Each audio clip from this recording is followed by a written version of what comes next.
Hello everyone, hello, how you all doing? How's everyone doing on this fine Wednesday? Hey, for once I said the date without having to stop and think about what day of the week it is. I'm getting better at this. How you all doing? How's everyone's Wednesday been? No scattering, reassemble right now. But hello, wait, let me go up here. Obviously, welcome Snacks. I saw you there with the fist comment. I am trying to see if I can make a fist command, but I'll have to investigate that off stream. Hello, Sloan. I'm glad you're lurking. I hope you're doing well. Hope you're having a good day. And then welcome in, Maz. Good to see you again. You found a Surface 3 tablet yesterday. Jeez, that sounds nice. I just have my tablet. It serves me well. Maybe one day I'll replace it. And for the time being, it's not causing me any problems. So, how's everyone doing? How's everyone's week been so far? I guess for everyone else, for me the week is just starting. For everyone else, the week is halfway done. How are you all doing? Anything interesting happened this week that you want to talk about? I had some fun yesterday. I got to, so they've, in case I may have mentioned it already in one of the previous streams, but in case I haven't, they re-released The Phantom Menace into theaters, back into cinemas for its 25th anniversary. So I got to go and watch that yesterday. It seemed appropriate for Star Wars month that I should probably go watch the Star Wars movie. But also, I never got to watch that one in cinemas because, you know, it came out in 1999. I was only 2 years old at the time.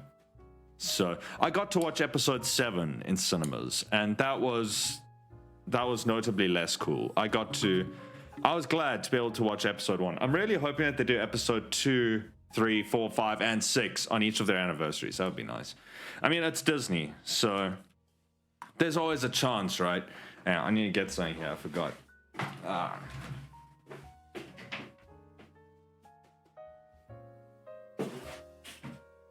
And I mean, their input costs for re-releasing a film are pretty much like zero.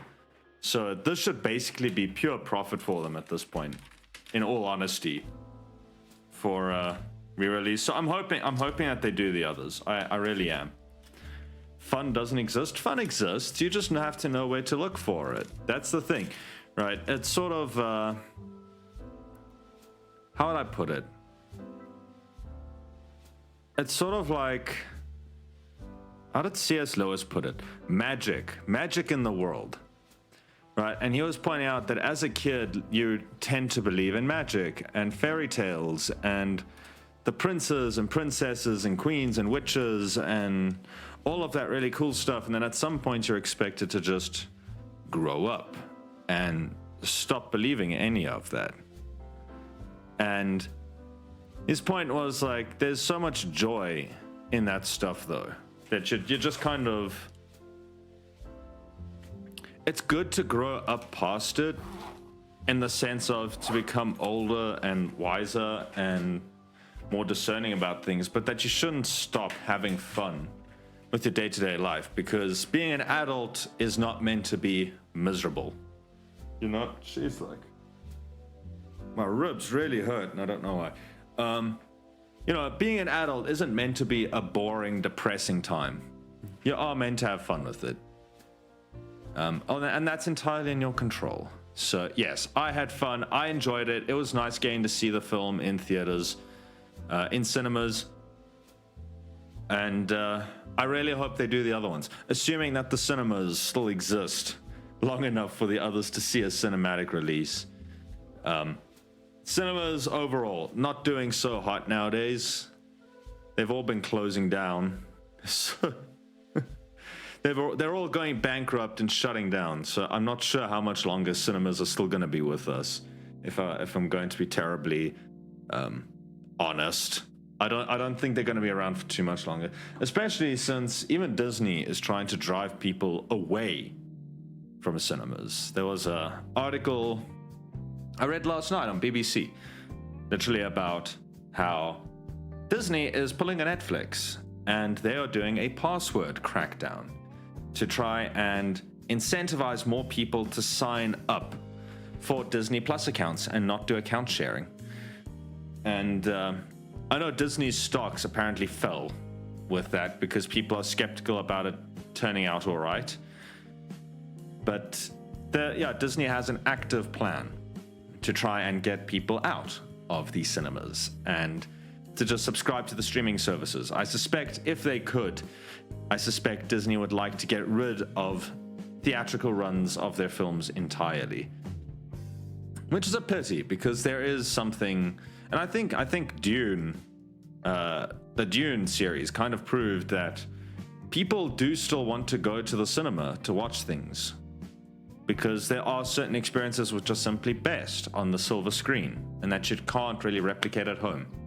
So it would be a bit of a pity if they ever actually got rid of the cinema entirely, in my non-expert opinion. Look at Barbenheimer. Oh yes, exactly. That was also a great example of two films coming out and people flocked to the cinemas to go and watch them.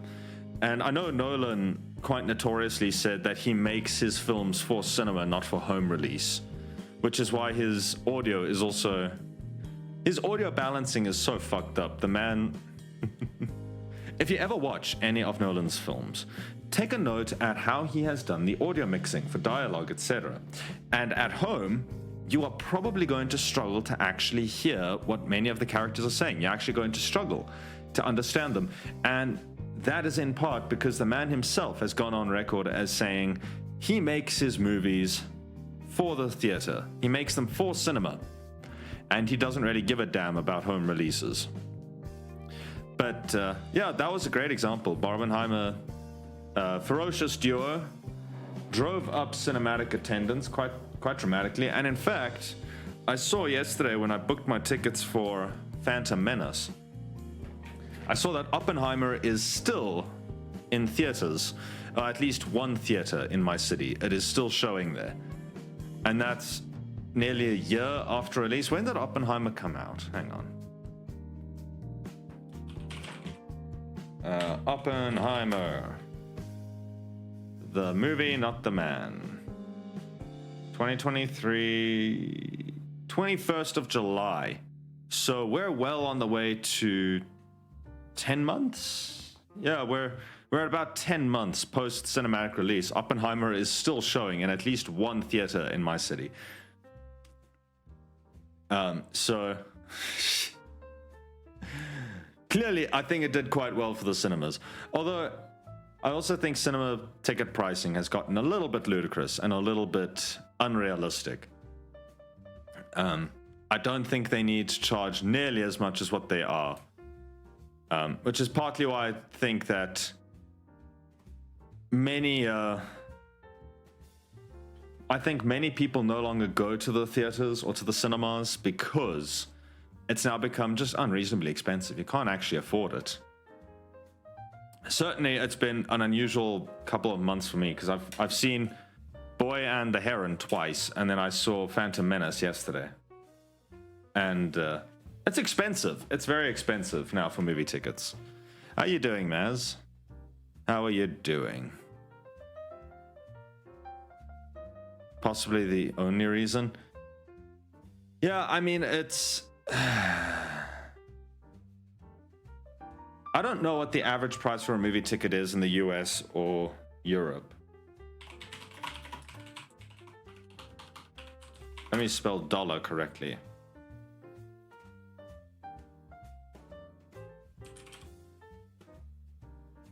So, I mean, it's currently, yeah, it's the better part of $7 for us. But I guess if you live in the US, $7 for a movie.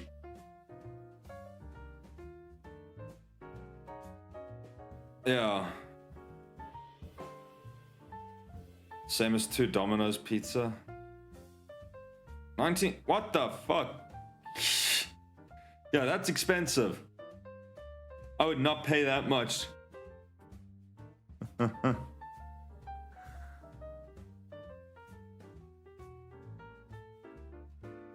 Yeah, I guess comparatively South Africa is still very cheap to live in. But mainly I think I'm increasingly of the opinion it is cheap to live in if you come from somewhere else. If you come from somewhere with a stronger economy and you earn money in said stronger economy, I think it's... I think then South Africa is a very cheap place to live in. Otherwise...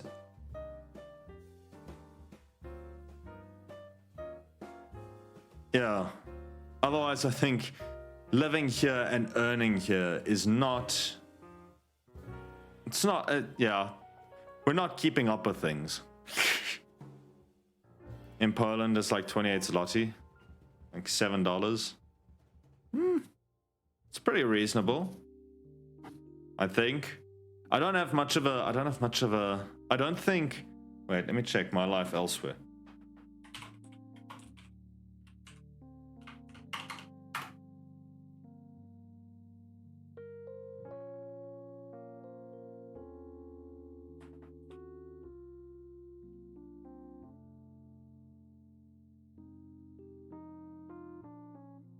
How can you pronounce that? Okay. So there is a channel that I watch on YouTube. A British content creator, and he has a French girlfriend. But they have an international community, and often they have a number of Polish viewers who donate to their streams. And so I've heard her have to pronounce, zloty many times over. So I just kind of picked it up from there, I guess. That's why I even knew what the currency was that you guys used there. Otherwise, I probably would have been stuck. I'm not going to pretend that I'm just somehow big brain. I think I'm just very fortunate in that I have watched streams where people have, where other people and a larger Polish community exist. So, yeah. Unfortunately, I'm not that well educated. Zloty means gold, but the coins are silver. It's old-fashioned, I guess. And maybe a remnant. I don't know much about the Polish economic history, I'll be honest.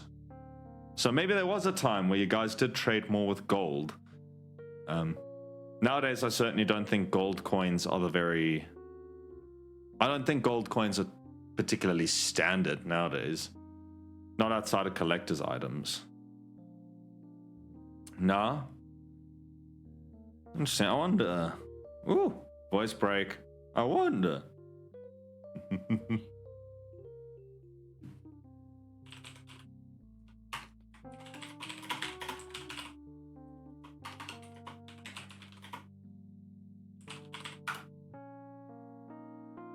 Think we never used gold, Amber.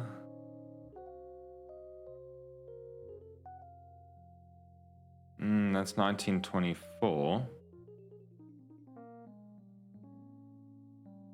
The blooms. Funds. Subdivided into 100 gross.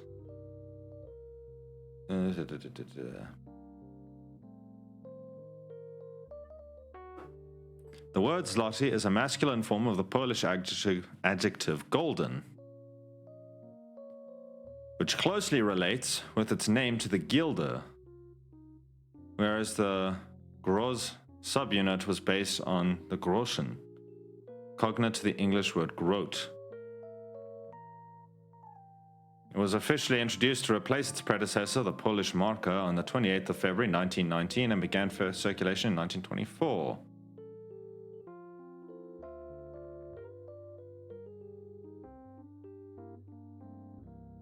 I feel like the rand is pretty self-explanatory if you know about the mining history. I do not. I don't actually know why. I don't actually know why we call it the rand. I never question it, not gonna lie. Let's see, the first form of tangible currency in Poland was the denarius, which circulated since the 10th century. During this period, Polish coinage had a single face value and was minted from bullion, primarily silver, but also compounded with copper and other precious metals. The standard unit of mass used at the time was the... okay, that one I just can't pronounce. Rather than the pound, being equivalent to dinars, certain cities. Initially the term zloty, literally the golden one, was used in the 14th and 15th centuries for a number of foreign gold coins, most notably Venetian ducats, florins, and guldens. In 1496, the Sejm Parliament debated on the creation of a domestic currency and approved the zloty, which until then had acted as a unit of account. Okay. Witwatersrand, where the gold war... Oh, okay, that kind of makes sense. Like I said, I never actually debated... I never really wondered why we called it like what we did. There's many things I never actually asked the question. I just kind of assumed that at some point someone sat down and said, what about this word? No one else uses this word. Let's just use this word as our currency. Semio coins, my father collects them. I think honestly also coins are becoming like coins here, I think, are also becoming a bit harder to get hold of. More and more places are going cashless. So I don't actually remember the last time I kept any. Okay, I probably had some cash on me last year. I may have had some cash on me at the start of the year, but it's become like it's increasingly useless to carry any cash on you. Make an ass of you and me. I would, Maz, but I'm broke and need to pay parking tickets. That too, except even the parking things nowadays just start accepting cards. I actually also have a coin collection. I did it with my dad. What was it like? My dad used to do a lot of international traveling. He used to go around the world a lot to different countries and everything, and he would always give me any leftover cash. Now, technically, yes, he should have traded in, but like we're talking about like he would have gotten nothing for handing this money in. And so I've got some foreign currency. I think I've still got some of the old Zimbabwean dollars. I think I have $1 million. I'd have to go look. It's a several $1 million note, I think, from Zimbabwe, from when they were going through their real economic crisis. That's now a piece of history, I guess, seeing as they no longer use that. You give the beggars card terminals now. I'm actually waiting for the day that they start turning up with card terminals, because I don't generally carry currency, and I think fewer and fewer people are. So I'm actually waiting for the guys to one day come up to my car window with a card machine and ask me if I can tap. Only problem is I wouldn't be able to see how much they're asking me to tap for, so I'd probably still say no. Some of my class had $1 billion note. That sounds about right. I'd have to go look, but I don't.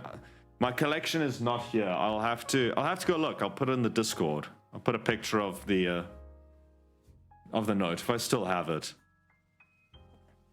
But yeah, I couldn't believe it at the time when I was given like a $1 million note or whatever it was. And it was inconceivable to me to have that many zeros on one piece of paper. In some island country, there's Pokemon on coins. I wonder how they get away with that without Nintendo coming after them, because Nintendo is, of course, notoriously litigious. They sue for everything and anything. Which is why everyone expected, of course, that Pal World would run into a lot of trouble, which it didn't. It's only like 6, not that many. Yes, but 6 zeros on a note, on a single note. That doesn't feel right. We come from a country where, at the time when I got that note, at least, maybe you had like 2 zeros after the number. Not 3 times as many.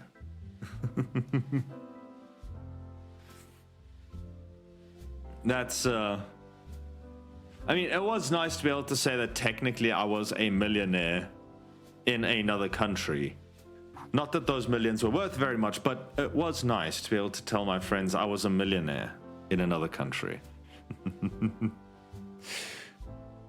Technically, I think technically I might still be a millionaire in Zim. But I know they use the American dollar now. But I think they still have a local currency which they use as well. I'm not too up to date with Zim's economic policies. I'll be very frank.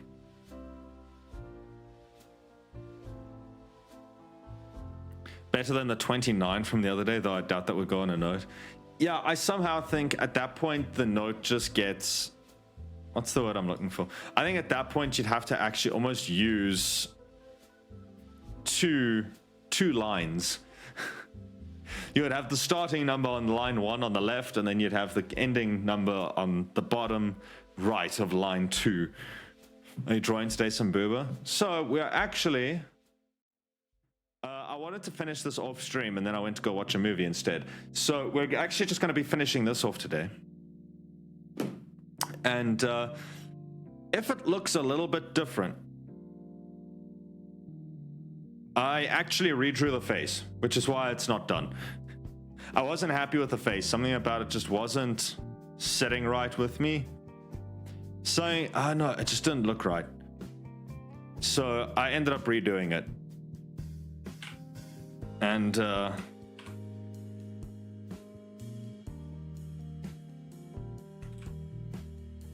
that also needed to move.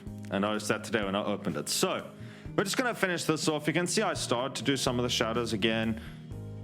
Not all of the shadows and things had to be redone, but of course we do have to redo the hair. And I do need to repaint the lips there. But for the most part, I'm happier with this. I think this looks a bit nicer. It's looking cute. It really is. It really is. I actually think it turned out nicely. Although the idea of this month originally was supposed to be one stream for each painting. And I managed to do that for 2 days. And then on the third day, I just went right back into my usual way of... I don't know. I just gave up, I guess, and decided, fuck it, I'm taking full days. Multiple days to get through this. You're failing successfully? Yeah, task successfully failed. It's exactly what I aimed for.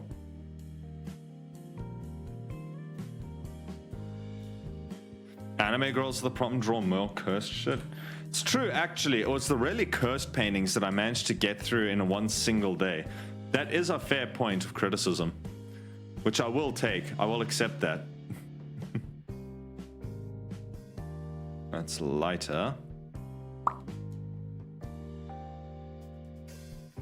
It's the moment I actually put together a normal humanoid that everything went off the rails and I started spending way too much time on it. You know what? This looks cute though. Not everything out of Star Wars month has to be really freaking cursed. We can have some cute shit. Lord knows if I'm apparently going to be drawing myself as a Bith at the end of the month. Or, to put in context of the previous streams, if I'm going to be drawing myself as a jizz whaler, may as well,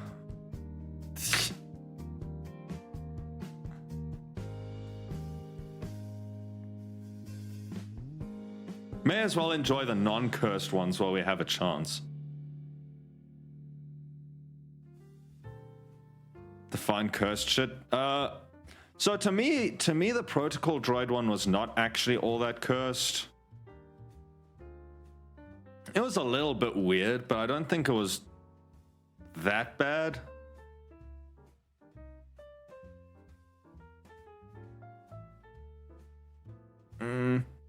But the Chorg was 100% cursed. If you haven't seen that one, for anyone watching, I will bring it up now. Oh.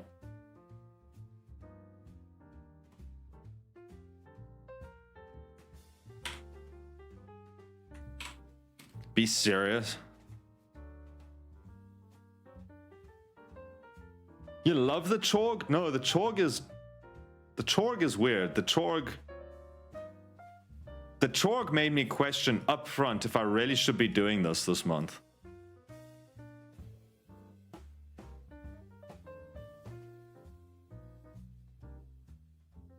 So this was Joel.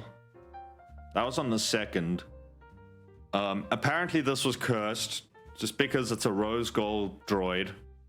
Apparently chat thinks this was really cursed. But personally, I think it turned out quite nice. His community agreed. Some people in his community really liked it. This is cursed though. The Chorg was a mistake. The Chorg should not have, like, especially the side profile. The Chorg just was, it was weird. I do like this one though. Okay, this one I'm gonna admit, I like how this one turned out. There's something cute about that one. These two? It's derpy, not cursed. Oh no, I looked at this, I was like, some things were not meant to be made. That's a very accurate drawing. I'm assuming you mean this one. Yeah, I think it turned out all right. Someone actually suggested that I should make this into a model, an actual live 2D model. I said I'd consider it, except I would have to probably change it to be less obviously a C-3PO model, because the mouse, again, is very, very protective over their properties. And I wouldn't want to get in trouble for it. And I wouldn't want any streamers to get into trouble for this. So I would have to change it up a little bit. But yeah, the Chorg was, yeah. I don't think Chibi even ever saw the Chorg, and honestly, I don't blame her. Even if she did see it, she might have just mentally blocked it out, and I wouldn't actually blame her. I would just be like, that's fine. That is a fair response to whatever it is that I made there.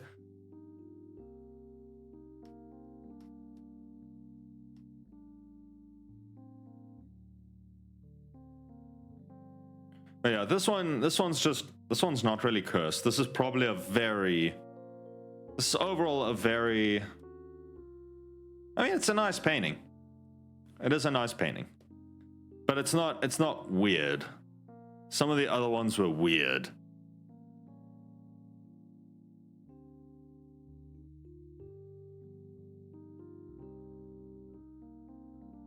The only cursed things you can draw, those that have too many sets of eyes. Okay, yeah, but I don't like shit that has too many eyes. So I have a preserved scorpion. Now bear with me on this, because I know this sounds like it just came out of left field. I do have a preserved scorpion that's sitting in a display case in my room. It sits right above my door. I have a large scorpion specimen preserved and sitting above my door. And you know, it's cool. It's a talking piece. I think that my Titanic blueprints are more of a talking piece nowadays than the scorpion, but I try not to look at the scorpion too closely, because if you do, you can just see that it has 4 pairs of eyes, so it has 8 eyes total. And it weirds me out. That's too many eyes. Nothing in this world should require 8 eyes. It's just, I know it's natural. I was about to say that's not natural, and I know, but it literally is. It's literally natural for them. Ugh, no, I don't need that many sets of eyes watching me. It's just freaks me out. A dog with 7 eyes? That would just be fucked up. That's just yeah, that is cursed. That's not even cursed. That's abominable. That's just something that should not exist ever. Oh well, I guess we know what we're doing for Halloween month.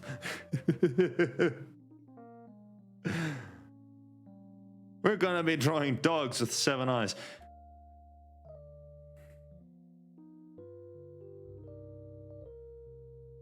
Why do dogs have paws and not hands? Asking the big questions here.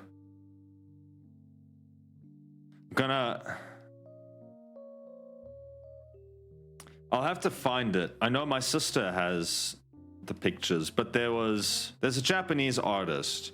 I think the pictures are relatively well known, where he was talking about the anatomy of a horse. And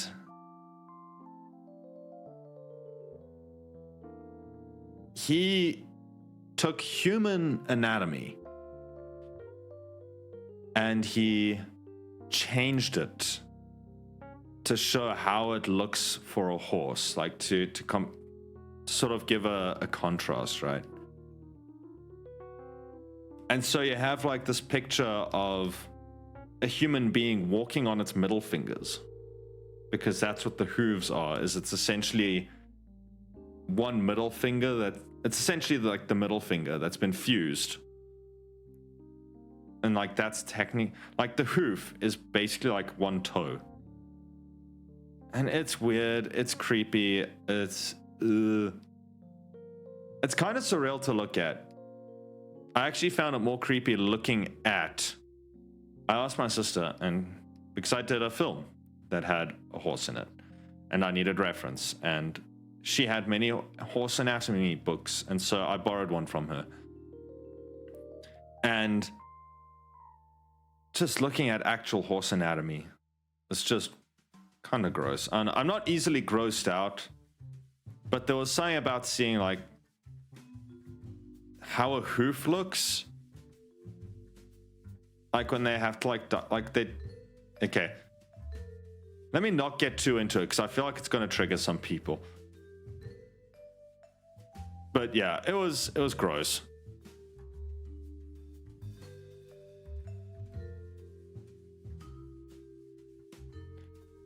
Spartan, yes, Maz?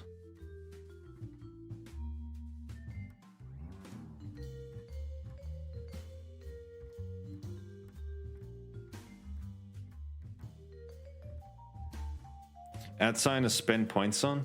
So I did actually look into that fishing game that you mentioned. And that, as far as I can tell, is not with the channel points native to Twitch. That's sort of with the like the loyalty points through like stream elements or like Nightbot or whatever.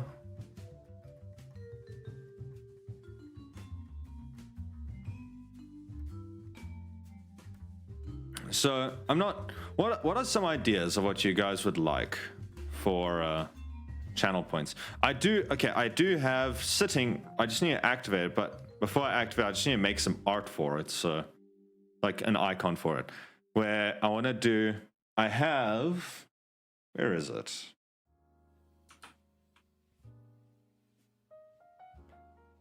Community channel points.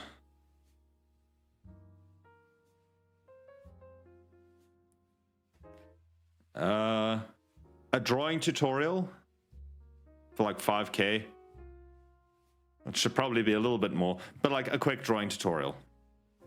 So things for like people can be like, hey, how would you draw a hand or whatever, and I would then do that. A scuffed painting for 50k. So where people would ask, like people could be like, hey, can you do a really crappy drawing? You know like how last week we had a bunch of people come into chat and ask me if I could whatchamacallit, if I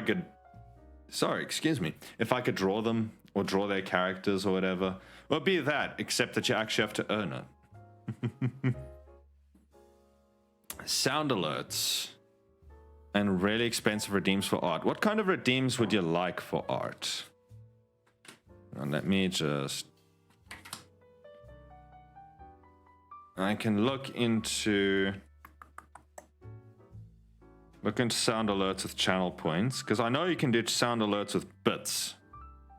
And technically I actually have a... Technically I do have sound alerts set up, I just don't have them activated. I would have to check if they still work. Hide something in the line art. Ooh, that would be an interesting challenge. That would be an interesting challenge. Yeah, I probably wouldn't add a spank thing. That one, I think that one might get the community. I think that might get some weirdos going in the community. We do have for...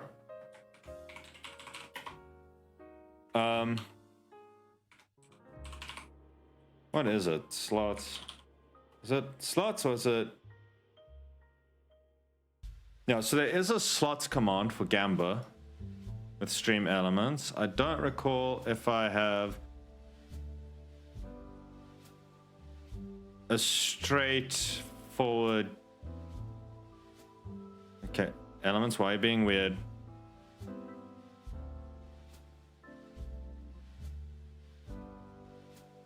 Let's see, chat commands.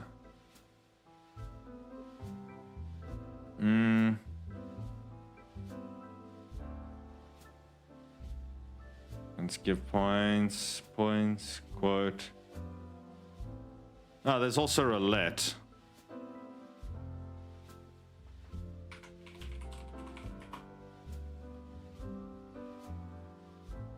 Or do I have to do it? Why do you not work? Wait, did I misspell it? That would just be like me.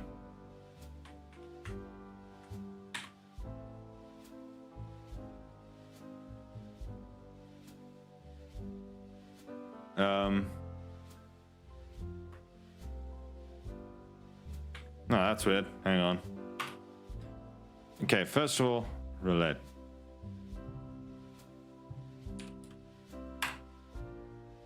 Just check, because I don't think some of these, I'm not sure if I ever actually changed the initial timers on things. So some of them, there might be a longer cooldown on it. Slots exist, quotes, redeems, giveaway. Can't.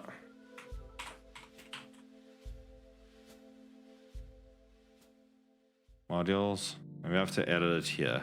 Give me a second.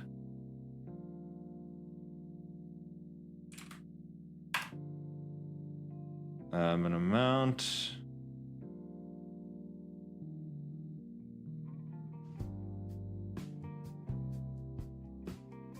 Go.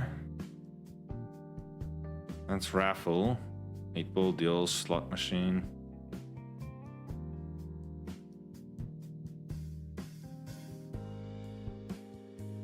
I don't know why you guys. Yeah, I feel like the payouts for gambling should be a bit higher than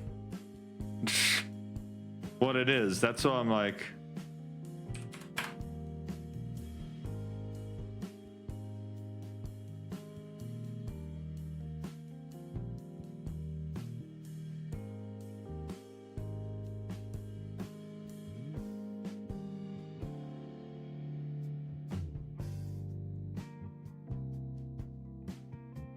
How rigged should the system be? Lower than 100% means that people will lose points for time.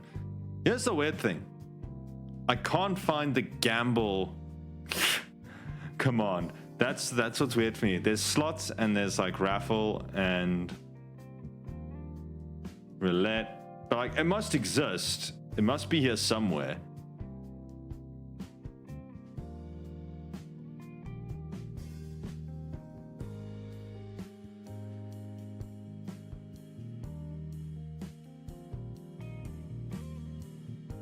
Items, quote.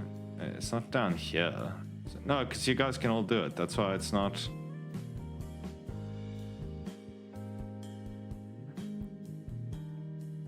And the thing is, because that's a custom message, I can tell that I edited it at some point. I wonder if they since changed gamble into one of the other things, and that's why I can't. That's 8-ball, accept, account age, deny, emote count.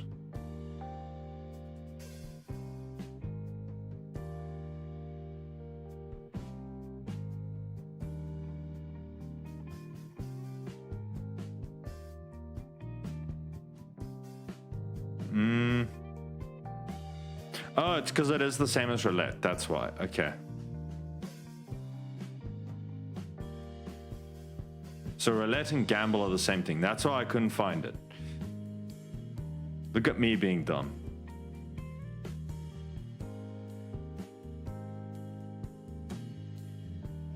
Okay, and it's a 50-50 on the roulette now, so it's pretty.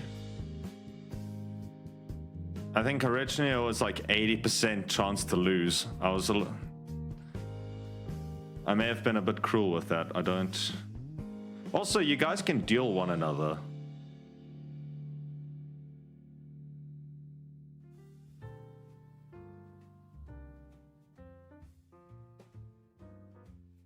And then, yeah, there's.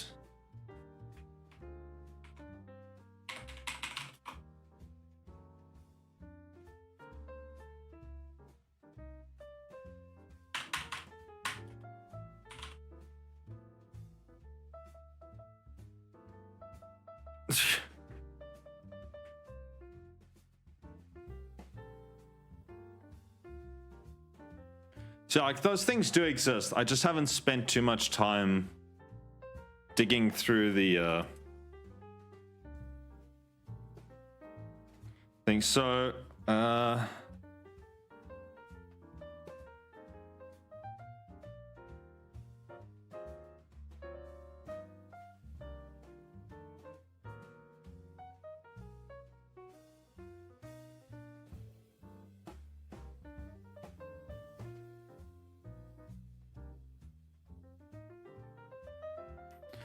cordite.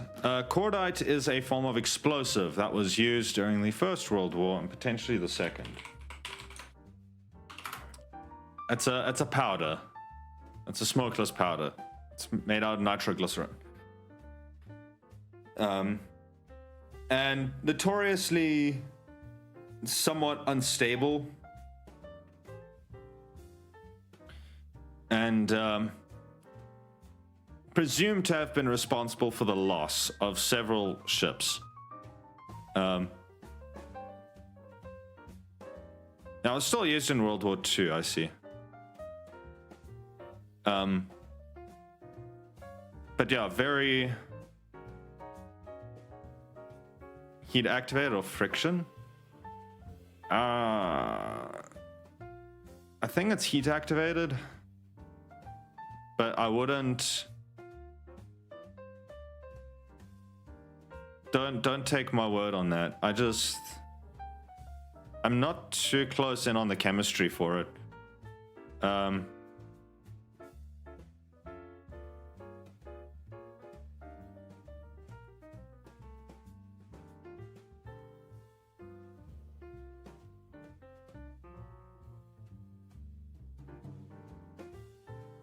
But yeah, it was very, very unstable, and it tended to form a bit of like a powder that would settle over things, and that powder could still detonate.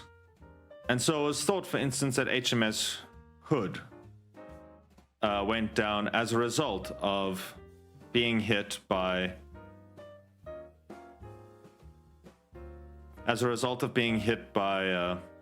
a German shell in the ammo storage area, in the ammo bunkers, and that the explosives inside ignited, causing a flash flyer, which basically disintegrated the entire vessel, which meant that it went down in like it wasn't quite like 2 seconds, but like it was. Wait, how fast did HMS Hood sink? Look at us getting distracted.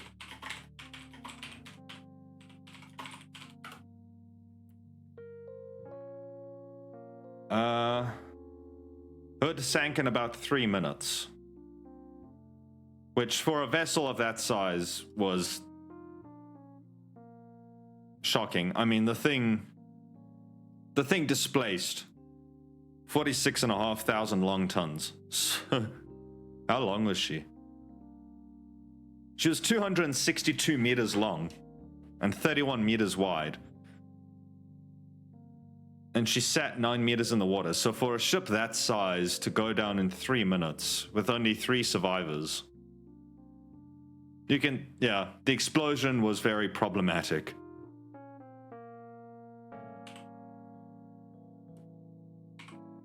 You play World of Warships? I do not, actually. I've looked at it before, but when it comes to things like that, personally, I've realized I have quite a strong preference for the... Okay, first of all, I don't really like multiplayer games. I don't know why.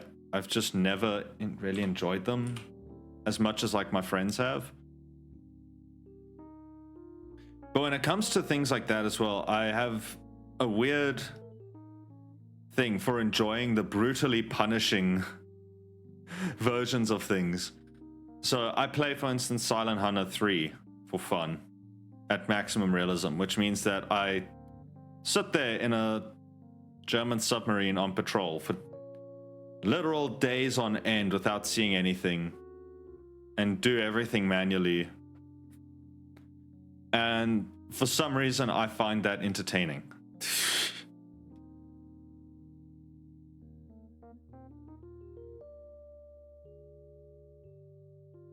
I do wish... Okay, as much as I enjoy Silent Hunter as a franchise, And it's cool that Sun Hunter 4 actually follows the American pig boats instead of just the German U-boats. I do wish that someone had made a game focusing on the British submarines. I really like some of the British submarines. The S and V class especially. I really like the S and V classes of submarine. They just look so nice. Their design is so pretty.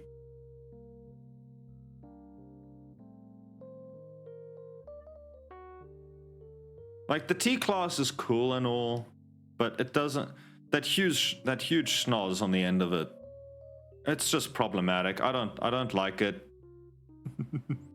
The external bow tubes up on the front. I'm not sure if you guys know anything about what I'm yapping about now. That's just... I mean, look at this. Look at this. Hang on.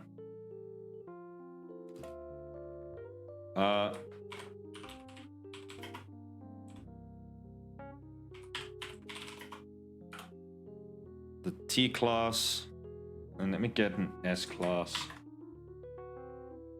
and then a V class.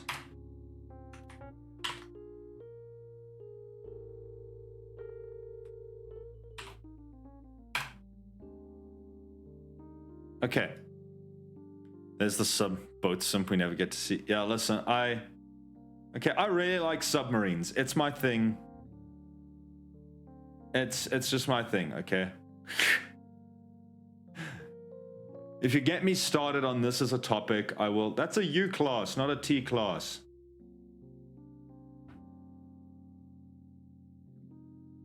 Okay. You know what, close enough.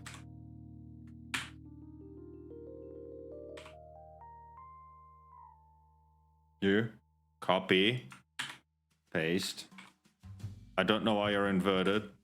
Oh, possibly my canvas is swapped. Okay. Just gonna move this up on top. Yes, apply the transform. Gonna move this up on top so we can see it nicely. Let me just get an S.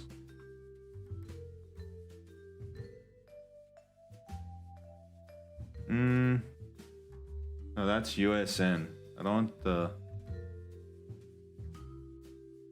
Personally, I don't think the American boats look very pretty. That's just my opinion, though. I know some people are going to say my opinion is wrong. I don't think that the British boats generally look very nice.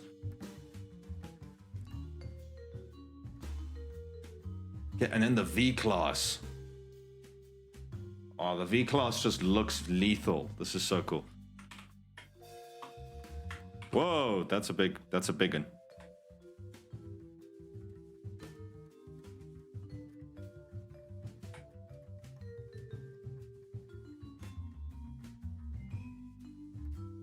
Okay. So, like, this is the T. Okay, now, the T class looks cool on the surface. It looks cool. But, it's just... This whole thing up here... Okay. Oh, that's the eraser, not the... This whole upper external thing. It's just thoroughly impractical. These cannot be reloaded from inside the boat. So during an engagement, once you've fired these, they're gone. Okay. Oh wait, we're doing ads. Let me just wait. I'll wait for the ads to finish before I do my U-boat run, my submarine run. British boats. Oh, did I say the British? Yeah, no, the American boats. The Balliol class looks all right. But I mean, like the cachalot, for instance, it's just not pretty. I know there weren't many cachalots that actually served in the war, but still, like they're not nice to look at. To my mind, I can deal with them, but they're not. I've seen prettier boats. Do I have? Yeah, there's a Balliol, Barracuda class. Ooh, I should show you guys the... Unfortunately, they never actually released proper diagrams of it. But the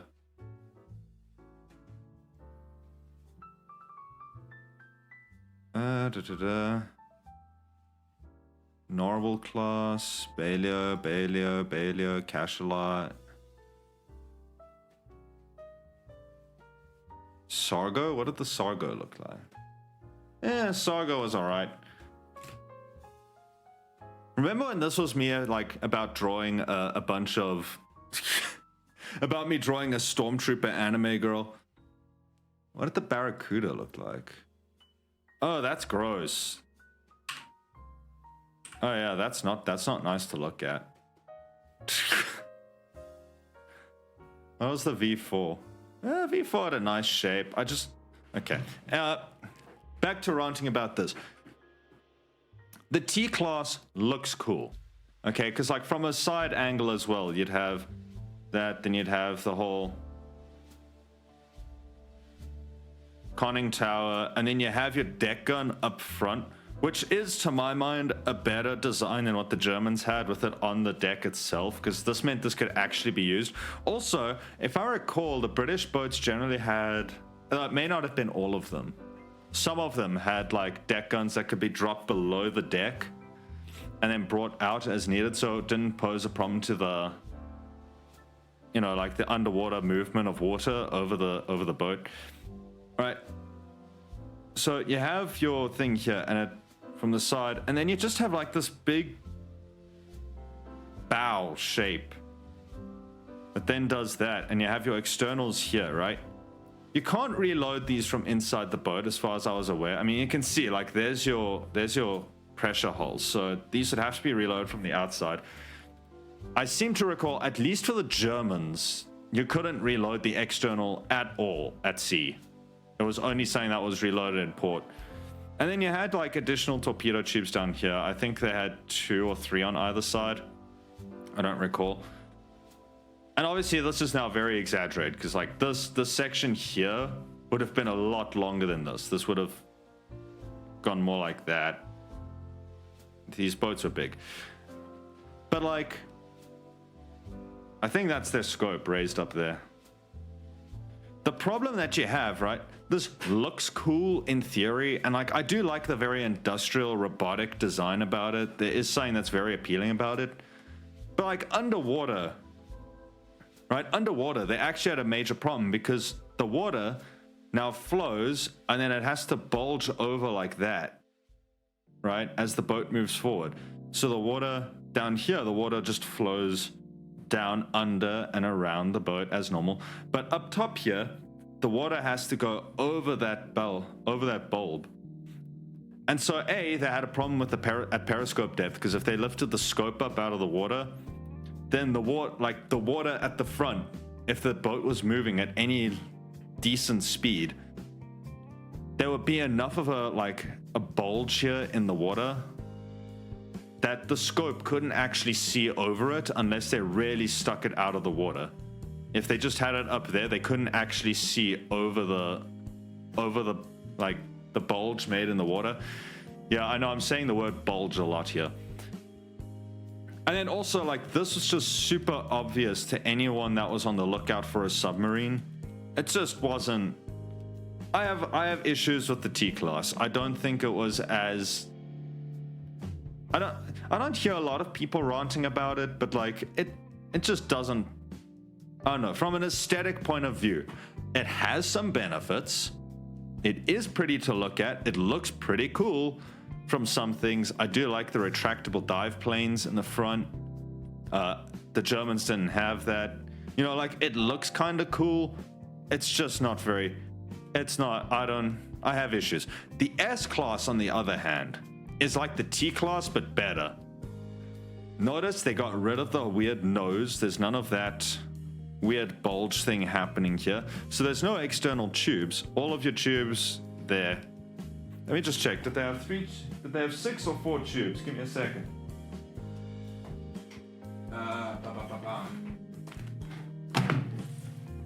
Where's my British? That's Germany. Britain.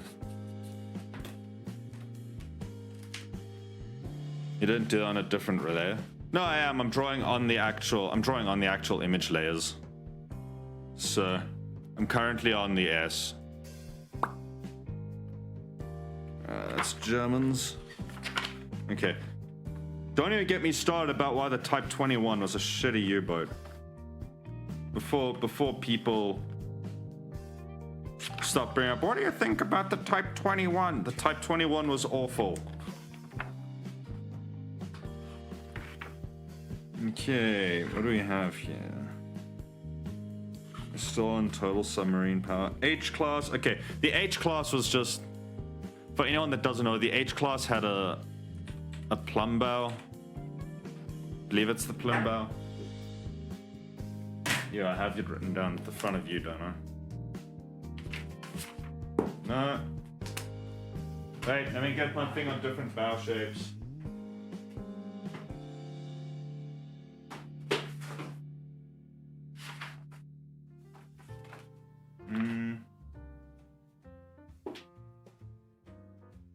Yeah. Well, I'm not sure. I can't remember what they looked like under the waterline. But it was either a plumb or a straight stem. Essentially, it's like World War I submarine philosophy. They designed it to look like that. Just a giant box instead of like a knife cutting through the water. So H-class is very ugly in my opinion. If we're just talking about like, okay, the L-class is similar. If we're just talking about what they looked like, the O-class was weird. Yeah, the O-class had a bow that did that. It's not quite an axe bow. But they... Hang on, there's my thing on bow shapes. Because an axe bow is a straight line down, if I recall. But an axe is probably the closest. So an axe bow on a ship looks like that. I know the French ships had that in World War I. The O-class had a similar sort of thing, except that it's still curved at the bottom here. It's an interesting look. Yeah, not quite for me. Okay. The P-class. Is that my mind layer? That's the one that I like so much. I think it is. Yeah, because it has the Regent Thames.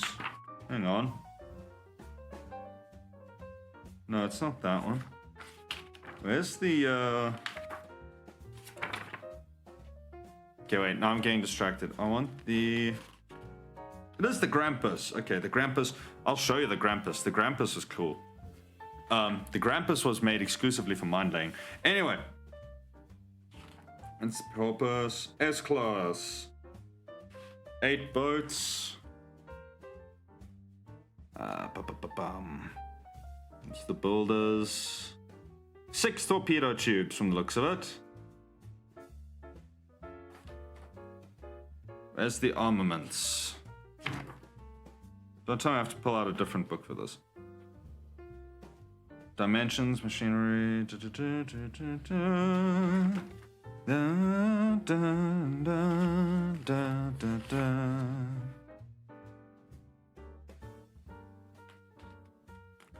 Yeah, because the T had 8. So I'm pretty sure the S had... Torpedo tubes, Group 1 in Safari, Sahib, Sarsen, Satyr, and Scepter. Had no aft torpedo tube, but 12 torpedoes.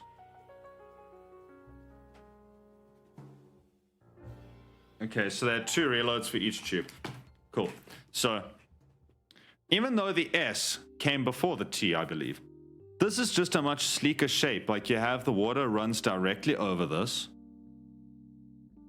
Okay, and the bow goes straight down like that. So it's not quite the Germans. The Germans had something for like a bit of like a knife bow like that. I'm not sure how nice you can see that. The Germans tended to develop their boats with something close to like a knife bow like that, right? That's the classic 7C sort of thing. And then it had 4 tubes. And then some of them had net cutters there. And on the front. by the jump cables. These didn't have that, but like you had such a nice flow. Like the water just flows directly across it and then around the conning tower. You didn't have this weird, gross thing here. It's just such a sleek boat. I really like it. And then the V-Class. Oh, now the V-Class.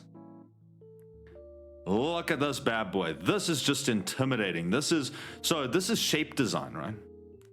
So in animation and art, you have something like shape theory, where rounder shapes are generally very friendly. And we like round shapes. So your heroes and protagonists are generally made with round circular shapes. Okay? It's also, you know what, let me not finish that comment. I was gonna make a joke about how that ties into boobs being friendly and wonderful, but this is generally like soft and friendly and welcoming. Okay? Square shapes, right, are seen as solid and stable, reliable. Okay, these are like, if you want a real dad character, you generally probably draw him, you know, relatively round head or even a box head, and then a very boxy body, right? And then big arms and whatever. You know, it's the reliable character that everyone can deal with. Triangles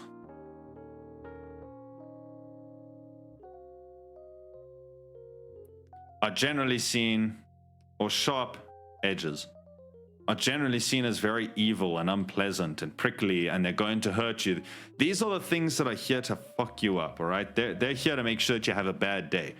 That is also, incidentally, the German boats. Remember I just said they tended to do knife bow like that? There's probably a proper name for that, which I'm forgetting. Technically it's a spoon bow, but it's more of a knife shape. Don't know why we call it a spoon. Okay, the German boats tended to look very like that. Okay, the German boats looked like they were there to, they had that, okay, they did have a bit of like a thing there. But like, these things looked like they looked like they were there to screw you up. Now this, and this, very soft, rounded shapes, right? They're, you know, they're pleasant to look at, but these don't look like they're going to give you a terrible time. They don't look like they're here to ruin your life and kill you. This thing, the V-Class, the Venturer, Vampire, etc. Also, I mean, you have a boat called the Vampire. So these are actually a modified U-Class. But look at this. The dive planes. Sharp angles. Boom, boom, boom, boom. Sharp angles. Everything is just sharp. And it's boxy as well. So it's a boxy square, so it's reliable. But then you have a bow shape like this. And sharp point, sharp point, sharp points, sharp points. Right? Sharp. Look at that. They have sharp ass points like that, forming additional triangles on the side of the boat. All right? This thing, the V-Class, that was there to fuck you up. That was there to ruin your day. And I love it. I love the design. It just looks so menacing. It looks like it hates you. All right, this is the kind of boat. This is the kind of boat that hopes that you step on a Lego. Look at that. This thing is mean. And it's appropriate. Okay, fun fact about the V-Class. So I know like movies and things tend to dramatize and everything. And we often see in movies, we see a lot of submarines versing one another, and you have, oh, it's all about stealth, and there's one submarine and it's hunting another one, and so like if you were to follow media, you would think it was a very, very common thing for submarines to fight one another. It did happen in real world. There were a number of submarines, both British and American and German, etc., that were sunk by other submarines. But usually,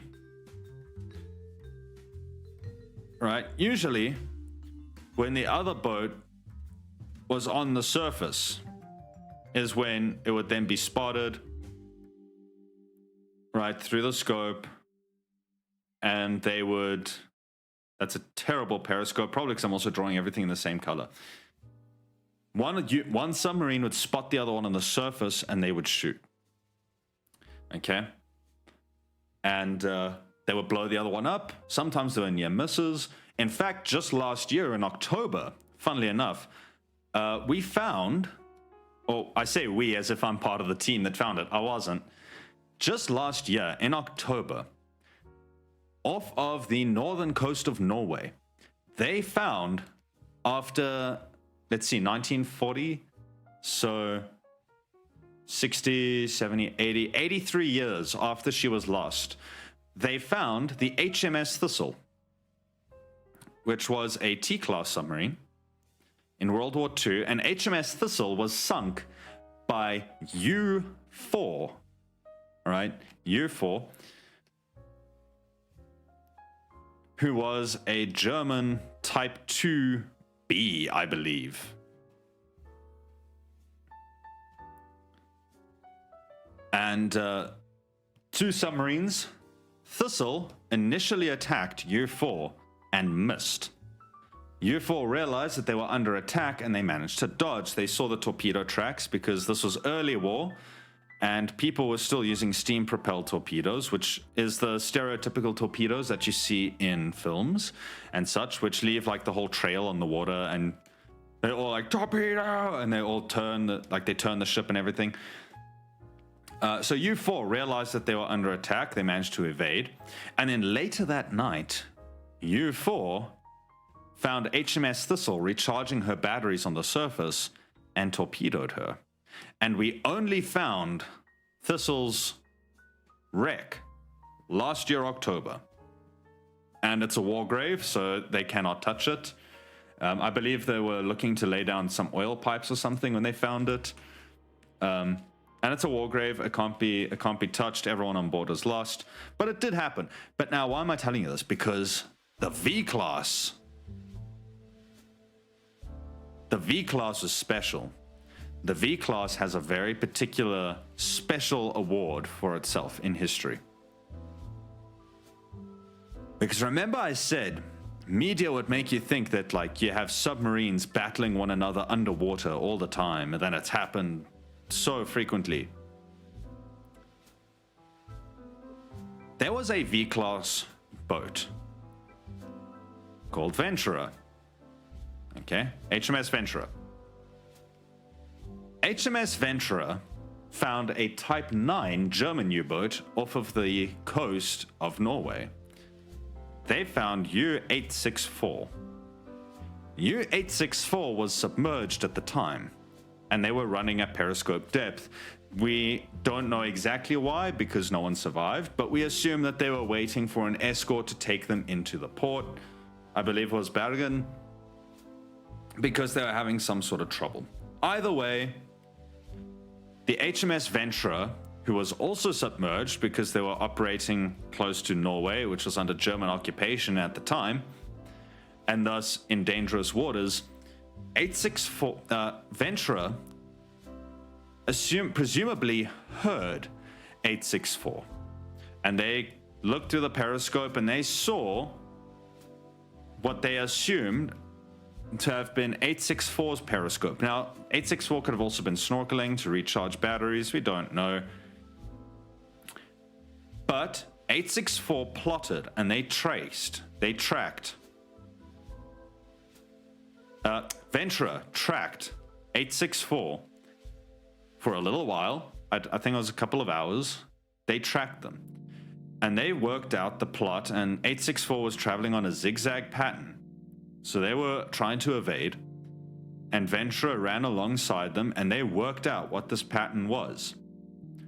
And Venturer fired a spread of 4 torpedoes at U-864 and hit it, and they sank it. And that remains, to this very day in history, on the 8th of May 2024, on the anniversary, incidentally, of Germany's official surrender. They didn't, by the way, Ventura didn't attack on the 8th of May. They attacked on a different day. It's just the fact that I've forgotten until now that yes, today is actually technically Armistice Day. But to this day, Ventura remains the only submarine to have sunk another submarine whilst both were submerged at the same time. On purpose. Because the Americans did sink a Russian submarine by accident during the Cold War. And even that wasn't with torpedoes. The Russian submarine did an abrupt turnaround while the Americans were following. And they basically ran into the American boat and they basically gutted themselves on the sail of the American submarine.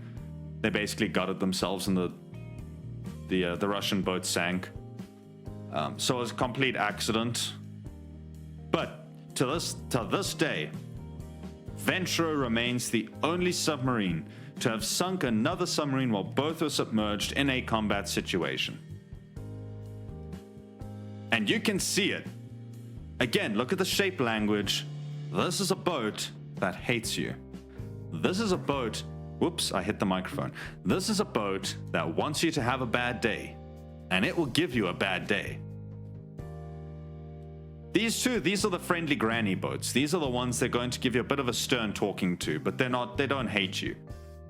This thing hates you. That is why I like the V-Class.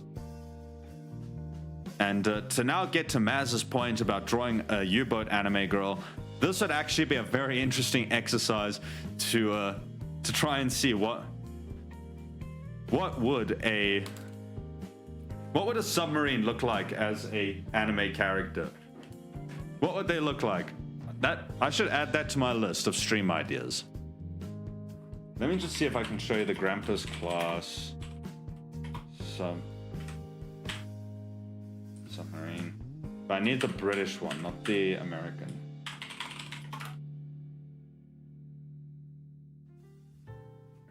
Okay, the Grampus.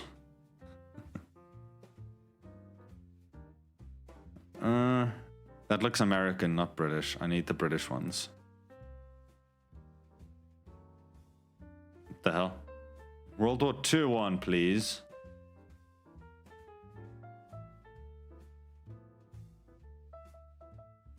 Maybe I should... Oh, I don't think I have it anymore. Wait, let me... U-boat.net should probably have... some proper pictures of it. Give me a second, because I like this submarine. I have plans involving this submarine. Submarine. Why is this not in alphabetical order? I suppose it was called the Porpoise class. HMS Grampus. The thing is, it doesn't look particularly pretty. Let's see, there's a photo of Cachalot. Yeah, there's not really any nice photos of it. So I can't show you an image. Essentially, it's a whatchamacallit.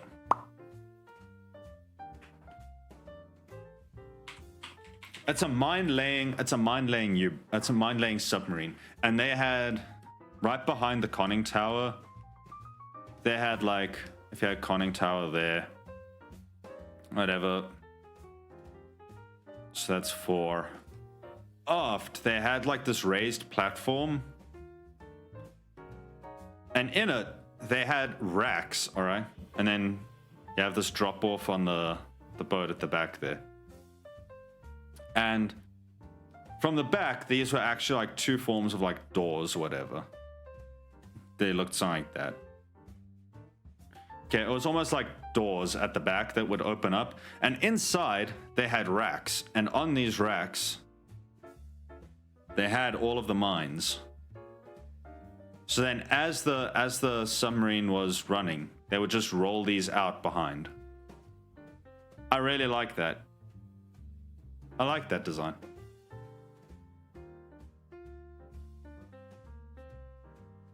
I shouldn't have drawn this on the shadow layer, but it's alright because we haven't done any shadows there.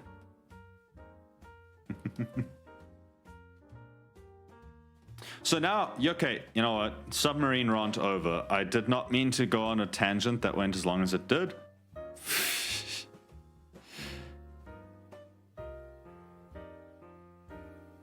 But if anything, thank you, Maz, for the idea for me to now draw the...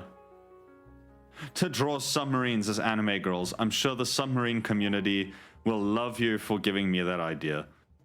If there's one thing I associate with the subsim community, it's their love of anime.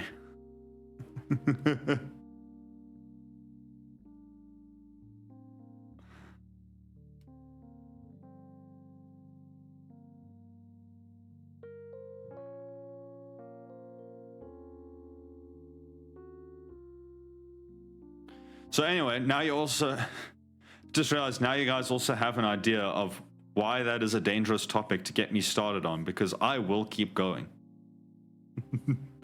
I will keep going for a very, very, very long time.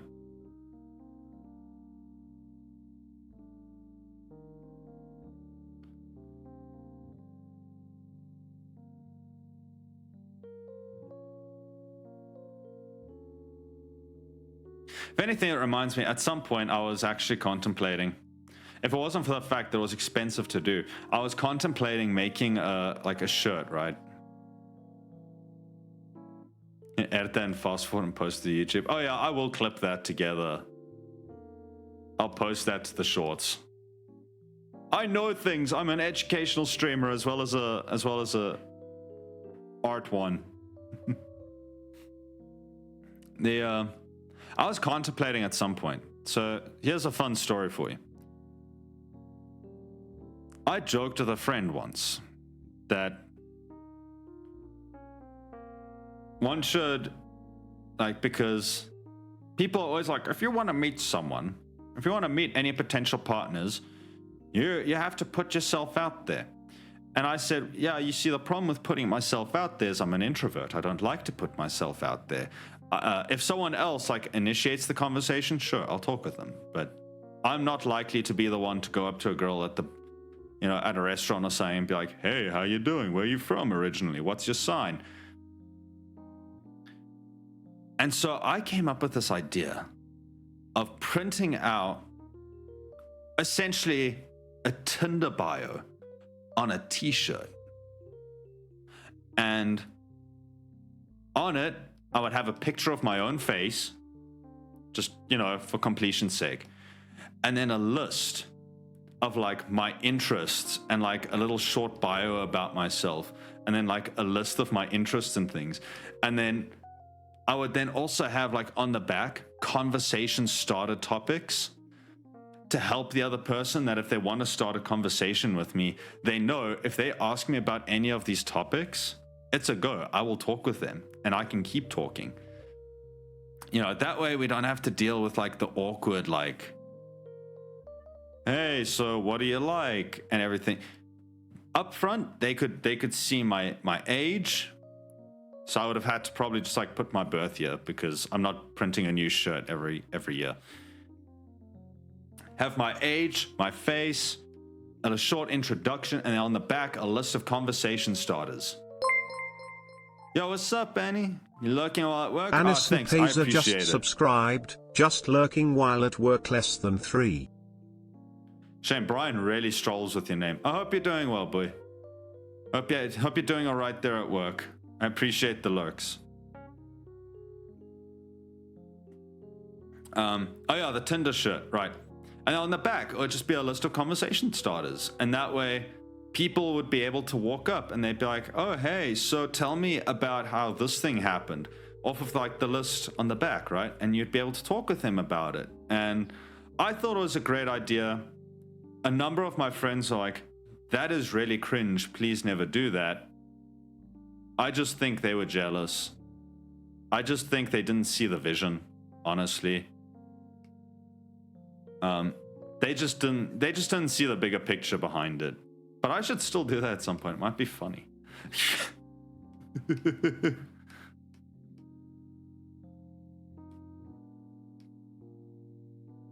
Keep telling yourself that. No. I know. They just didn't see the vision.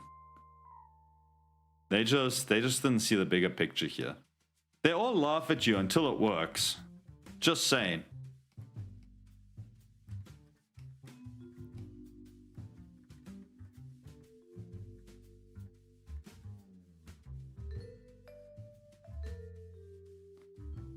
It's genius, isn't it? Uh-huh. I'll take your praise for it. It's fine. You're allowed to give it to me. Yeah, they all laugh at you until it suddenly works. Until suddenly you're like, hey, I met this person. The shirt paid off. You're wishing that I'd made you one now. Should see how much it costs to print on a shirt.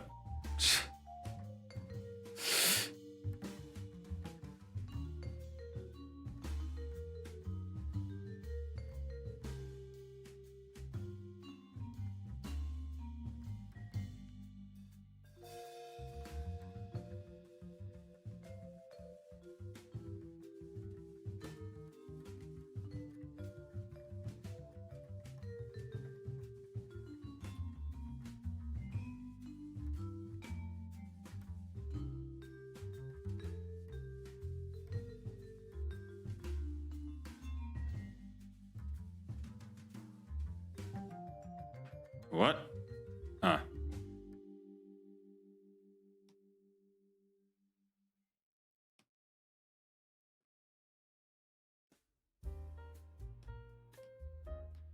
Also, we're gonna see if this...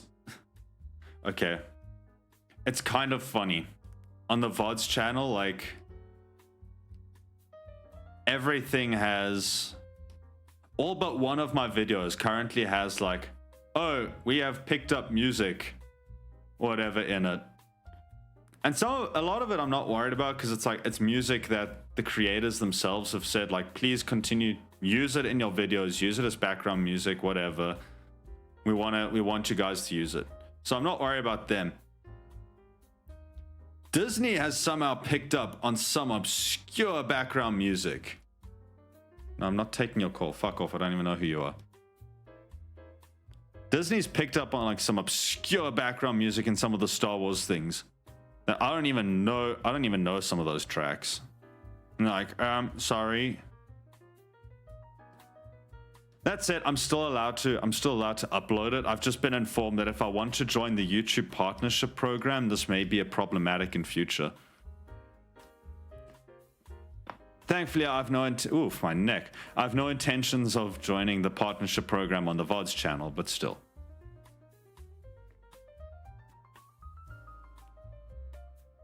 So we'll see if this jazz music gets copyright.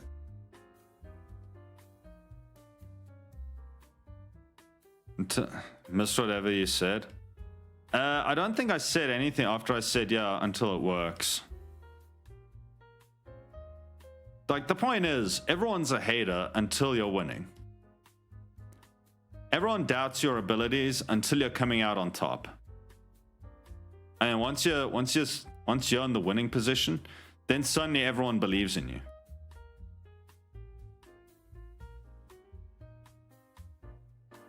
Swear too much for that to be monetized?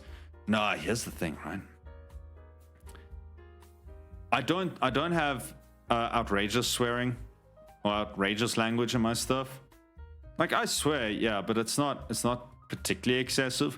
And besides, YouTube's content policies just talk about the first 2 minutes or like first 30 seconds or something of a video. If you swear in the first 30 seconds of a video, then you get in trouble for it. But you see, this is where the brain got big. My first 15 minutes aren't starting soon. There's no talking for the first 15 minutes of my streams. So none of those VODs will have a problem with swearing.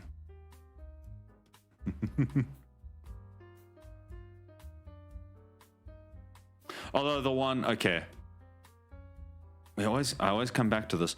The murder on the Orient episode where I spent like 30 minutes discussing the plural of clitorises. That one might get into problems just because they might say that there's no educational basis for me to be saying that word that many times.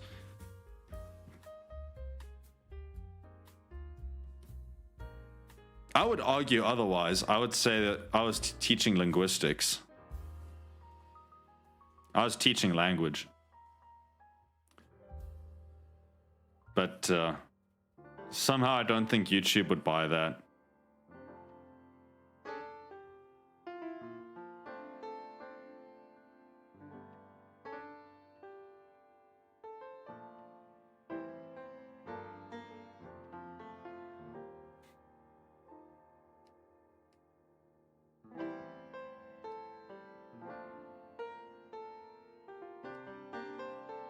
It's women's rights and equality. Yeah, except we weren't talking about women. We were talking about snakes. Either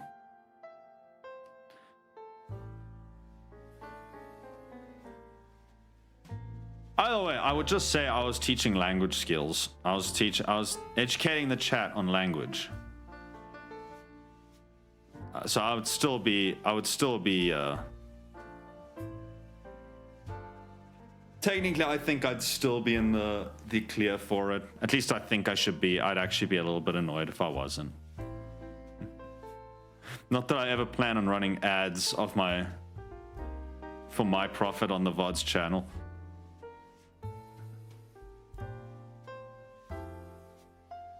It's female rights and equality.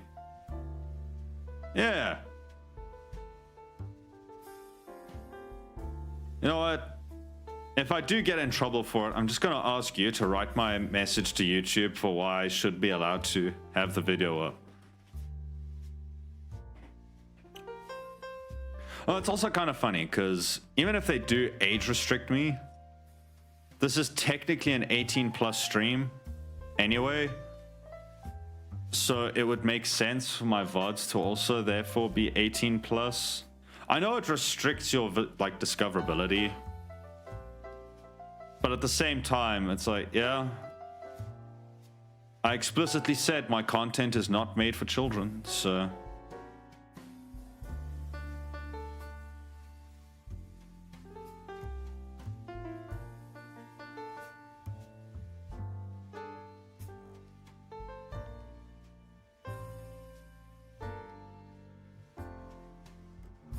I'm not sure at what point YouTube actually draws the limit on.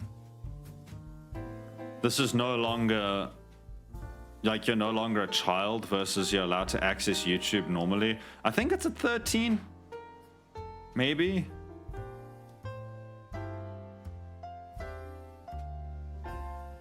I don't know, that whole system doesn't make a lot of sense to me. I don't think it quite works as well as intended. For instance, I found a video from a Japanese content creator, which was kind of funny. I liked it. And I subscribed to them. Except that content creator had labeled that video as being child-friendly when they'd uploaded it. And so YouTube decided that my 25 at the time year old ass was clearly a child and thus restricted me from typing in live stream chats or even watching some of the live streams because I had subscribed on a video that was child friendly. I had to unsubscribe from them. And then resubscribe on a different video in order to be allowed to watch their live streams and things.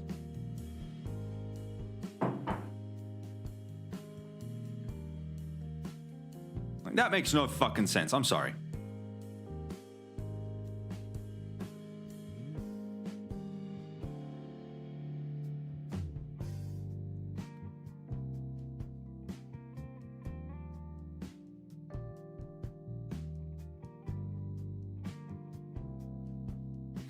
Oh, no, TBH. Well, I mean, you have to be 13 to start live streaming on Twitch, so I'm assuming that for them as well, they're just like, by the time you're 13, you can watch whatever you want on here. And they just then say it's the parent's duty to police the child's YouTube watching.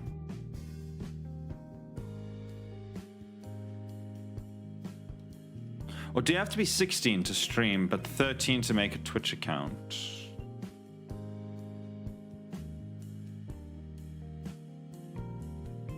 I don't know.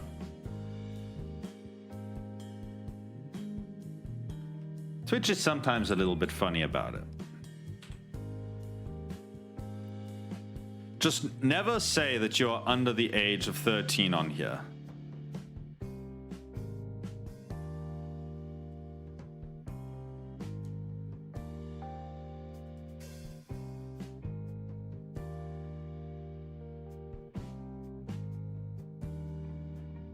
Not whatever. You need an account that has... Yeah, okay, except I've had my YouTube account with my date of birth on it since like 2012. YouTube knew damn well that I was old enough to watch live streams from this content creator, but just because I'd followed on a video which was child friendly, not even necessarily made for kids, it was just child friendly, they just assumed I was now like 8 years old or whatever and I couldn't watch shit. Well, I could watch things on all the other channels I was subscribed to, just not on that one.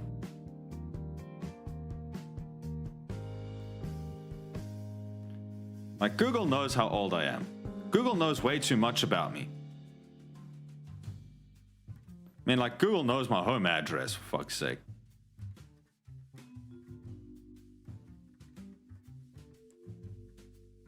Google used to know what time I got up for work each morning. And now I found that weird and creepy, so I turned off that tracking, because I wasn't aware that was tracking that existed until they were like, oh, by the way, there's traffic on your usual route to work today, so you might want to leave like 10, 15 minutes earlier. And I was like, how the fuck do you know that? So, always check. Here's my advice to chat. Always check your tracking. Make sure that you have your privacy settings on. Minimize how much data you have to give to things like Google if you possibly can. Same for Meta, / Facebook, Instagram, WhatsApp.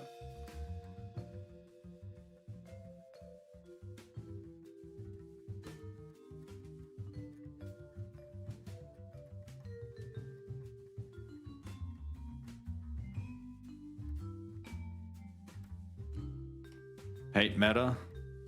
Meta's Pixel is the most frustrating thing ever because it's really useful if you are in marketing, but it's actually really intrusive, and like, just once you get it on your computer, it's so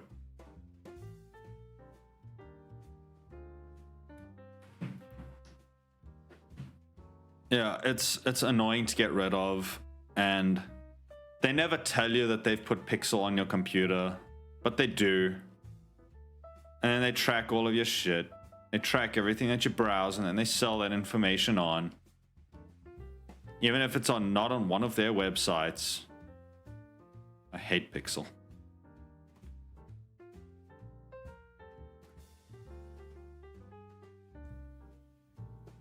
Hate Meta. Meta, it's so damn much.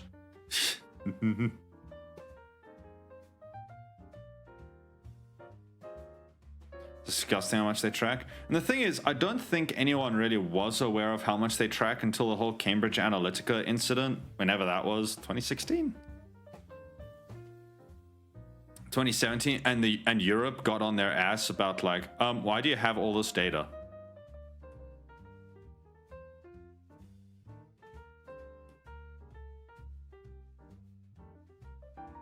They got away with it for so long.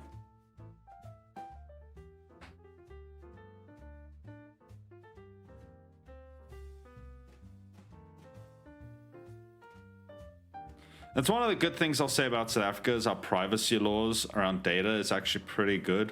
Of course, things like Instagram, Meta, whatever, they're not forced to comply with it, but I really wish they were. I wish we would do what the EU has been doing, just sue the fuck out of them for data violations. Got all my damn browser settings adjusted for tracking. Yeah. What is it? I'll have people put it like, you are the biggest commodity on the internet. Your information is the biggest commodity on the internet.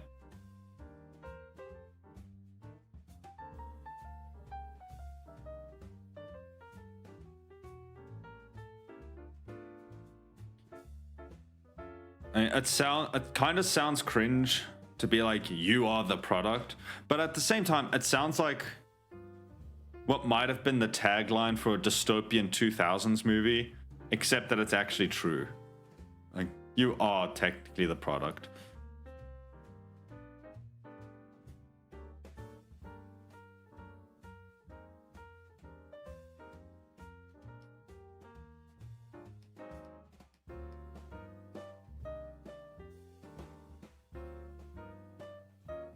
Mm-hmm.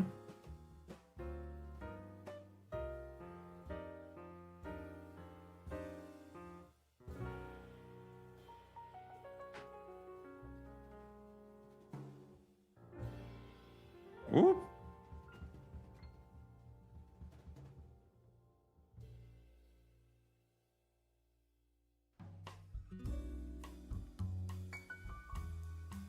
Yeah, I actually love it because a couple of months ago, beginning of the year roughly, I think, I found that you can actually tell Google to submit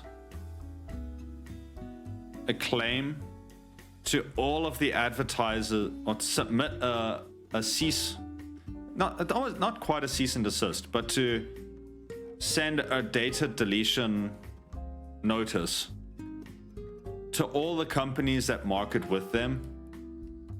So you can actually request for all of your data that has been gathered about you to be deleted. And I did that, and my ads instantly became less relevant.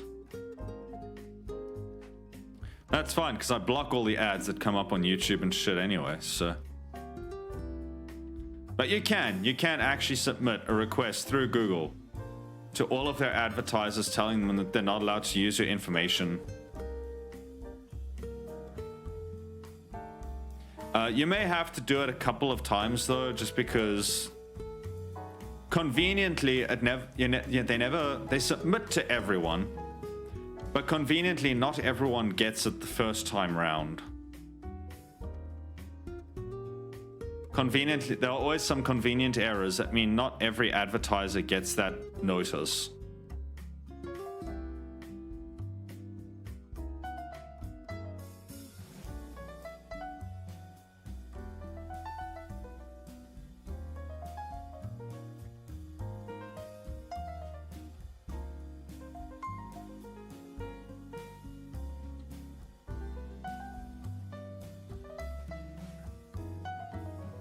Also, and I learned this from someone else, but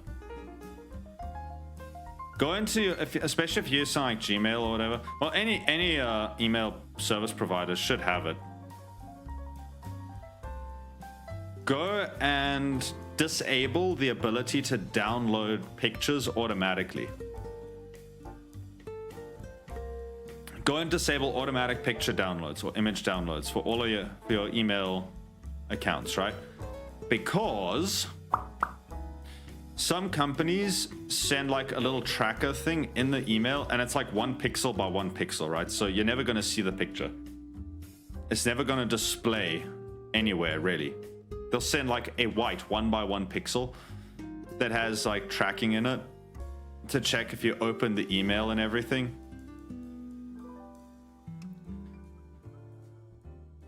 Go and disable automatic image downloads. It's not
Unless you go to like one of those 24-hour gyms.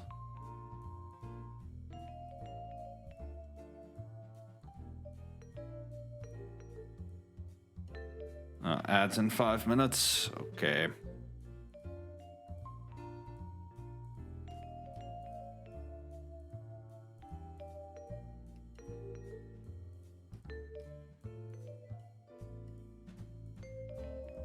Ooh.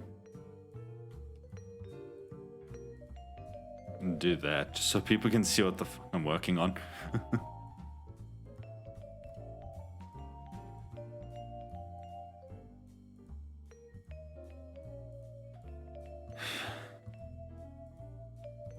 Can catch streams at a reasonable time.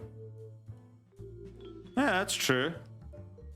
You can be watching me when you wake up nice and early. Let's go.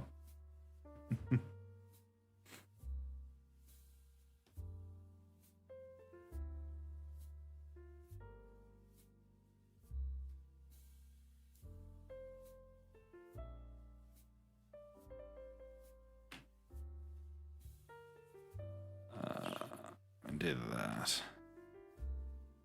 I forgot to.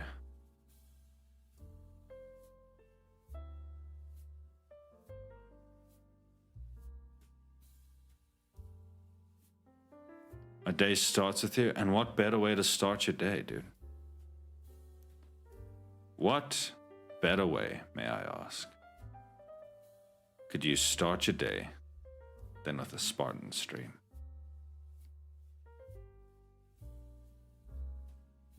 I can think of a few examples, but I'm not going to share them because that would undermine my point.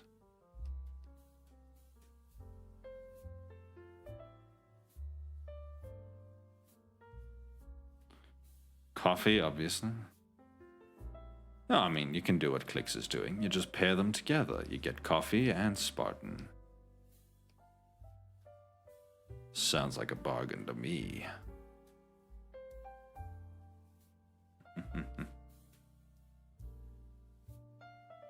Like your drawing? Thank you. I redid the face over the, when did I last stream? Sunday night. So on Monday, I just redid the face and the hair. Because I wasn't 100% happy with it. I think this looks a bit nicer. It's a very subtle change that I did though. I'm not sure how obvious it is.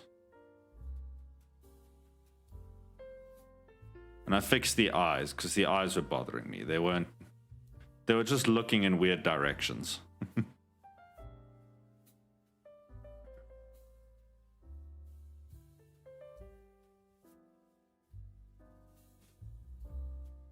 we go.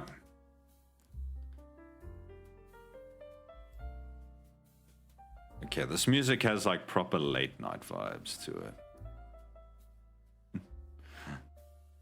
It's not quite fitting for two in the afternoon.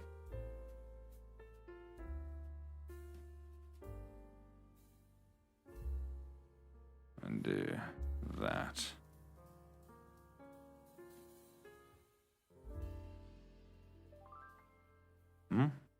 Something like that. That's fine. I just need the rough shape.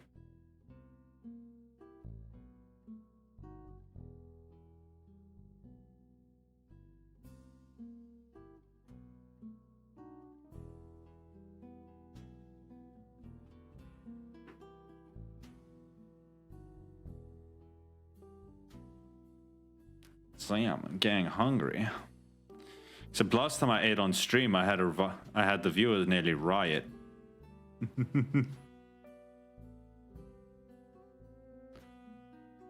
Mod nearly had a heart attack last time I ate an apple on stream, so I guess it's just my lot to starve.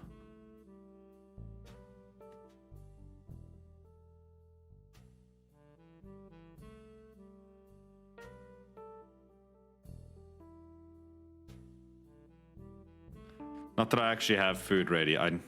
That's what I need to do when I'm done with stream. I need to hop off and go and like... I need to hop off and go and make dinner. Think of it as summer bod prep. Motherfucker, where it's still in autumn. I ain't gotta be worrying about no summer body. Besides, I ain't going anywhere to show it off. Even if I did get a summer body.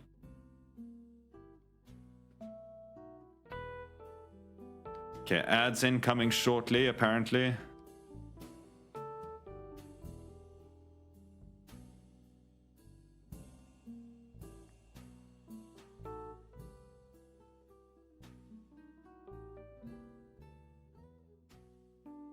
The last time I was even at the sea was in 2017.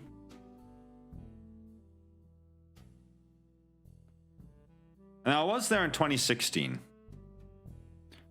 But before then, it was 2008. So when I went to the beach when I went to the sea in 2016, I went in full black jeans with, you know, hiking boots, black boots, everything. And we drove over the crest and the ocean appeared before me and I went, oh shit, yes, that exists here. Because I hadn't packed any swimming clothing whatsoever.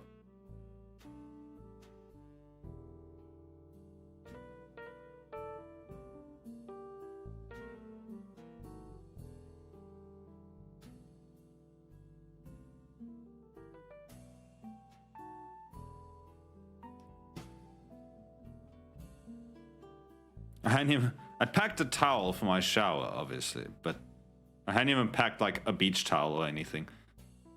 I was just like, oh, well, I guess I'm not going swimming in the beach, or in the ocean, and I didn't.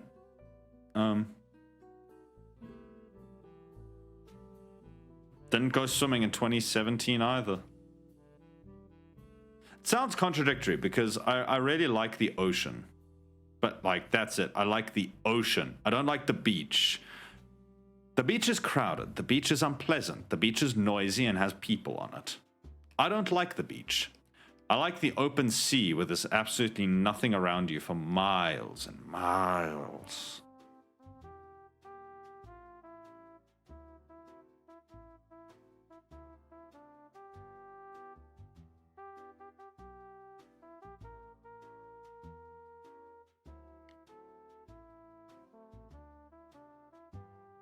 I apologize for anyone actually in chat who may have something like thalassophobia or whatever, because I was just saying, like, it's really cool to think that you can sit at certain points. Like, just the mind behind it. You can go out on this planet, you can go to certain areas where the nearest bit of land is 6 kilometers under your feet.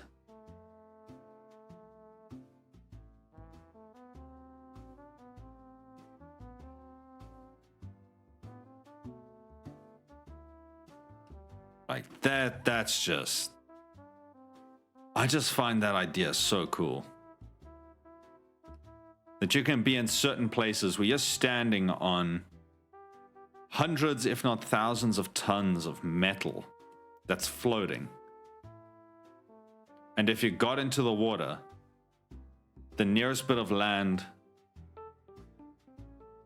is like 4 to 6 kilometers under you.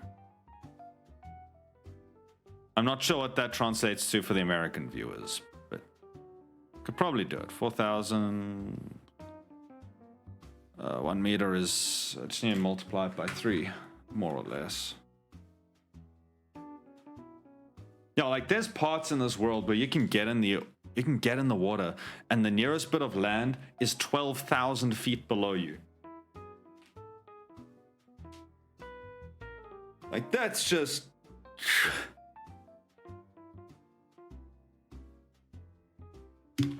Ah, sorry, I hit the mic.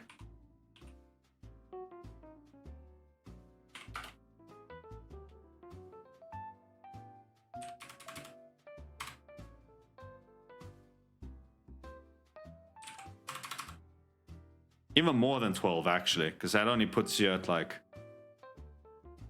3.6 kilometers. 13,000 feet below you. Almost actually sounds scarier in the heathen units. When you think about it, really. If you say that like land is 12,000 feet below you, that's kind of intimidating. 13,000 feet. It's a bit less. It's a bit less impressive when you just say 4 kilometers.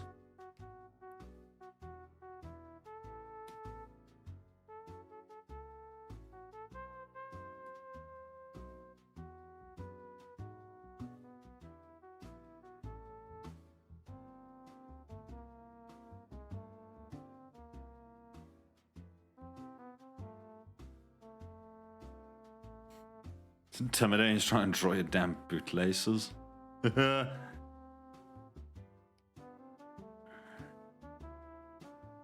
Ah, yes, because I did the proper big lace-up boots.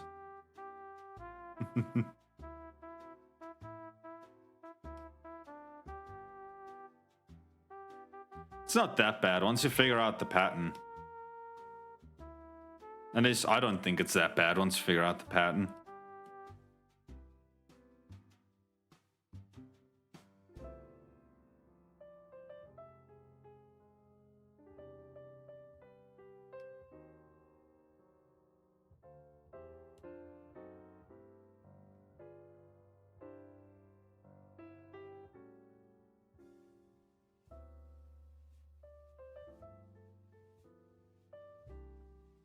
There you go. That's looking nice, though. She's looking cute.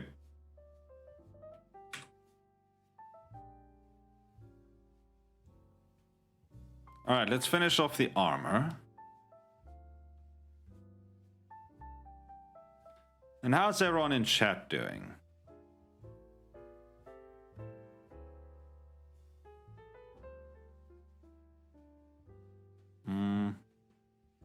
Have... Okay, that's going to cost there. That's gonna cost shut it down with there.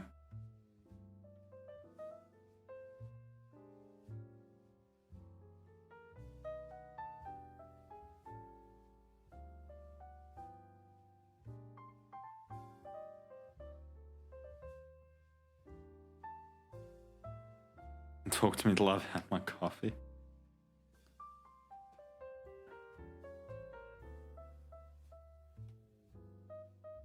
Still waking up. That's fair. What time is it there for you? Must be like... It's early morning, isn't it? If I had to guess, 5 or 6 a.m.?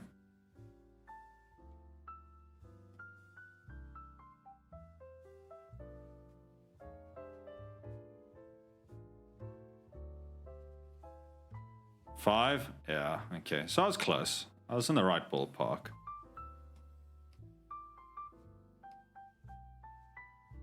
There are very few things in this world that will get me up at 5 a.m. now. Very, very few things that'll get me out of bed at 5 a.m. I blissfully sleep through until 8 most mornings now.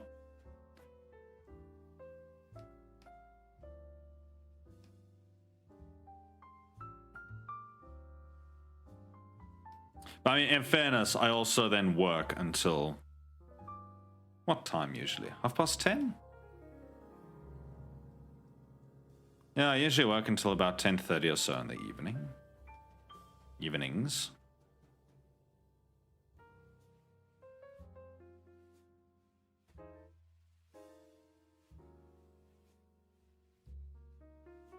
What? It's still another 10 minutes. Huh. Thought this playlist was done.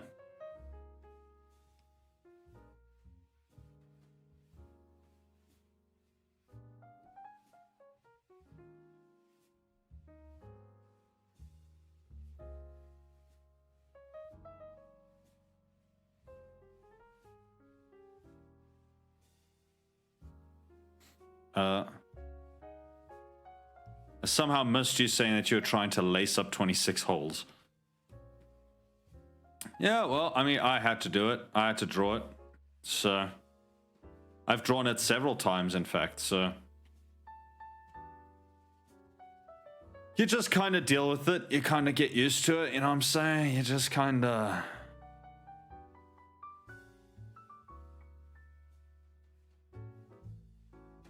You just kind of get over the skill issue, honestly.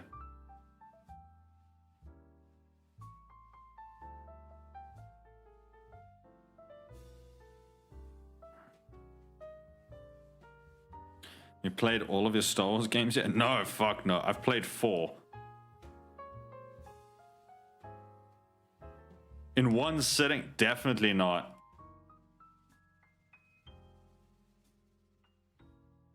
Definitely not. Not a fucking chance.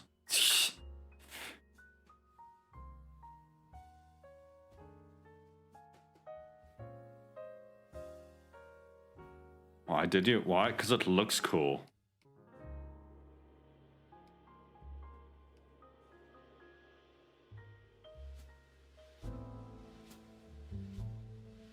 I think if you ask about most aspects of VTuber design, there's some things that's going to be like deeply personal and meaningful, and the person's like, oh, I chose to do this thing because of XYZ reason, and that's cool. All right. But there's also going to be a lot of things that you ask about in a VTuber design and go, why did you have this? And the person's going to look at you and go, I don't know, it kind of looked cool. I'm glad you believe in me, Clicks. I appreciate it. I may have to do a couple of streams where actually like all that I do is basically play games in order to make sure that I catch up.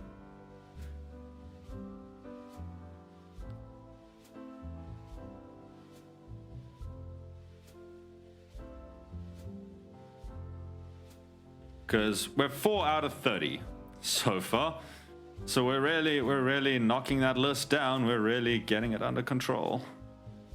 Shit.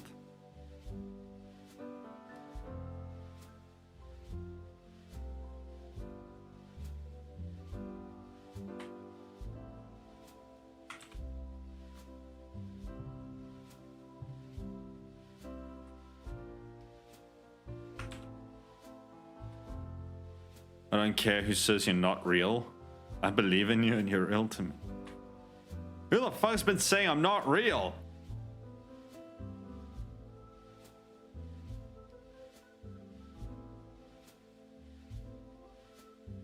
Although I know there's been a lot of discussion recently on that from like stream side of like, I've just seen a lot of people talking about it from the streamer side. Like, guys, we are regular human beings. We do have feelings. We're not robots. We do struggle. We sometimes have bad days, all of that.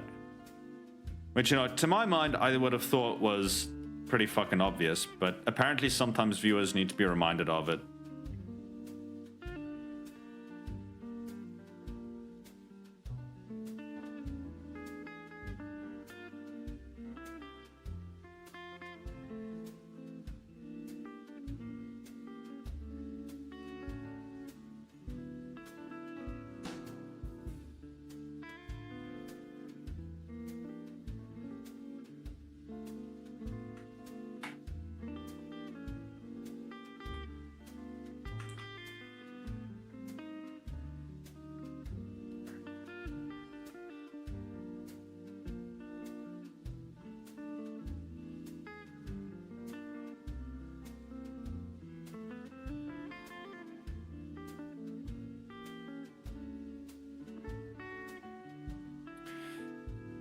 Just going back on a topic though, actually. Have you guys been enjoying the games at least?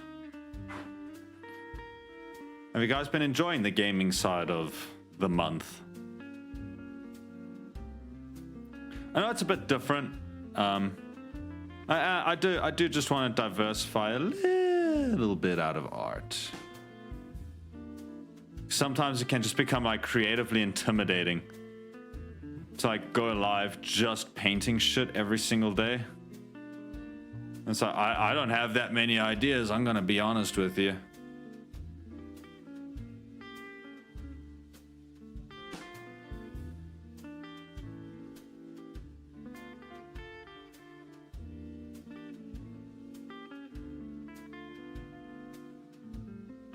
Like stores have been multitasking, if I'm honest. Yeah, that's fine. I think a lot of people that do come into the stream just tend to kind of watch quietly and lurk. So you don't have to apologize if you're generally busy with other stuff while I'm doing this. I think the energy of these streams is usually like relatively chill. You can just pop me on in the background and get on with life. Some of them, yeah, I mean, okay, the reality is we're not gonna just play banger games. There's gonna be some shitty ones in there, I'm sure. I haven't played any that are like too dramatically awful yet, but I'm sure there are some that are coming.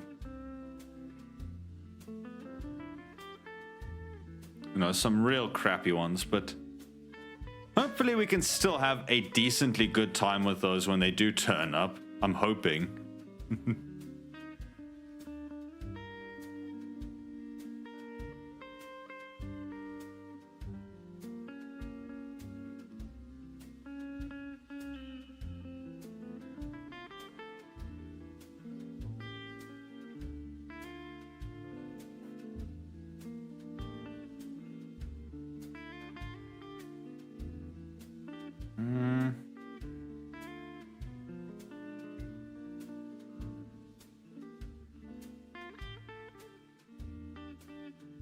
Been winning arguments.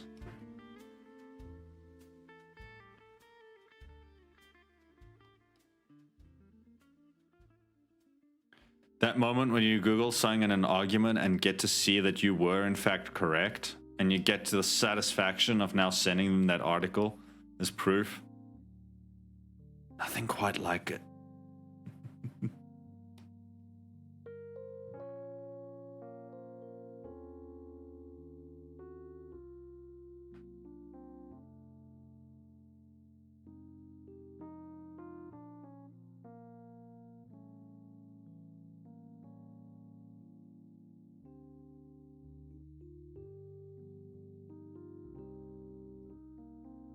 I have to see if I can find it. I know I have it saved somewhere. It just got me thinking of it. I need to...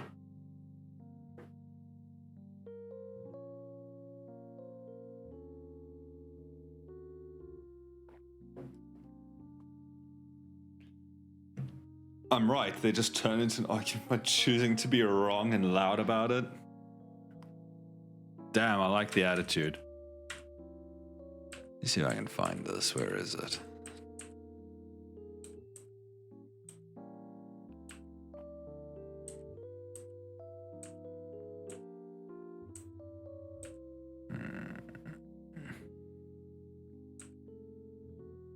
I should get in the habit of actually naming all of the memes and shit that I download. There you go. There you go, Clicks. Just for you. This man's damn boots. Listen, I had to draw them. I think it's fair to pass the burden on. I've had to draw some really complicated designs. I'm just keeping the tradition alive. Who's your favorite Star Wars character? It's a bit of a hard one for me to answer, honestly. You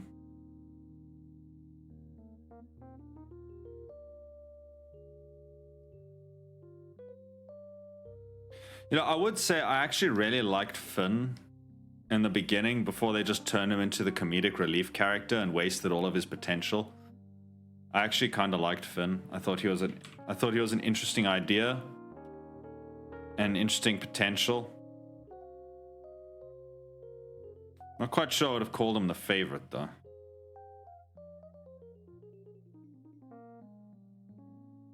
At some point I would have, when I was younger, I probably would have said 3PO at some point. I actually really liked 3PO.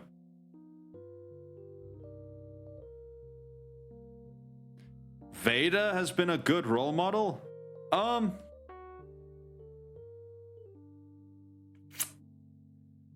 mean, he did kind of murder his wife and a lot of kids. He murdered a lot of younglings.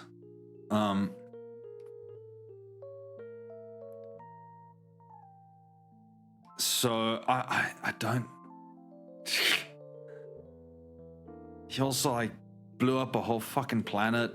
You know, well, technically the Death Star. Technically Tarkin gave the order for the first Death Star to blow up Alderaan. But he was still part of it. He was still, you know.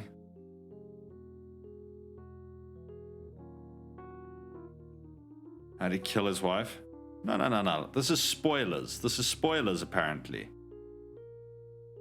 That was before he was Vader. Listen, no. He had received the title, "You are now Lord Vader." He had already received that title. Alright, just because he wasn't in a suit yet, don't mean that... That it wasn't Lord Vader that did that shit. That was him. He wasn't called Lord Vader immediately. "You are now Darth Vader." That's it. Not Lord Vader. Darth Vader.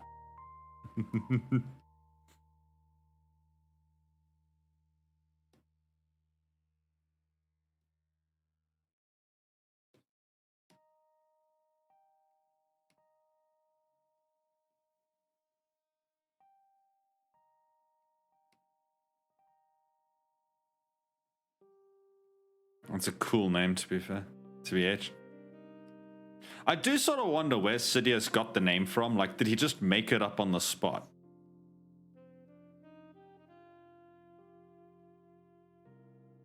Like, did he just like, "You are now Darth," and then went, "Shit, I need to think of something." And I was like, what sounds cool? Vader.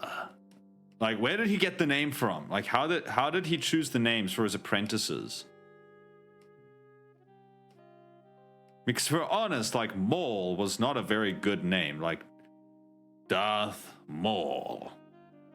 Like, he just went, opened a fucking dictionary and was like, what's a good name for, like, something that's really aggressive? Oh, when you maul something. Hey, that's good. Let's use Darth Maul.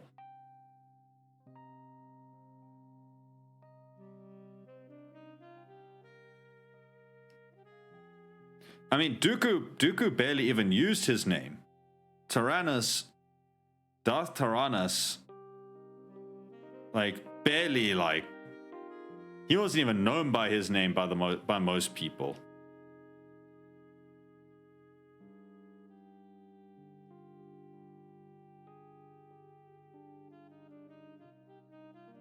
Better than Darth Icky.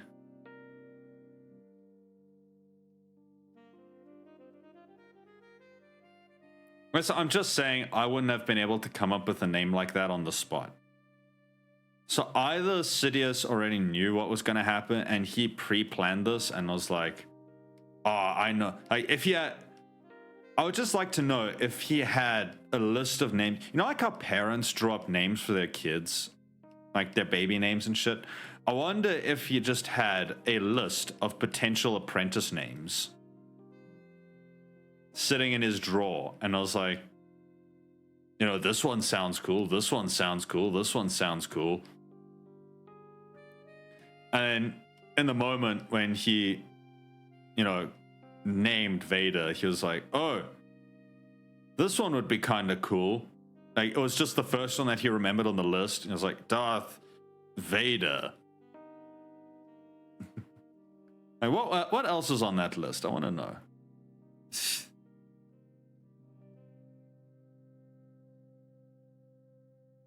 Cooked with that.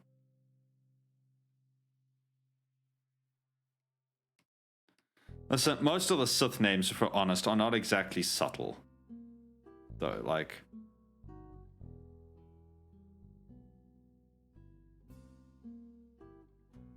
Vader. Dutch or Afrikaans, father. Sidious. Oh, I wonder if Sidious has anything to do with the word of being insidious. Tyrannus. I wonder if that has anything to do with being tyrannical. I wonder if Maul has anything to do with the verb of to maul.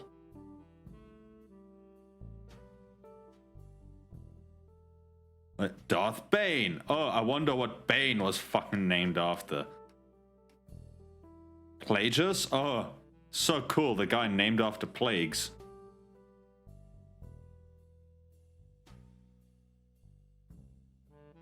I'm just saying, sometimes it was nicer when they just had a name like Friedan Nard.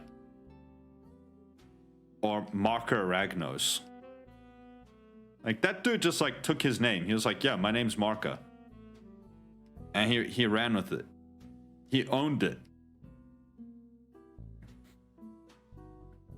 If you were a Darth, what would you be? I have no idea, actually.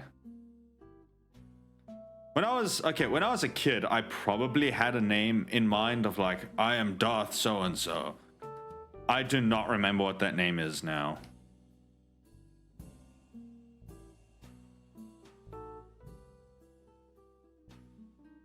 Darth Nines, fuck off.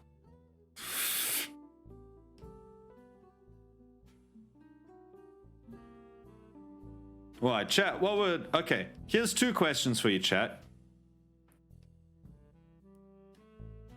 Darth Bad News Bears. What would you name yourself if you were to be a Darth? What would you call yourself?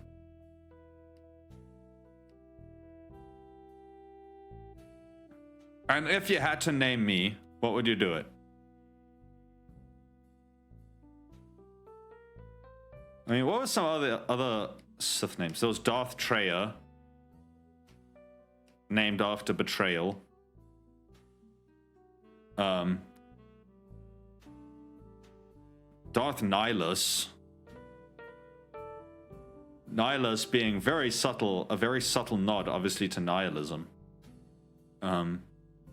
Or annihilation. Very subtle. If you weren't paying close attention, you'd probably miss that he had that sort of namesake.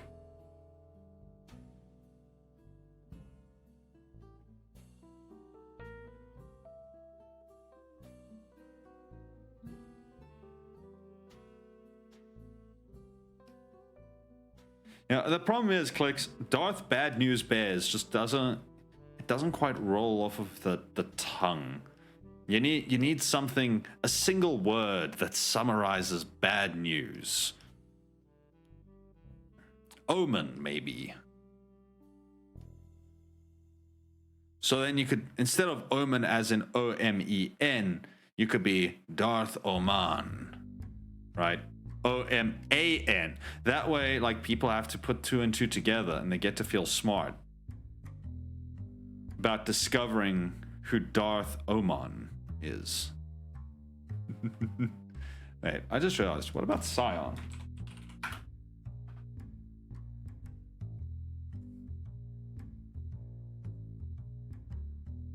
Because, hang on.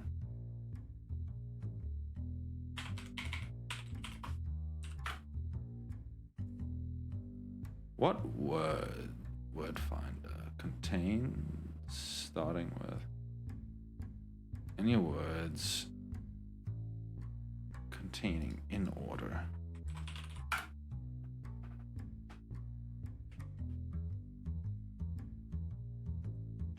What was Darth Scion named after? Not compassion, I can tell you that. Perhaps abrasion. Because the man looked like a fucking rock.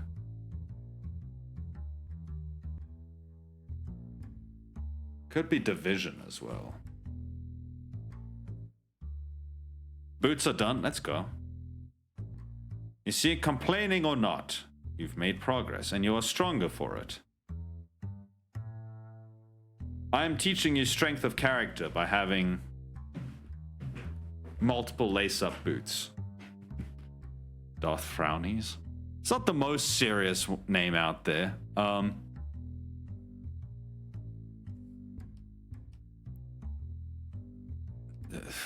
Frown. Scowl. Darth.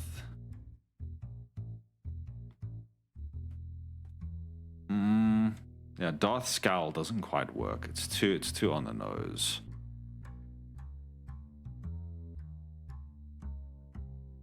Oh wait, I think I've started the playlist that gets Yep, we start a playlist that gets knocked. Let's do that.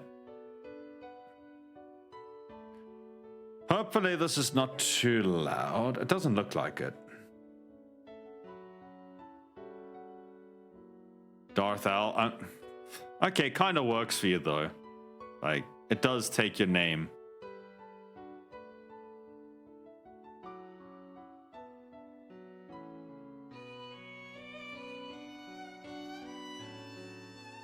I wonder if that's an available Twitch name. Just thinking about it, because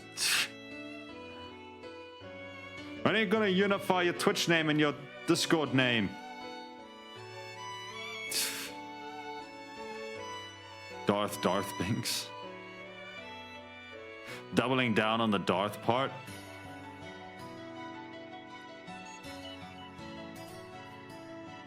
And damn, this is loud in my ears. Hang on.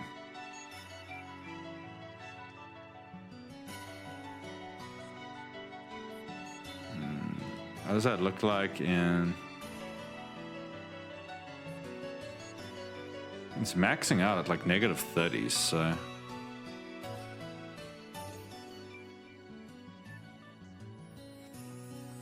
Scares the kids. The only thing it does here is confuse people why my Discord mod and my Twitch mod are not the same person.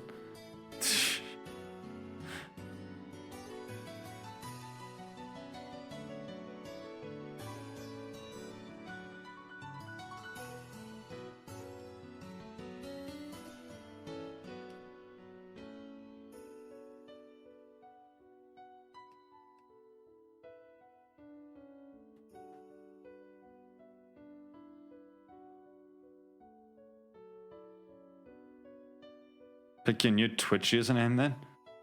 I don't fucking know. You don't put this responsibility on me. The other one that's got to wear it. Okay, I will say that this is slightly tangential to usernames. The username colors. Also about, yeah, you have an issue, picker. I will just say your username's sometimes annoying to have to add into like things because you do the alternating case. But you're still here and you're now recognized by Stream Elements as a mod as well, so...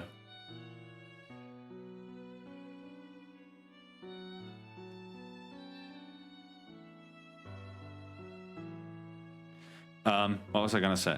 Oh yeah, tangential. The username colors. I used to like hear streamers saying like how much it throws them off when someone changes their color. And I was like, okay, yeah, sure, whatever. And then I realized, because some people in chat have identical username colors. And I sometimes just, I see a name and I see the color and I just assume that it's one person talking. And then suddenly I see chat like greeting.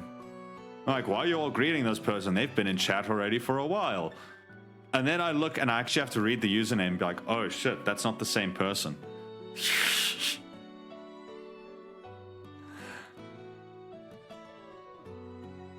I've become that person that simply is like, oh, these are the active colors in my chat. When people talk, if I see this color, it is most likely this person.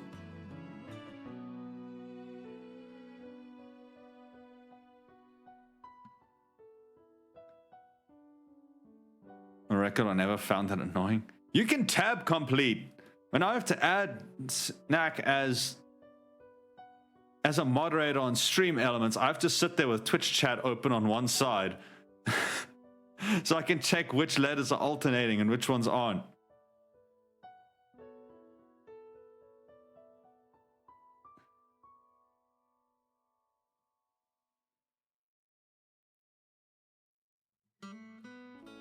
Tab complete, so like where you begin typing out someone's name and then you just press tab and it auto completes, it auto finds for someone. So like if I wanted to message you, I could just type in CLI and then press tab and it'll bring you up. It's why I can time people out nice and quickly if I need to. Or ban people, that's also an option. Do it manually every time? My poor man. Gonna pick a name or not? No, I'm not gonna force you to change your name. I'm not gonna be like, right now, as a streamer, I am ordering you to change your name.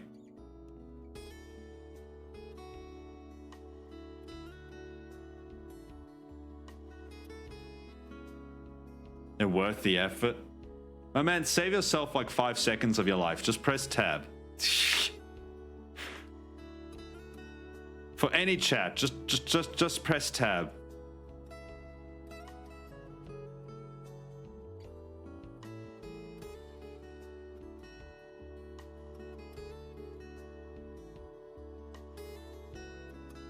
On mobile?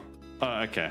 Then you can't press tab. Then you do have to press. Then you do have to just type it out each time. This is why I don't watch on mobile unless I absolutely freaking have to. I hate mobile. Like, I know a lot of my viewers are from mobile. I can see the stats. I know that like 60% of you are watching on a mobile device. Are you coming up with usernames? Then don't change it.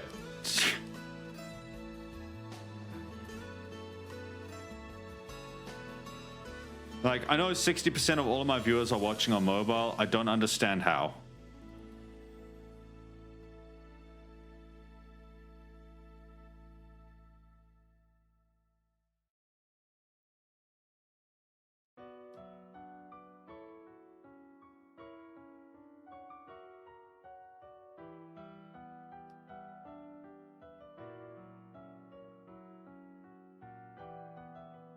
I suggest I spank Mice Elf.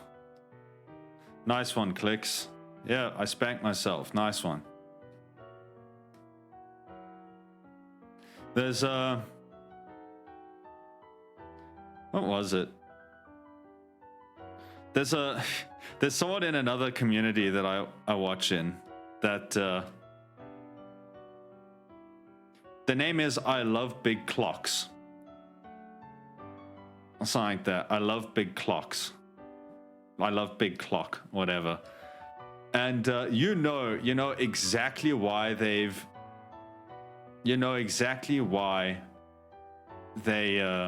chose that name.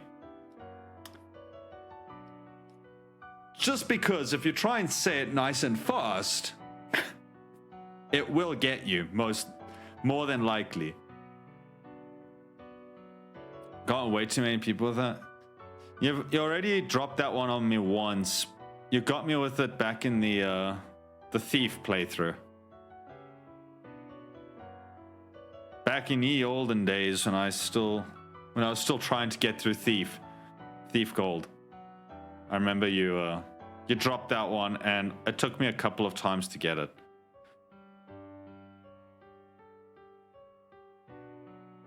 In fact, I think I pretty much continued, like, you said it, and I just continued talking on it. I was like, oh, that's an interesting point or whatever. And I started going on, and I was like, oh, wait, I see what you did. You remembered? Yeah, I remembered.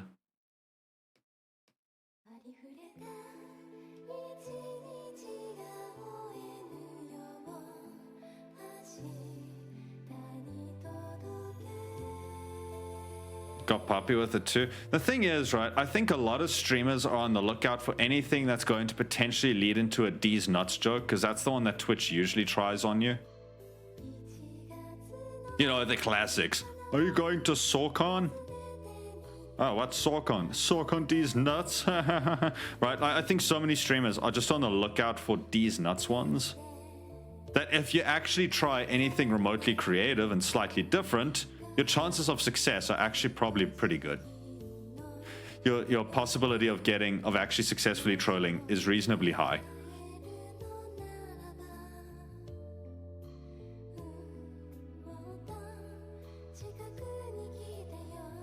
Got it pretty bad with it?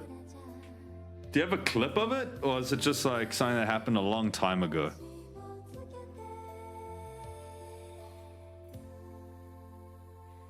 Da da da da da. Ba ba da da da da da na na na. I'll look for it. When did you get it? Like, was it a recent thing? More older. More older. That's beautiful grammar from me.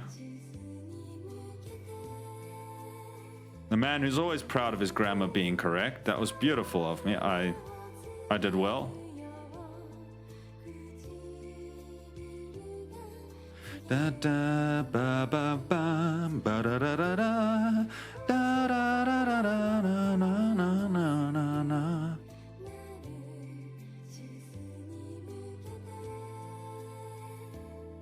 When your name was Green and the first time she played Tomb Raider.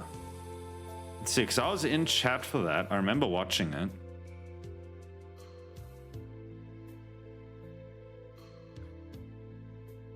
That's bold of you, though. I'm gonna give you, that's a bold move, going in when you're a brand new person and getting the streamer with something like that. I can barely remember when your name was Green, though. Like, you've somehow just always in my mind been a blue username. This is what I mean, though, right? Where it's like, you just get used to the like chatter's name colors more than anything else. And so, like, sometimes the biggest trolling that you could actually do for a streamer is probably just changing your name color. And it will probably confuse the fuck out of them.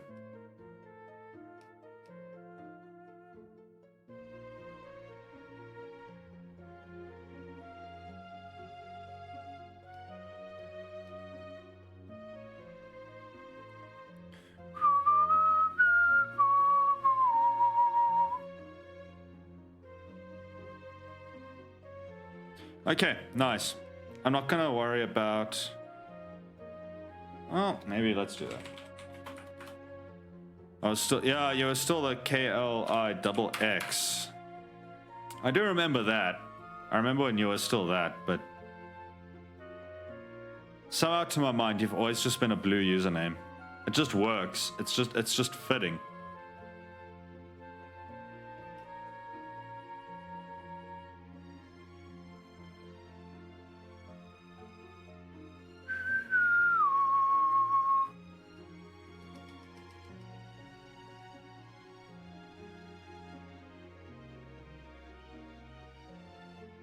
It's still trying to process all those brush strokes. Okay. There you go.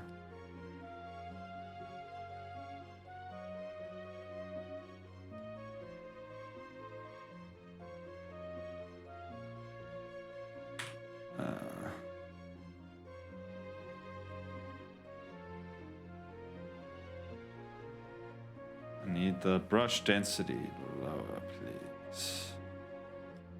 Especially on the eyes. I need the face to be somewhat brighter.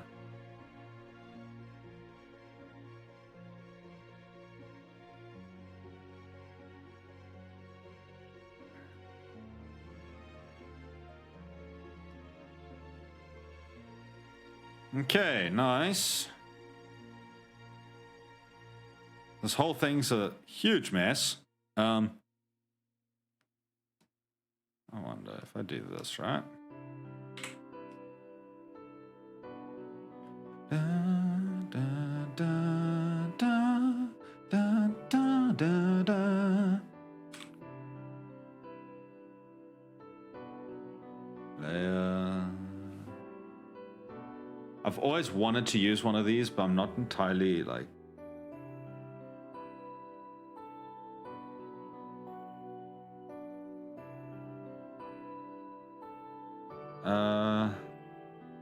Subdrawing color.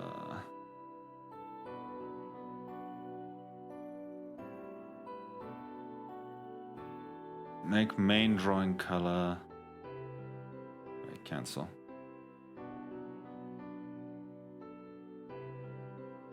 Oh, it selected the head as well. No, I want you to only...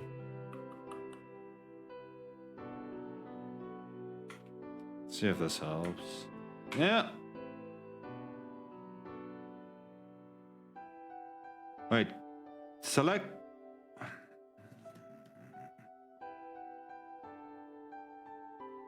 I want you to only select the hair. That's annoying. Okay. Let's do this.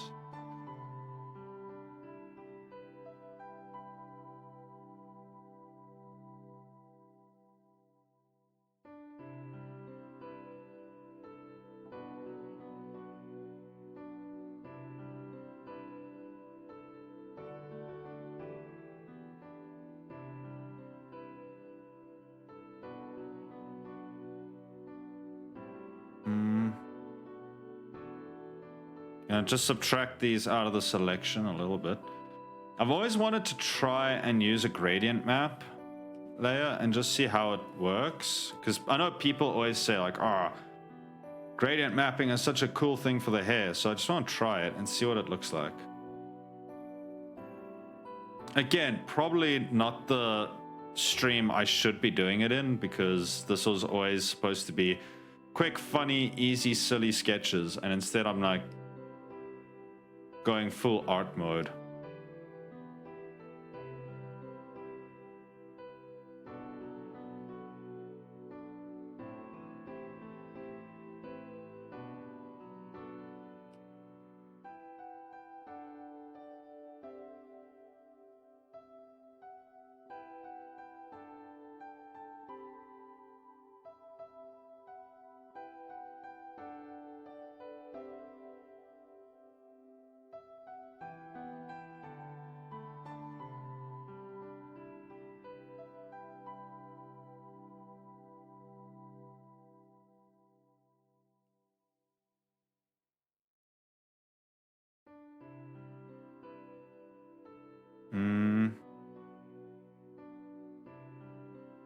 Almost there.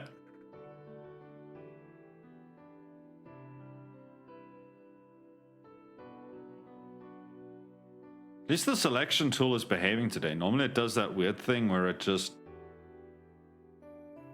fucking auto completes everything and fucks up my selection. Da da da. Watch this get flagged on YouTube as well. The music, I mean, not the painting. Where else are we missing? There.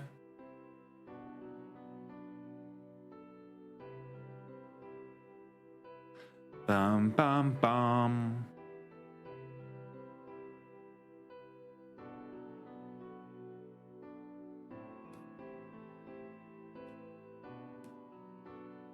Here.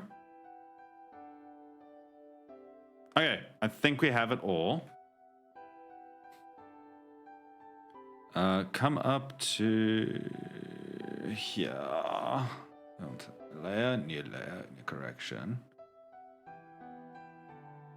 Gradient.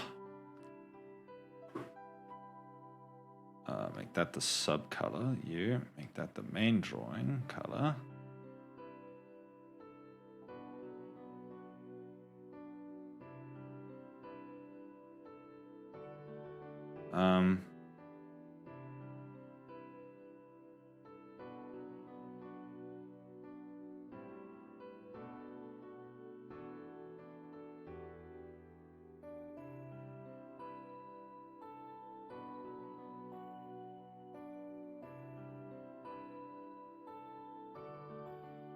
Okay, never mind. I can't see what that's doing. I'm gonna have to go practice that.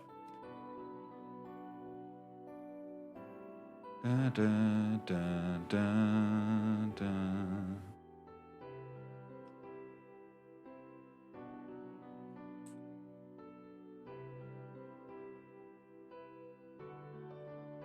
Let's see if I just overlay that. No, overlay. Multiply it.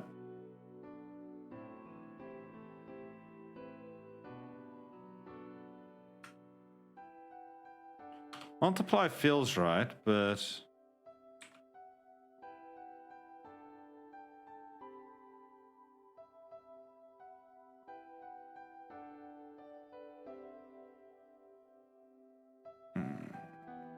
maybe just darken it instead.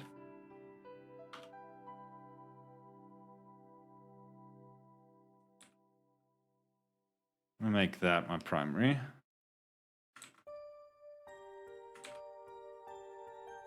Bum bum. Dun dun dun dun dun dun. Dun dun na na na na na na na na na na. Da da da da da. Bum bum bum bum bum bum bum bum. Anyhow, no, okay. Enjoy, Jim. Hope everything goes well.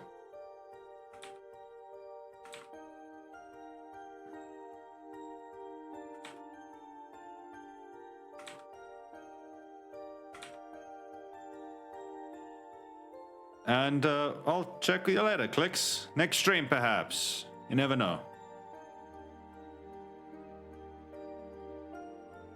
I hope you have a good day, my friend.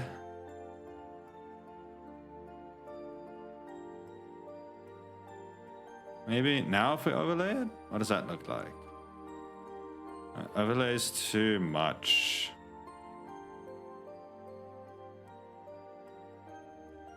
Oh, well, that's an interesting result.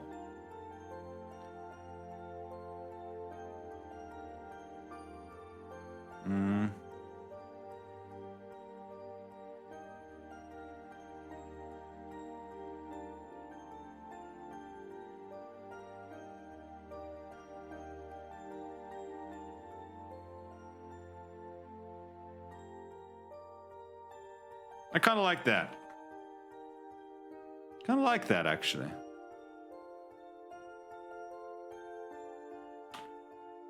I mean, not 100% like it, but...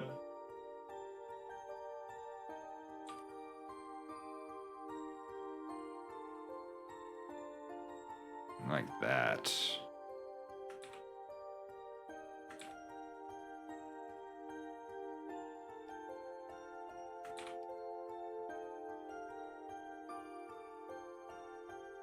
Oh, that's nice.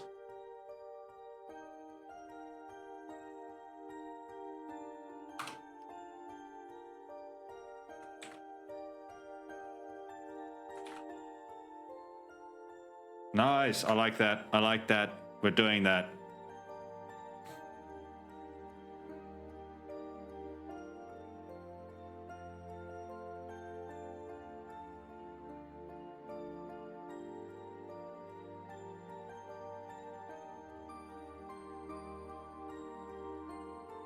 Oh, there we go. That just pops.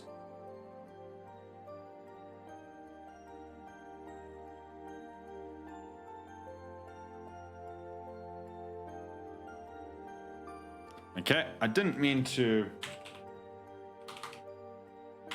I did that on the wrong layer. So I'd have to just do this again for the eyes, because... clip downwards, please.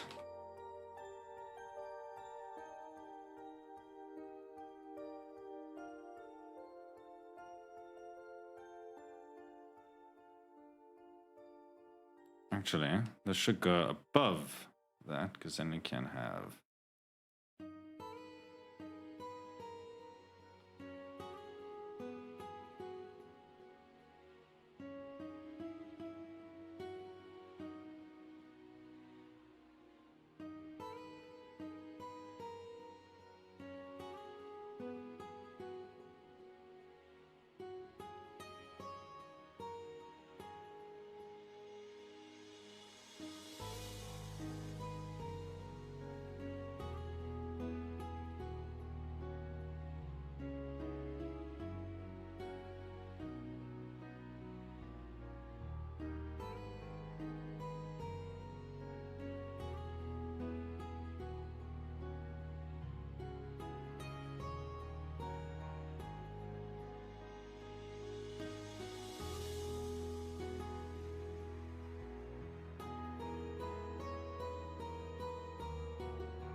Okay.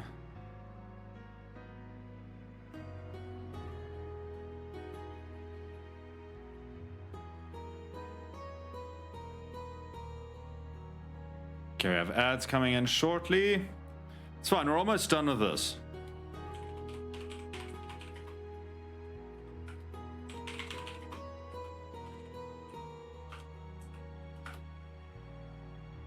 Okay, and I just want...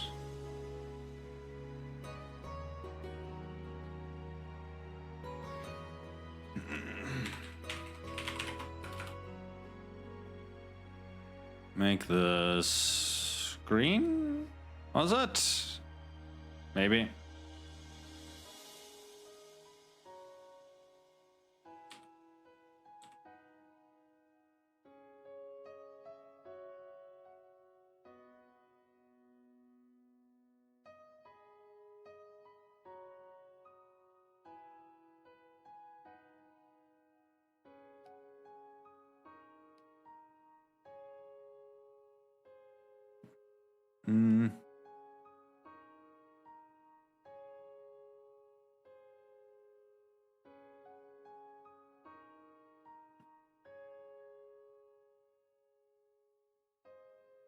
Okay, that's fine.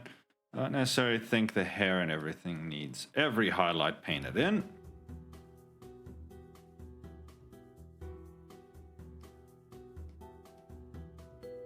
Looking fancy, isn't she? Looking good, man.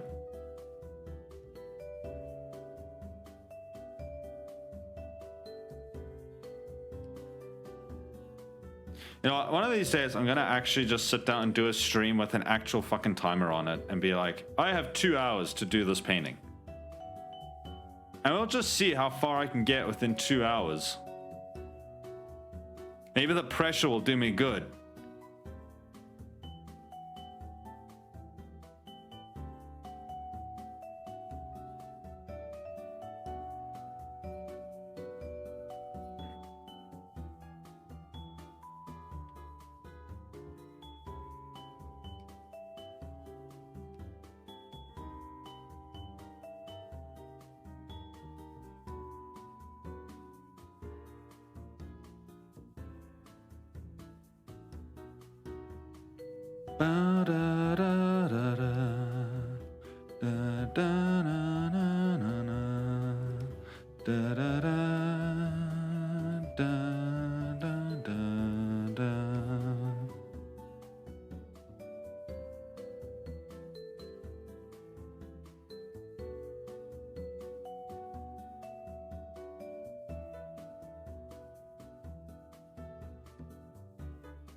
Bum, ba, ba.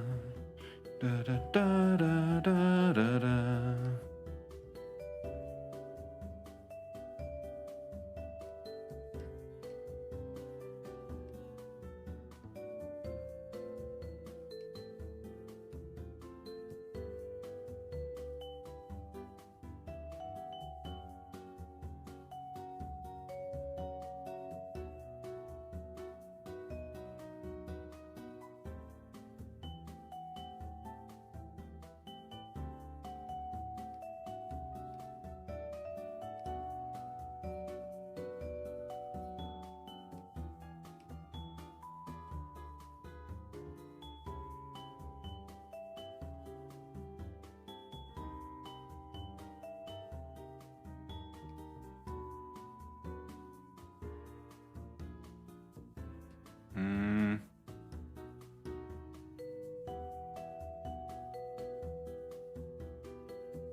Okay, I think we have ads coming in.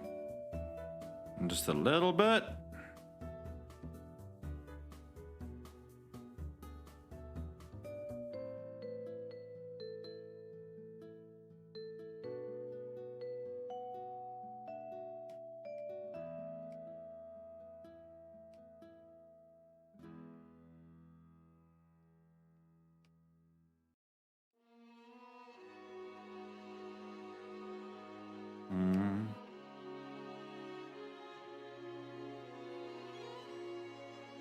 Okay.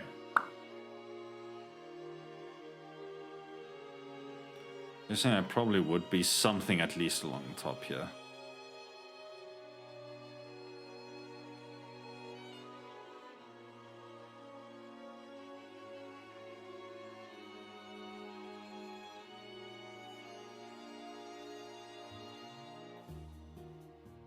Yeah, there we go. Ads.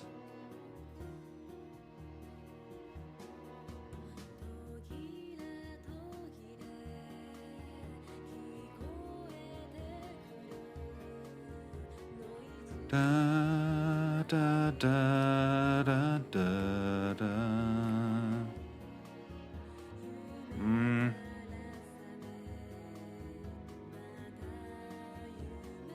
Hiya, holding up. I am awake. Thanks for checking. I'm gone. I'm fine. We're almost done here. At least probably take a bathroom break, because shit.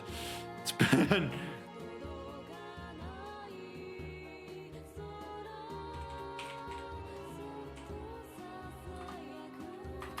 Didn't mean to yell. Why are you so angry with me? I'm trying my best.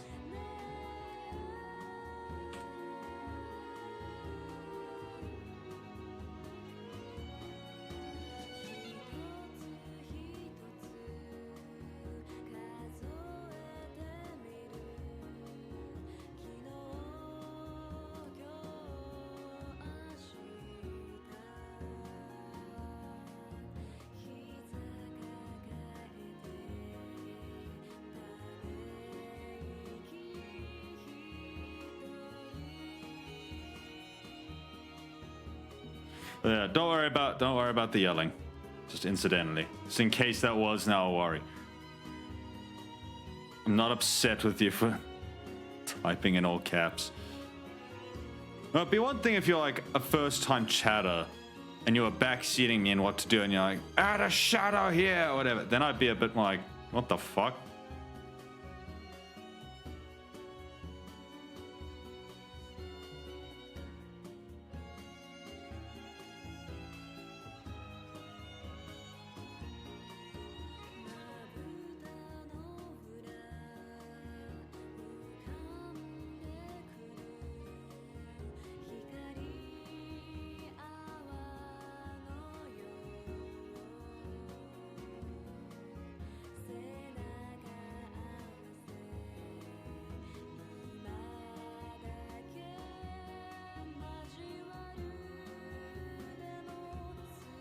I wasn't looking at the screen all the time. Again, don't worry about it. You've yelled at me for less. So... really not the end of the world. Da, da, ba, da, da, da, da, da.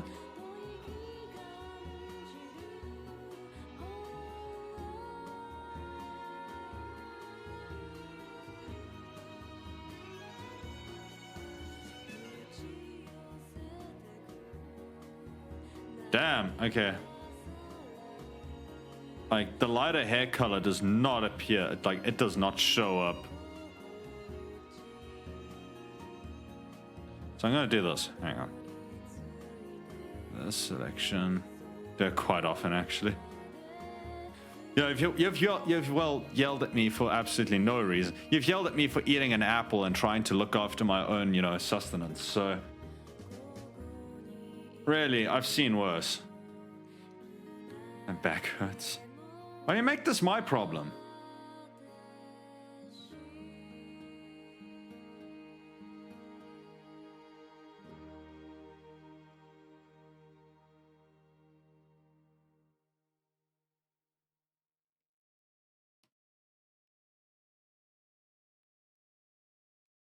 There we go, that at least breaks it up a little bit.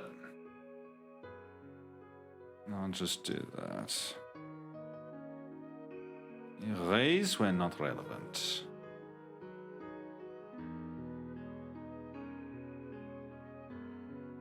Sat like a gremlin yesterday. Your own fault. Yeah. At least you know when it's your own fault. But welcome to the life of many artists, I guess. You're like, why the fuck does my back hurt so much?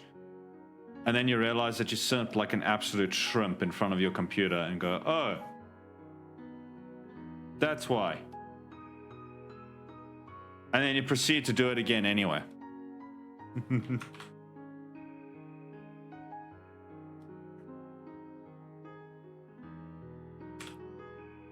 Bum, ba, ba, ba.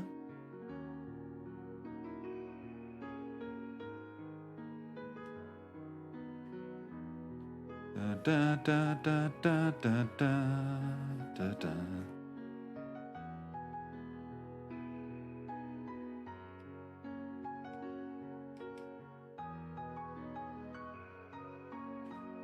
Yep. This was, remember when this month was supposed to be just like a bunch of meme drawings, just like a bunch of joke, haha, funny. Yep, that didn't go quite the way that was planned. Remember you wanted to go to the bathroom? Yeah, trust me, my bladder is not letting me forget. That's not a problem. But I'm finishing this off first.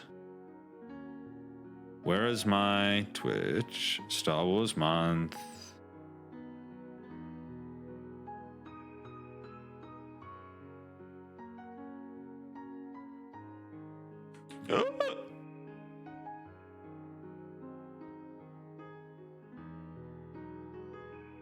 All right, this was basically May 4th through the 8th.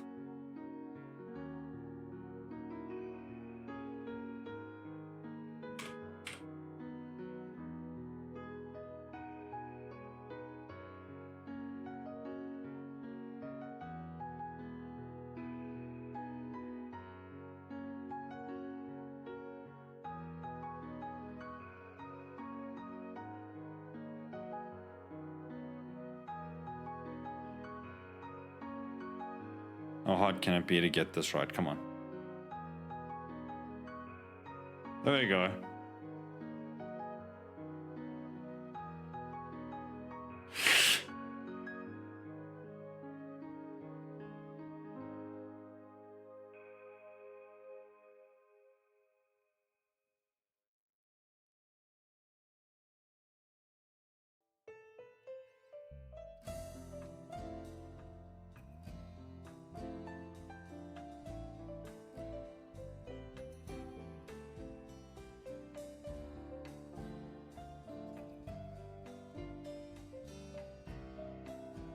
Jeez, that looks like horror writing. Let me change handwriting for this, because that looks awful.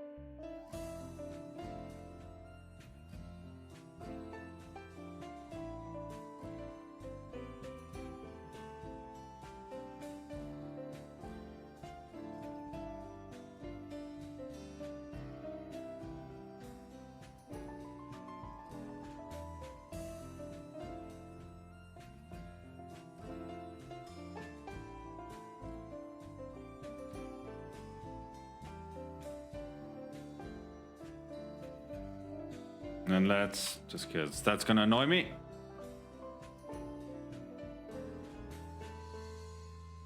And just center the name.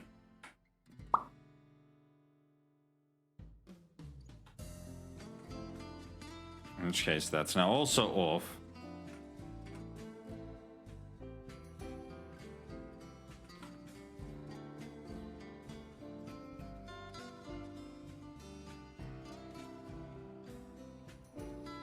Okay. Not bad, actually. She actually turned out looking kind of cute, not gonna lie. I'd like to at some point do a proper illustration with her character, because this was fun. I actually liked this. But it was fun to just put the it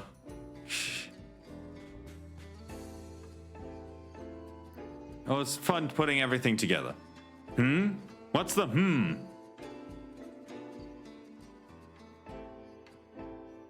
Also, I find it amusing that even though I removed the emote, it still appears in the chat replay behind my back. I don't know why. It should have refreshed by now. It should have picked up that it's not there. Birdie, isn't she just? She's a cutie. Okay, hang on. Let me save this. Export.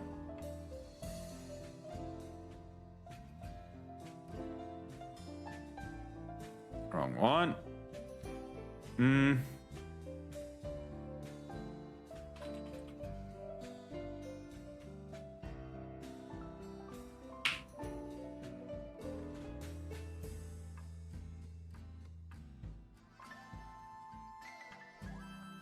This was a total of 9 hours working on this painting. Holy fuck, okay. It's probably it's more than I spent on the other two combined. Shit. Okay. Oops. Oh, I'm gonna do that. Okay, this is what I'm gonna do. I'm gonna take a bathroom break. And we still have a little bit to go. We'll come back and we'll play a Star Wars game for a little bit. Lord knows I have a lot of them to get through. It doesn't have to be like one of the super fancy or super one that's going to take us super long to get through. But we're going to then just do some of that. But I'm first going to just take a break because I really need it. I really need to get this out. And then we'll be back. Don't run off anyway. Go get yourself some food. Go get yourself something to eat. Go to the pisser yourself if you need to. And we'll be back shortly.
All right, we're back. Hopefully everyone got a chance to go to the bathroom, get a snack, all of that good stuff. Excuse me, I'll refill my water. So, we have about an hour to kill, or an hour that I can. I ate 3 chocolates, why did you leave me unattended? It's called having self-control. You're an adult at this point. That's entirely in your own hands, honestly. Don't blame me for your bad decisions. I cannot be held liable for them. So, I need to decide what exactly are we doing. I have like choice paralysis because there's so many fucking games we have to get through. I know there were 3 bosses. Each? Roll a dice. I don't have a 30-sided dice, unfortunately. I wish I did. Let's do this. Is my controller charged?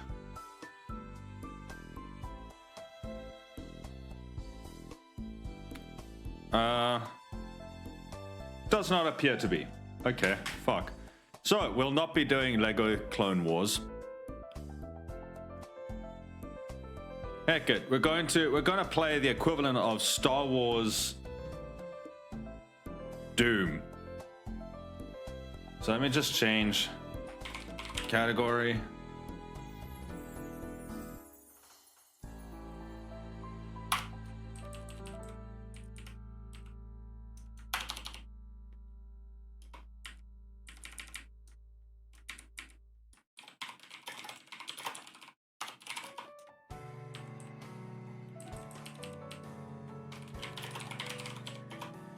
Dark Frosses.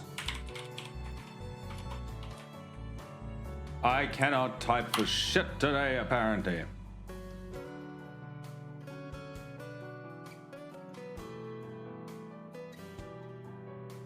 Okay.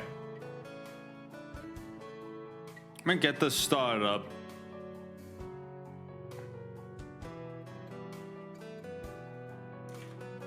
Does OBS pick this up?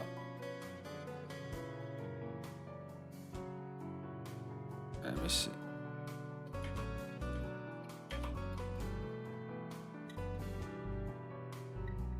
Yes, quit. First of all, I need to turn the music off because this shit gets game sound effect like 2%. Oh, that's game sound effect. Shit. Leave that like 75, that's fine. Game music off. Sorry about that. Okay. Transition over.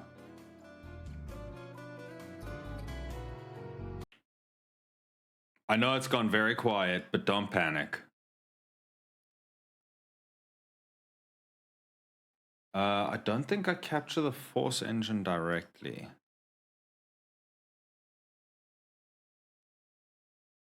Okay, there's still music. Okay, but that's like 16-bit. This is like...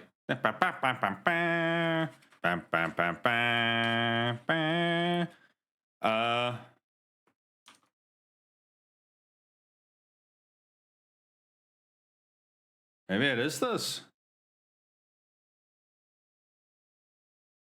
Yes, no, yes, no. Okay, I can't even...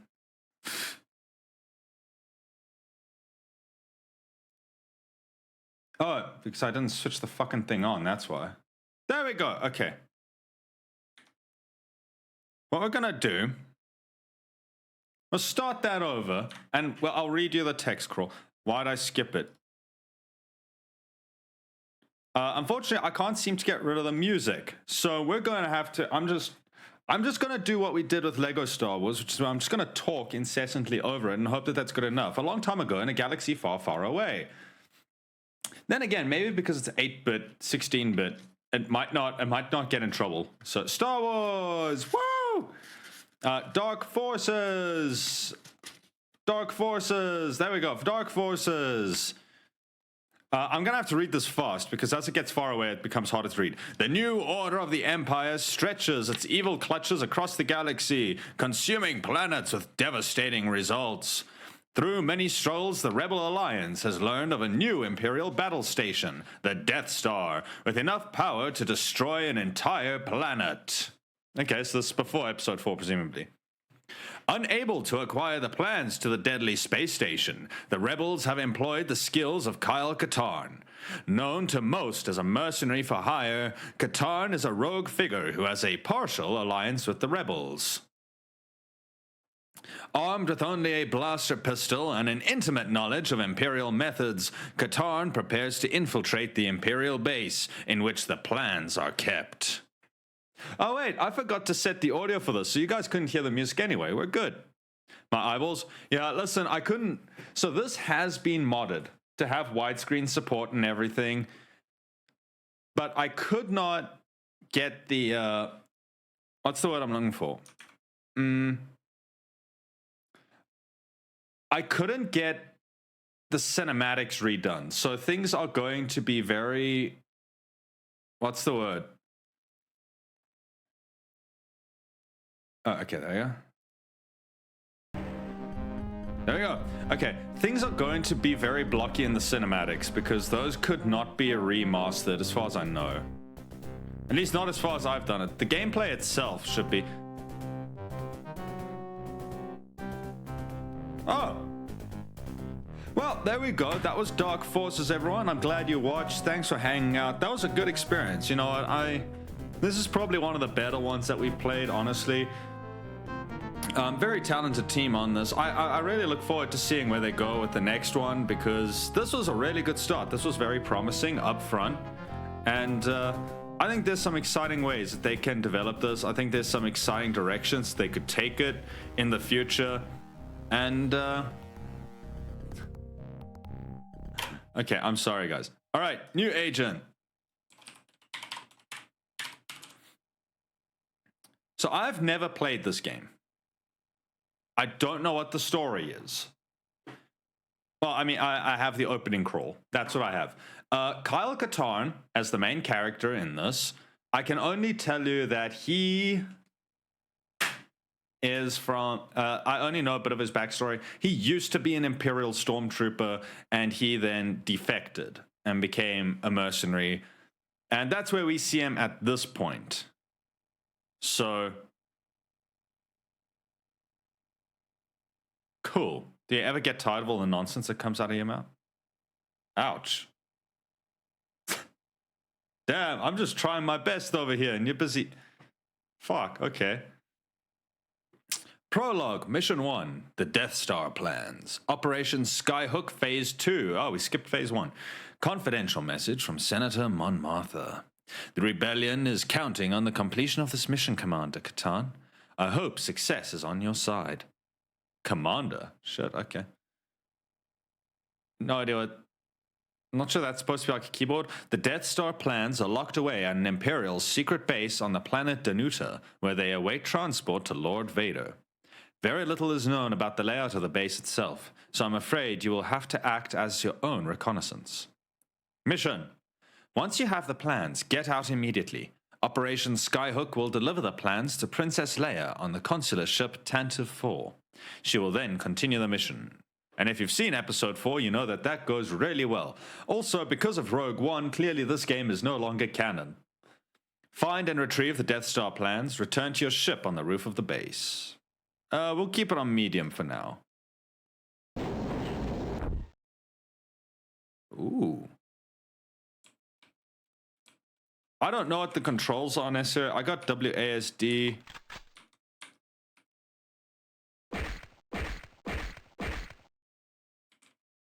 I'm not sure if just punching them is going to be the smartest move. Ew, this is... okay, you guys can't see it. I can definitely feel it. There's a weird drift. It's like I press W for like a second. It feels like I'm on ice. Okay. Oh, yes. Ah, okay, I didn't mean to start shooting. I wanted to punch him out. Your boots brown or black? They are actually a very dark brown. Close to black. But they are not actually black. Oh, we've been spotted over there. Is this open? You need the red key for the green door, naturally.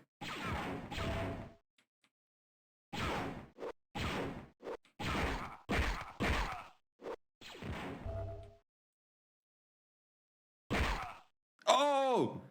Oh! Damn, my boy juiced. Okay, 20 shield units. These are all energy units. No idea what energy units do.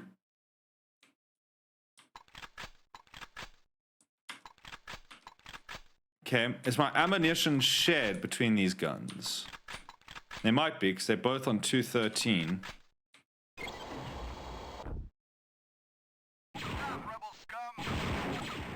Hey, the Stormtrooper arm actually worked. Holy shit.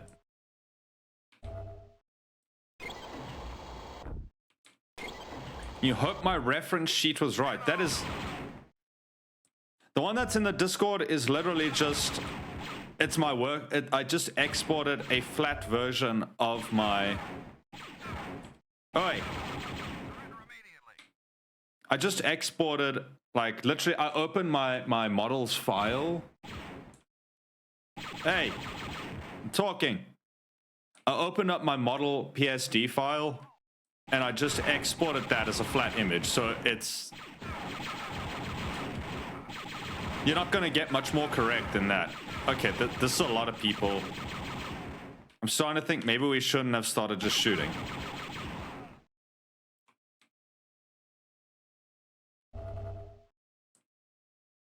Okay, energy units. Are energy units ammunition? Maybe? I don't know. I assume so. These rocks.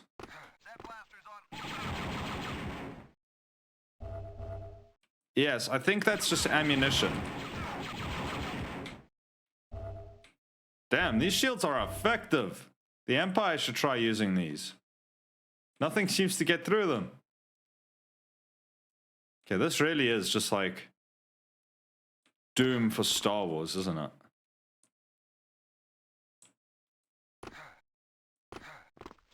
Wow, this is unpleasant to look at. I can't... All the textures are the same in the dark. I can't actually see. A revive. Nice. What's down here? Nothing.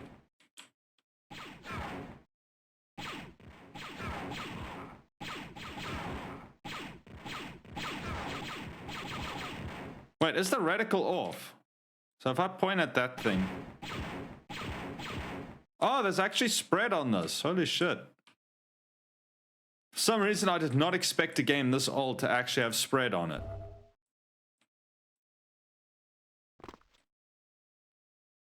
Now what? Do these open?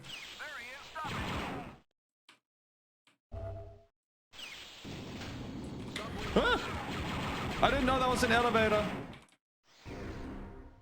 Hey, I got the red key. That opens that other door.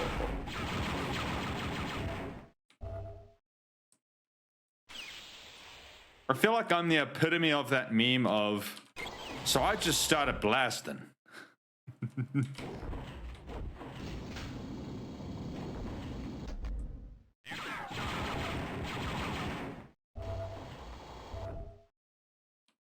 Okay.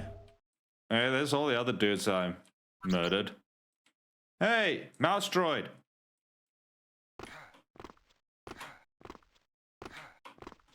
Okay, I can't jump out the window. I don't know if I can crouch jump and I'm just messing it up or if I was just... Okay.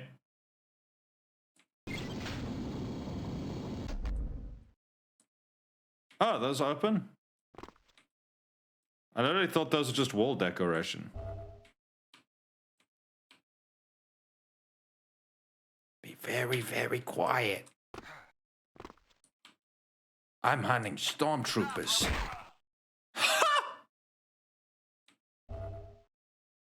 What? What fucking good is your armor, my dude?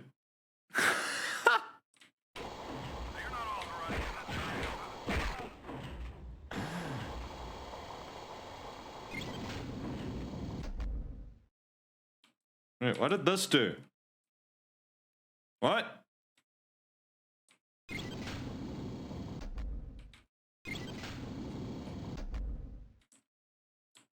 Oh, open that. Wait, is that a secret? This is so floaty.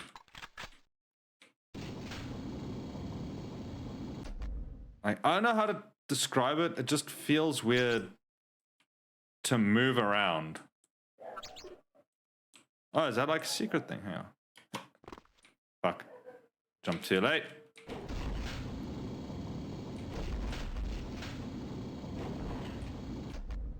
I always... Okay.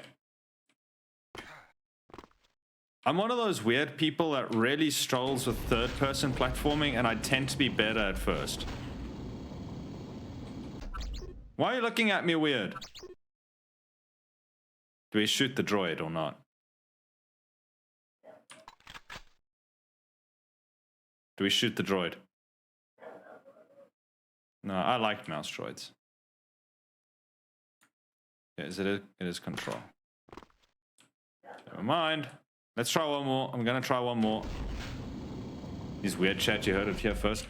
Listen, I didn't need to own up to that. That was just a known fact, I'm pretty sure. You know what? Fuck it. I don't need the secret. I don't want that secret anyway.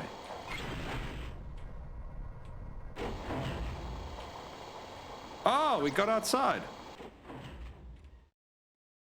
I don't know if I can jump far enough to get that. Holy shit, we have 200 shield. Over 300 ammo. We are moisturized, we are in our lane, we are thriving.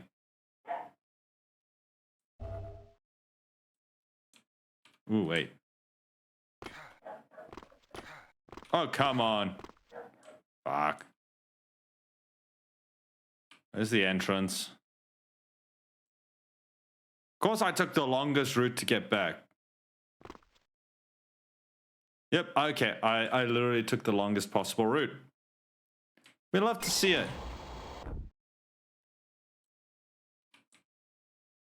Okay, wait, seeing as there's like all of this other shit that can be interacted with, is there anything here? Okay, I'm gonna be honest. I don't think we need that shit because we have 190 shields. You found a secret. Nice, we got more ammo from the looks of it.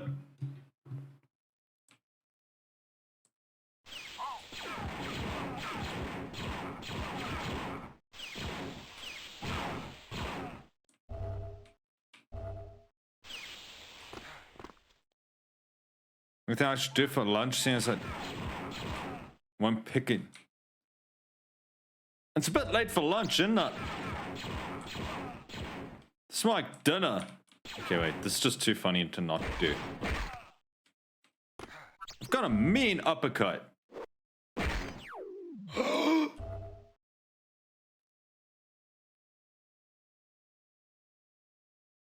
I'm so sorry. I didn't think punching you would do anything.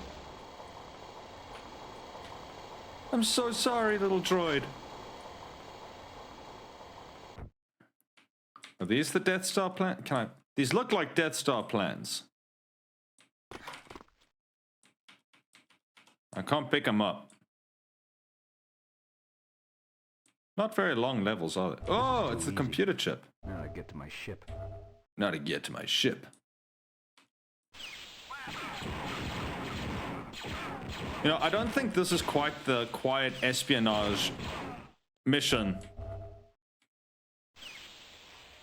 I feel like, honestly, if Kyle had just been a little bit quieter about this whole affair, then episode 4 wouldn't have started the way it did. That was mean. I didn't mean to. I didn't know that I could punch the droid.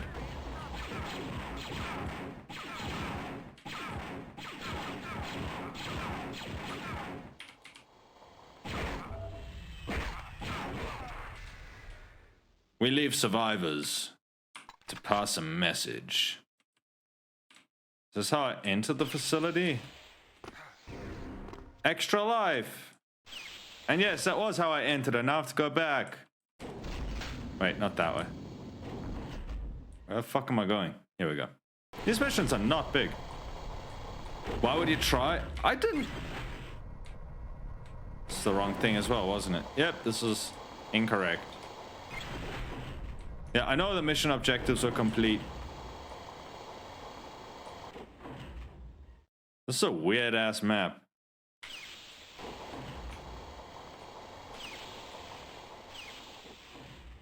I was just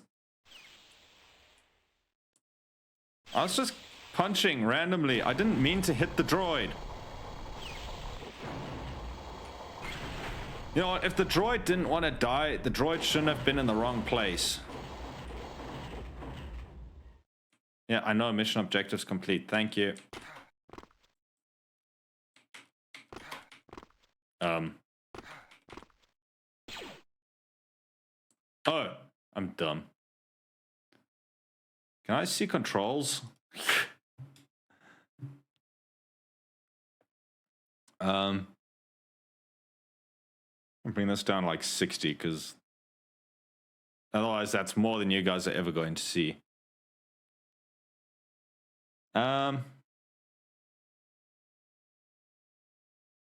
Subtitles. Sure.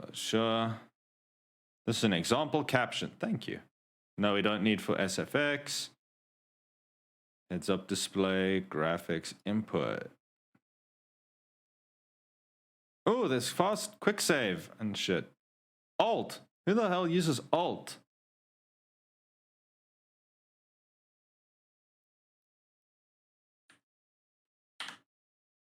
Next mission. Let's go. Mission goals complete. Continue to the next mission. I have nothing else to do here. To the Rebel Alliance. Soon afterwards, the Death Star is destroyed. But even as the Alliance celebrates this victory, another sinister plot is set in motion that will become an even greater concern for the Rebellion. You know, that is true. Like, episode 4 takes place over, like, 2 days. Like, 3 days, whatever.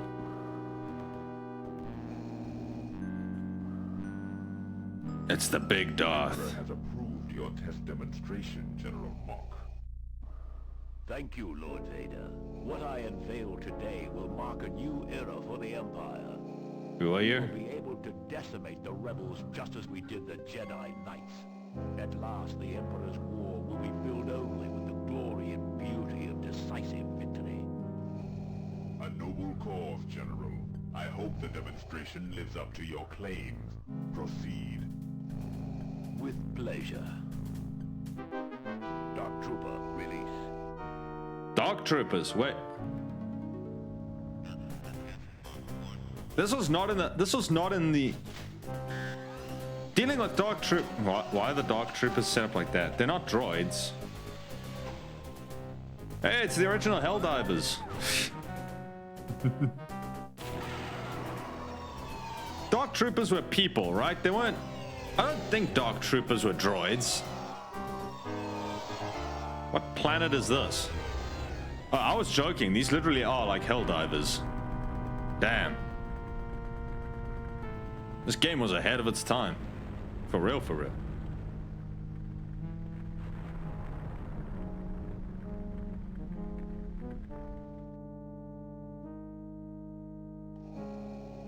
Very impressive, General. The Emperor will be most pleased. I'll make the captions a little bit bigger because they are tiny. I did not realize how small they would be. Lord Vader. Certainly, Lord Vader. That's a Mon Calamari ship, isn't it? Oh, that's because it's supposed to be us now. Thank you, Commander, for responding at such short notice. Yo, Kyle doesn't even have a beard at this point. Since the destruction of the Death Star. 5 days ago, the Empire attacked one of our secret bases in the city of Talay. This is TAC base to anybody out there. Please, we're under Imperial attack. There was no warning at all. Total devastation. They broke through our shield. They broke through our shield!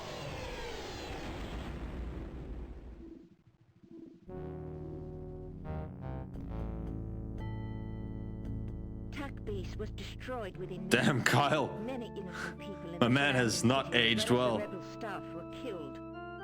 Intelligence thinks that this may be an act of retaliation for the destruction of the Death Star. You think? Interesting. This looks like it could be a normal Imperial attack, except for those sounds. Very perceptive, Commander. I know you understand that all we discuss here is classified. This Imperial officer, Crix Medine, wishes to defect to the Alliance. He has supplied us with information on... So that means he's gonna new die. Imperial Got it. weapon.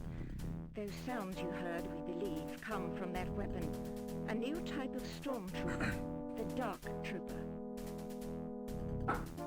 A new Stormtrooper that can take out a rebel base that quickly? I should have kept working for the Empire. Told you he used to work for them. Not taking this lightly. They have authorized me to hire you to find out if there is a threat, and if there is, to shut it down. That is, if you are still on our side. I don't think he'd tell you if he wasn't at this point. He's sitting on your ship. This could be interesting. Long pause. Alright, I'm in. But I think I'll need some help in this one. I want Jan Ors as my mission officer. Jan! Certainly. Then I will let Jan brief you further on your mission objectives. Thank you, Commander. Kind of odd how they all indirectly called old Darth Daddy. That's a bit of information I didn't need. That's something I didn't need to think about. Thank you for that. I appreciate that. Mission 2. Tale Tac Base. After the massacre. It's good. Oh, fuck, I don't have... Music is terrible. Listen, it's 16-bit, and technically there isn't supposed to be music playing, but there is anyway. I think it's just baked into the cutscenes. Fuck, can I do this? No, I don't think I can open it. Oh, can I?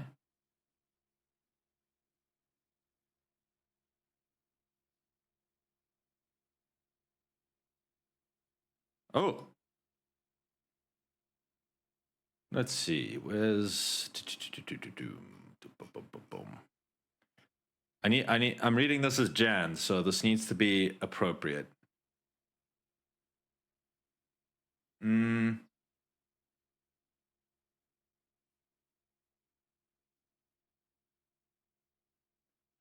Let's see. There was a couple nice ones here.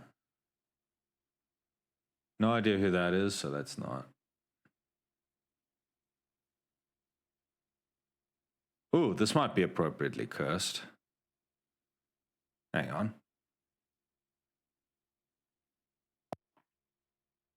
Okay.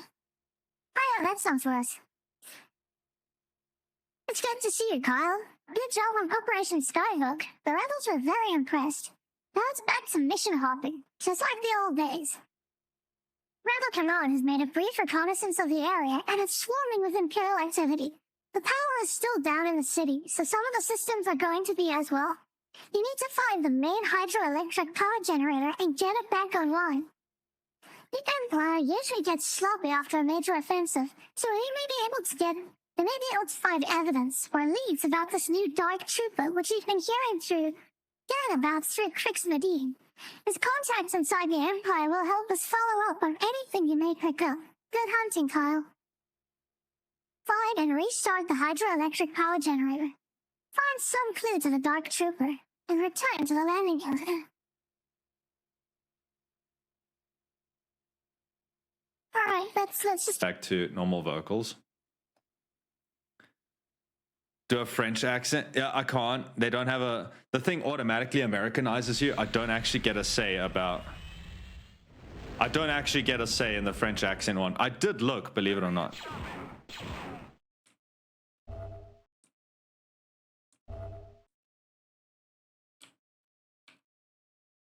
Hey, it's Uncle Lars and Art Maru. It took me a little bit to remember their names, which is why I didn't do it immediately.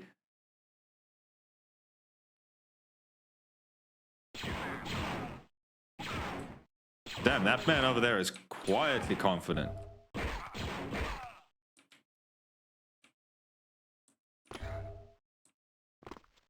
Apparently I've got like loads of energy cells. 500? Ah! There's a lot more of them here. I did not see all of them. I saw you. I'm not allowed to shoot your men up either, but I'm doing it anyway, so deal with it. Wait, who the fuck was talking? There's no one here. You're not all... 15 energy in it. Do one of you have a key that I need to collect? No, I don't think so. Okay. But yeah, I did look for a French accent one. The best I can do is something that's like weirdly American. Surrender immediately. Oh, that's a lot of Stormtroopers. Thankfully, we are talking about Stormtroopers, which... After all, we all know that Stormtroopers are notorious for their great aim. Okay, I actually have lost some health though. Like, legitimately.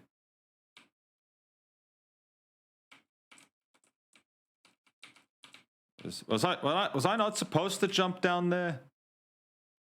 I don't think I was supposed to jump down there. Does shooting these do anything? Do you want to let me in? No, it's not even telling me I need a key, so I'm not even sure. Oh yeah.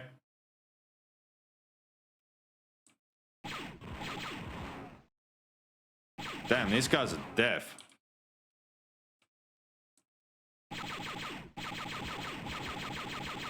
Okay, you know what? I'm looking at that spread. And I'm starting to feel sympathy for the Stormtroopers. I'm not sure that their bad aim is all their fault.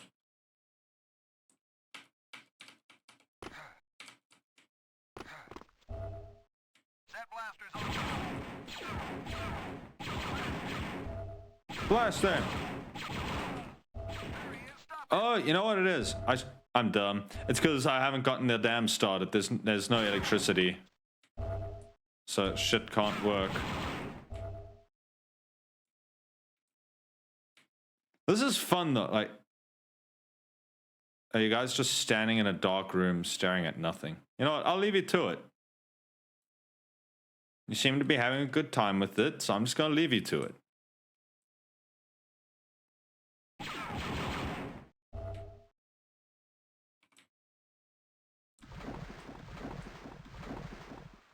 Okay, so if I fall in the water, there is a way out. Good to know. I have no idea how... Shit, my aim is worse than some of the Stormtroopers. I don't think this game was meant to be played on such high DPI, though. I think my mouse sensitivity is way too much what this game needs.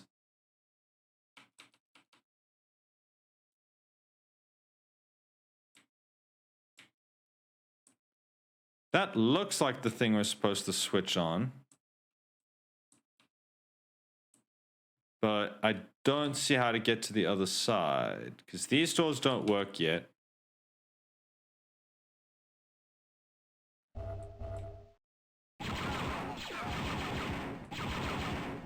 Stop, rebel scum. Okay, no one's dropping a key. Can't open any of these, even though, you know, in video game language, the green thing is normally openable. In this case, it's not. You're not authorized in this area. I don't give a fuck if I'm authorized or not.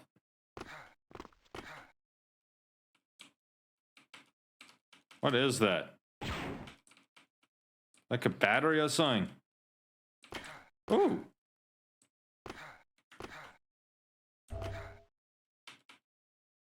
Okay.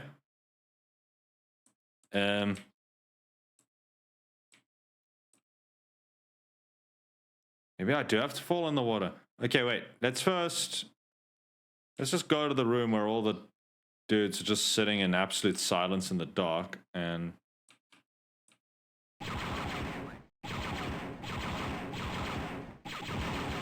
I don't think they could see me, because they all just stood by politely and let me shoot them. Oh! If you guys can't see anything, don't worry, neither can I.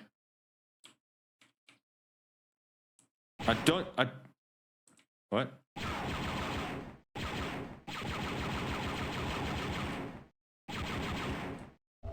I'm basically just lighting this room up with gunfire at this point to try and see anything.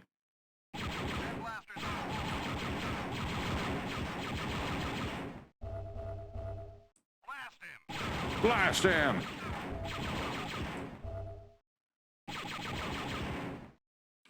Aha! We found the dam. Let's go.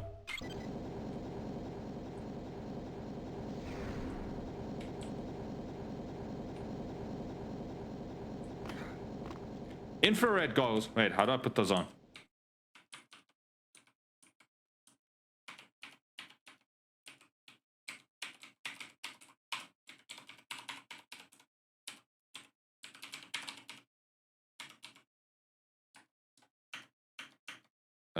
That's a map. Hang on. Input. Also, wait, I wanted to make the, yes, I wanted to make the subtitles bigger. Large, please. There we go. That's better. That's better. Those can be medium. Okay, input.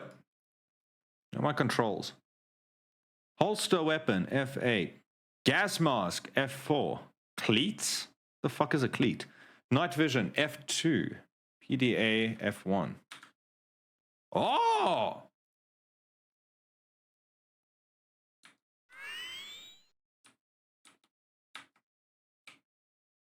Useful to know, that is.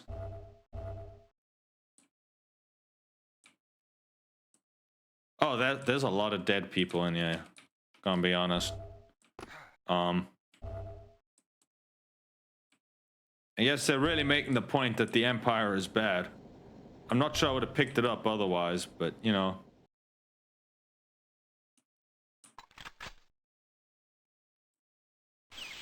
Hey, these open now. Oh, those health packs. Oh, the red cross on a white background. That ain't... That's... It's technically in violation of the Geneva Convention, I believe. So I learned this a little while back. I think from what's his name? Oh, we're doing ads. Okay, I'll wait till after the ads to tell the fun fact. This is so bright. There he is, stab him.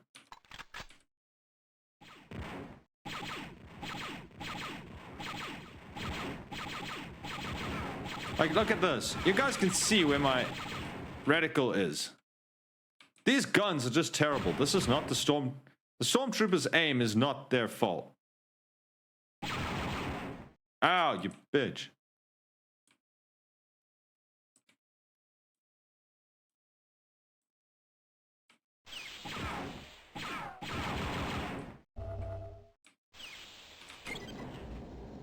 Okay, everyone's back. Okay, so the whole red cross on a white background thing. The reason that's a problem is because the Red Cross, appropriately to their name, uses a red cross on their background, on a white background. And that is an internationally recognized symbol. And so it's actually in the Geneva Convention that any other uses of that symbol are not allowed, because they actually have copyright. You're in violation of Imperial law. I don't give a fuck. It's actually in copyright law that they're not allowed, that you're not allowed to use the cross. And if you do, it's technically in violation of the Geneva Convention. So this game, Halt! from the looks of it, has Geneva Convention violation in it. Mind you, at this point, I think the... Who said that? What?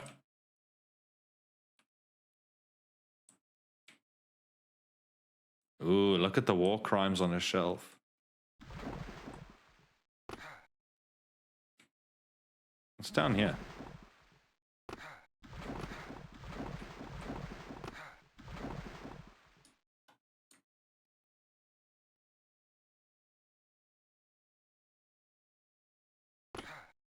I don't think we generally want to be in the water. That's my impression of this. I think the water is generally... Oh, you said it. Okay.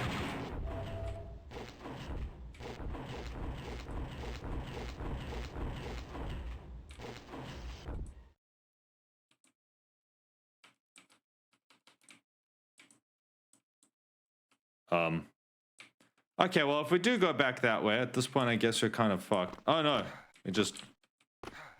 do that.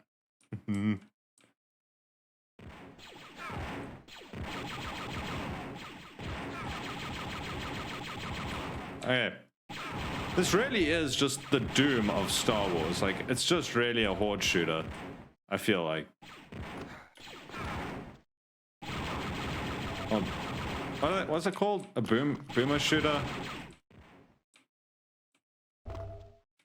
I'm not up to speed with my game terminology. Someone's gonna sacrifice me in like the comments for that. Oh, that's a lot of them. Let's go see what's up with the other guys first.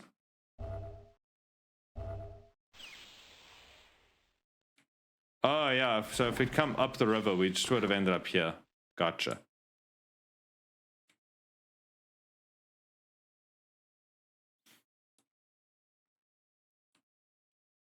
Okay, that's kind of pretty, though.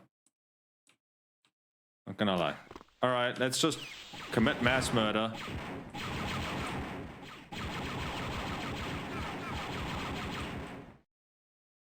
I thought I heard a mouse droid. Was it just the door?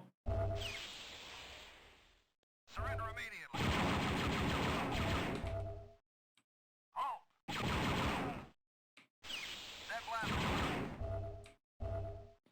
I'm actually slightly concerned about the fact that I'm not even...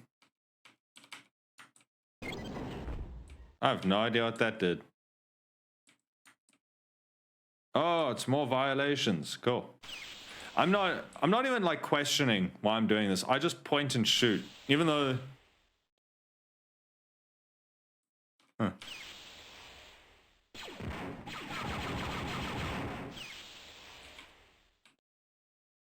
See, this is a point about the E11 blaster. I just pointed in the middle of those two guys and I killed both of them.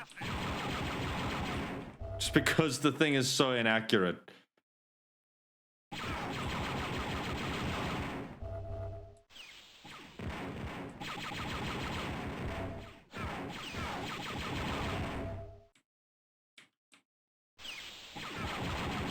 No, stand me either, so you're safe. The funny thing is, because I... Go ahead, Kyle.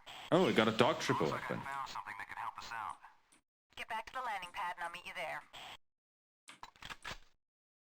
Is that... Oh, mission objectives, hang on. Okay, that was literally it. It was just find some clue about the Dark Troopers existing. The sad thing is, I have no idea what part you're talking about not understanding me on, because I talk so much, it's not even a... Yeah, I prefer the E11. I talk so much, I'm not always sure which bit you're referring to when you say you don't understand me. So it goes, so it goes.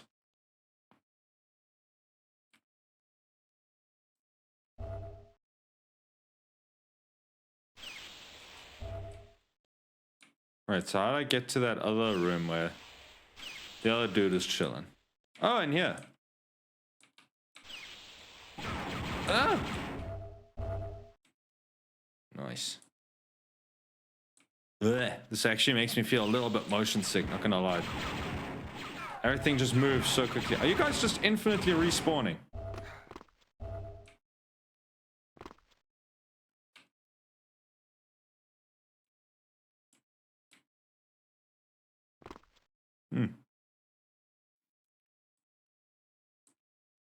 How many people have I murdered today?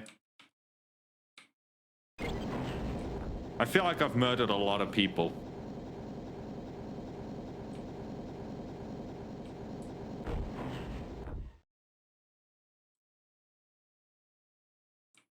I feel like I should be having a bit more trouble going to sleep at night than what I think I do, just because of...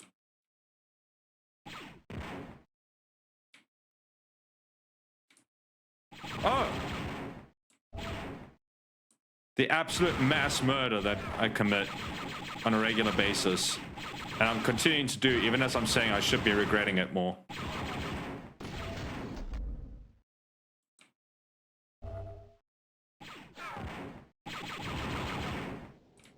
Okay, I'm guessing too many. Yeah. Here's the thing, right? Is...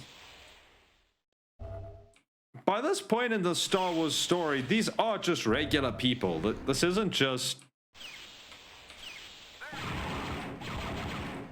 These aren't just the clones anymore. These are actual people. These are individuals that are...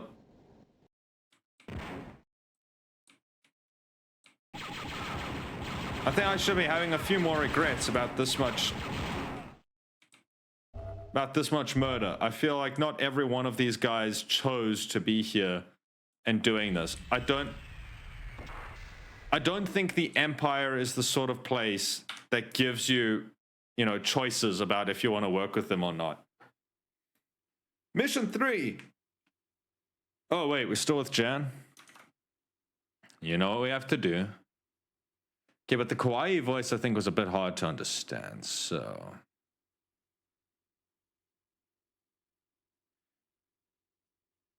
Where was the other one? There was another one which was pretty decent.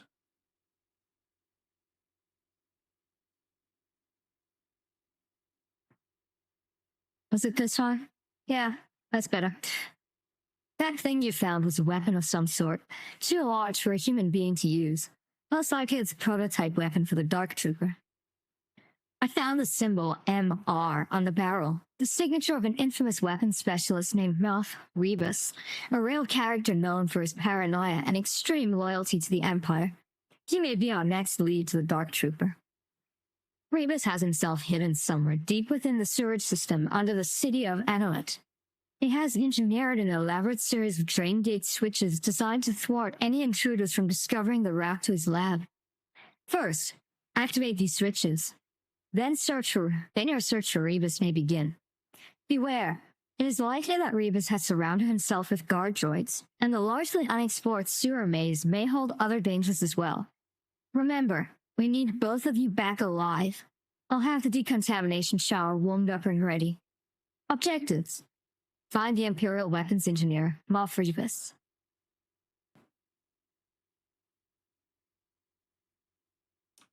Cool. Don't cease me. Just because I sound like an attractive young woman. Don't try and fight with it. Don't hate the player, hate the game.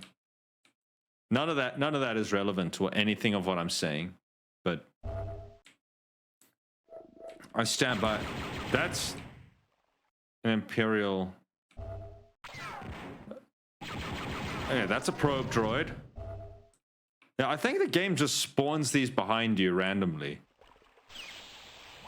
Huh, okay. I don't know why they interrogate. Oh, why do they detonate? Okay, yeah, this is gonna be confusing, isn't it?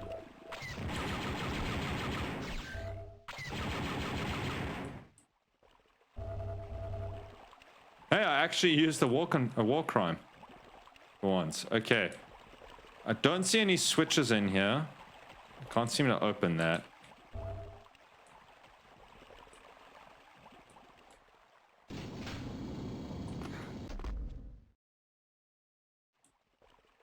I don't need to fight everything that's out here. I don't particularly feel like walking through... Oh, do I have to walk through the poop water? Looks like it. Yeah.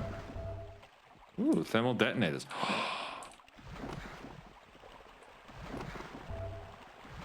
It's like Shanghai.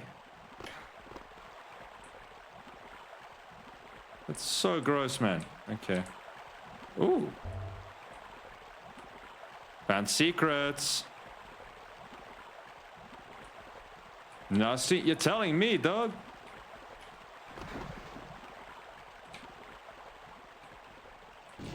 Like, look at this. Why did they texture it like that? What? You're a training droid. Like, the texture of it is so... Why did they texture it like that? It looks too visceral. Ow, ow, ow. Damn, the interrogation droids hurt.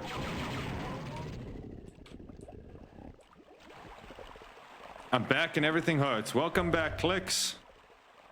How was the session?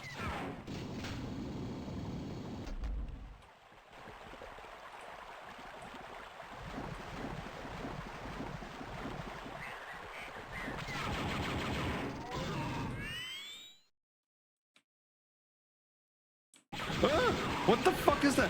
What is that? No, no, no, no, no, no, no.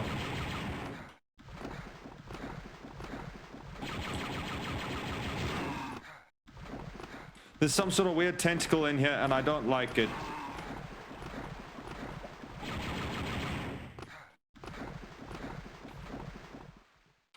I've seen enough questionable media to know where this goes. No.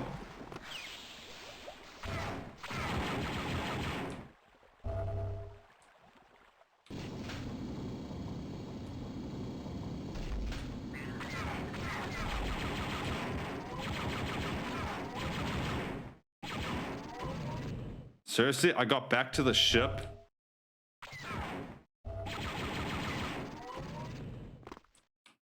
Great, so I took a wrong turn somewhere and I've just been put back to the start. Wonderful.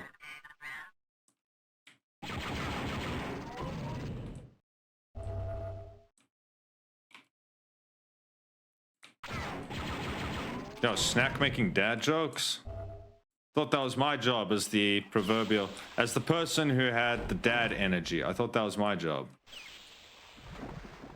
Okay, please be less gross than the previous route.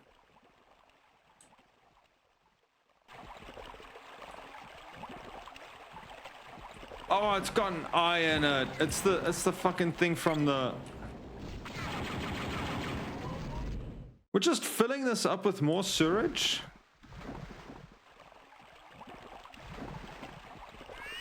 It's the thing from the trash compactor in episode 4.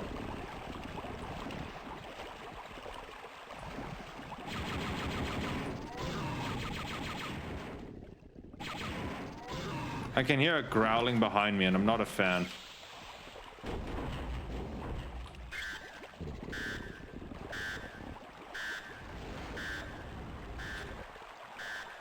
What?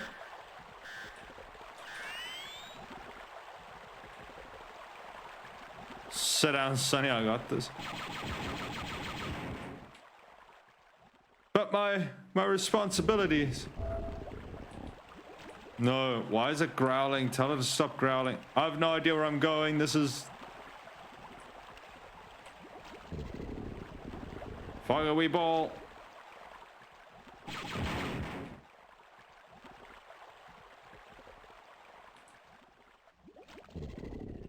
No!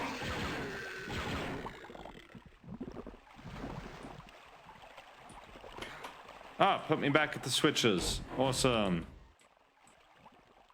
Number 3. You know what? Maybe we should have just left the guy who lived in the poop room. Maybe we should have just left him alone. I'm not sure we really needed to go looking for him.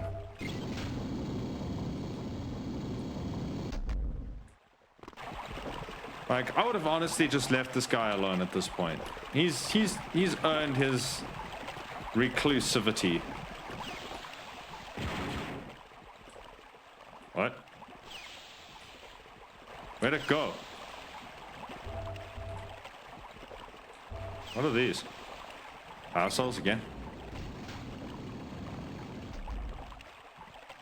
Oh.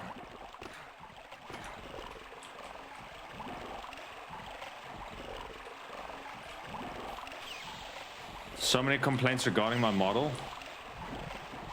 You'll have to speak to the manager.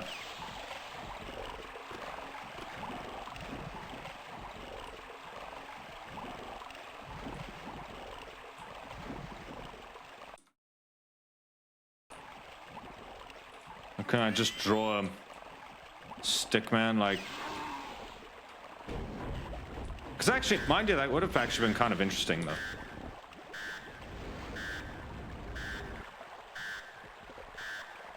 Okay, and we're back into the poop chute. Let's go. There's not that many details, though. Like, I think my model's pretty, like... It's detailed, but I don't think it's insane. Oh, I'm out of battery. Okay, chat, I'm sorry for the fact that the screen may look like it's in absolute pitch black. I can barely see where I'm going. Apparently, I'm out of batteries for the goggles, so...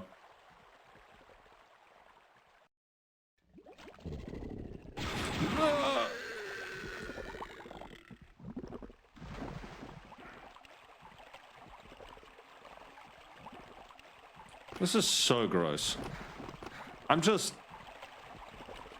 I'm mildly disappointed.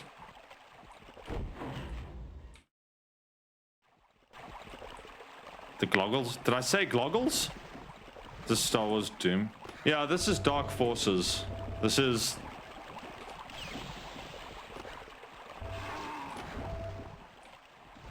It's basically Doom. I think that's a fair... You almost did. Listen, I wouldn't have been surprised if I did. I have shown a remarkable inability to speak properly on several occasions.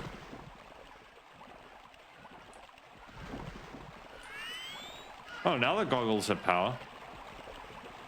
I have a great tendency to do spoonerisms. You know, like where you swap the first letters in words. Why is the water brown? That's not water. I regret to inform you. No, we're just doing this again. Okay, so there's nothing in number 4. Gotcha. This is, yeah. Clicks, we are currently in a sewer system. We are currently chin deep in shit. That's what we're doing. The things we do for freedom and the Republic and the Senate and all of that bullshit. Well, shit. Yeah, it is a well of shit. I'll give you that much. You.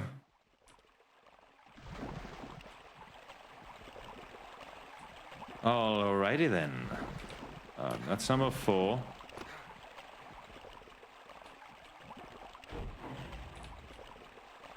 So now what? How do we get back to room? That room that we've been filling up with shit. How does it? Sounds like your average Twitch streamer experience. Not wrong. Ow.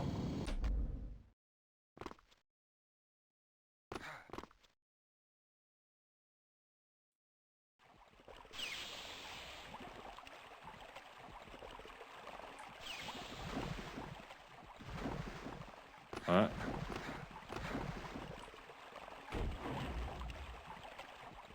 Okay, let's just go through here. Let's see if we can just like jump in there. I don't know. Maybe.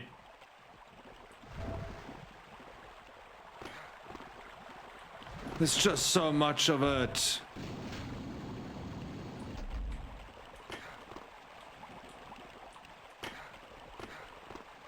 So you need to get in there somehow, but I don't know how to get in that one.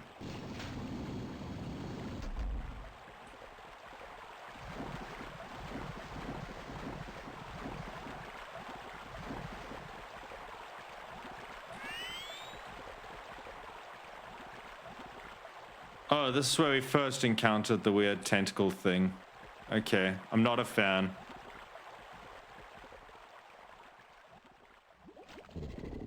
No!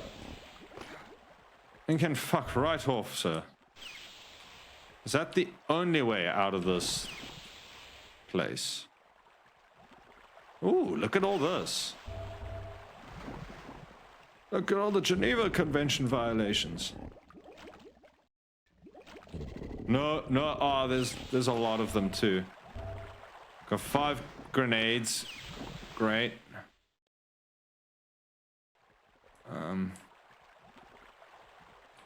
Yeah, I think this is the only way out. Leave me alone, please. I beg of you. Alright, goggles off.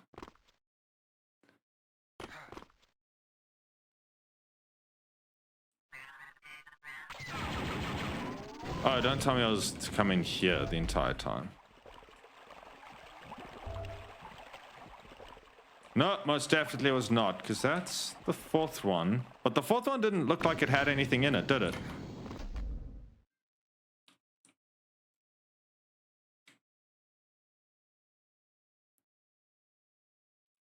Do we have any helpers in chat who want to tell me what I'm missing? It's probably something really fucking obvious. It's out there.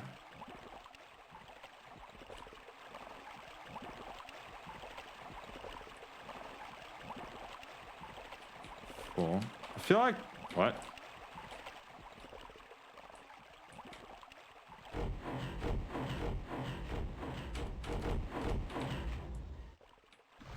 Diving instructor used to crap on anyone who said goggles instead of mask. Oh yeah.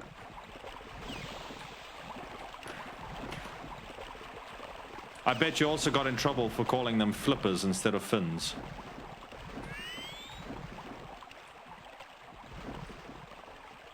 See what's...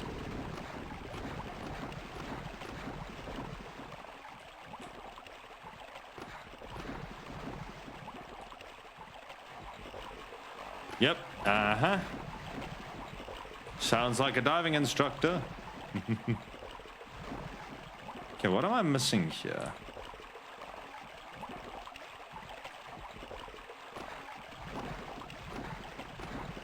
Watch it be on the fucking PDA. If I just looked at the fucking map, I would have seen it.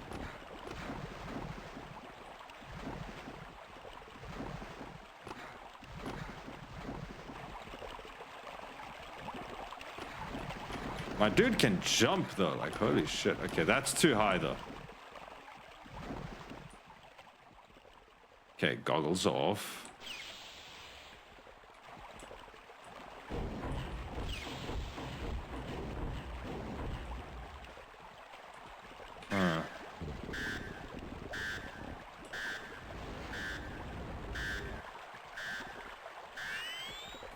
I hate how often we're just busy riding the shit river. Now, this is the only way back from the looks of it. This is just a longer, more spirally way back to the same place.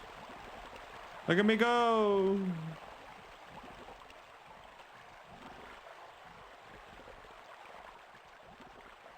Okay, and that's just two shit shoots that drop me off at the same place.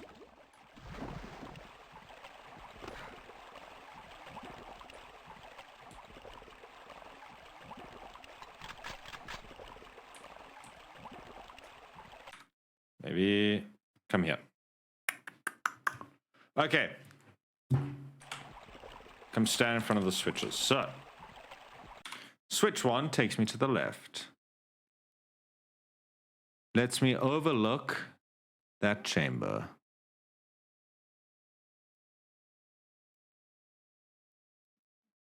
I need to get in there.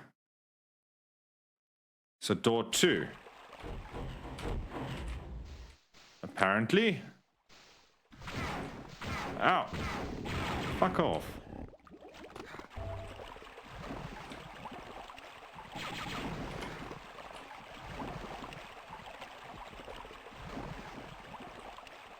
Ride the shit river with Spartannell for only 99 cents. I'd ask more than 99 cents if I was going to be in this situation. I'm not even gonna front.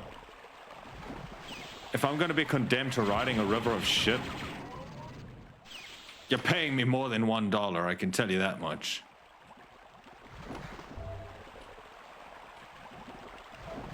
I mean, it still pays better than Spotify does. Like, I find the payout that I got from my Christmas song from Spotify to be just hilarious.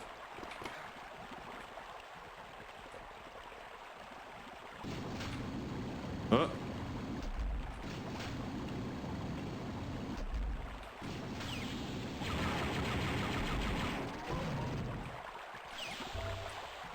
For all of my hard work, 2,500 streams, I got a whopping 60 cents off of Spotify.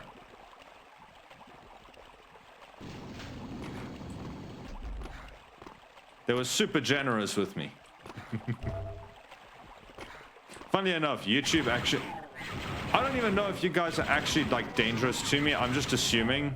And that might just be profiling. I don't know.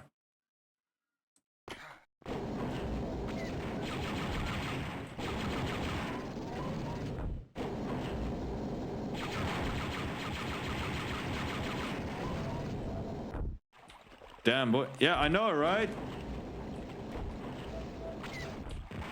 I got 60 cents with 2,500 streams, guys.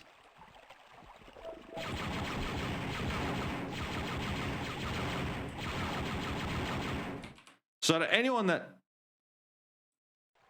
that listened to my song on YouTube, thank you. You're the real ones. You're the ones paying the bills. I appreciate it.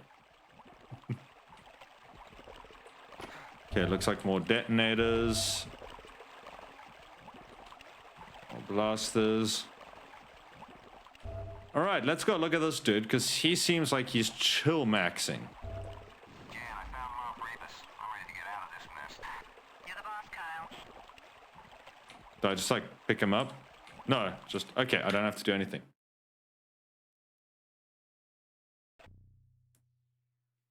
YouTube did really well.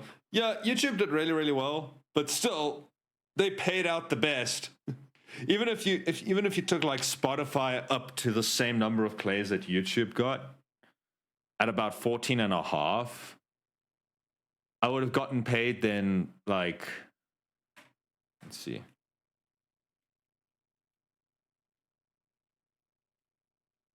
So it's only 5.6 times more, so 0.6 times by. I would have been paid a whopping $3 from Spotify.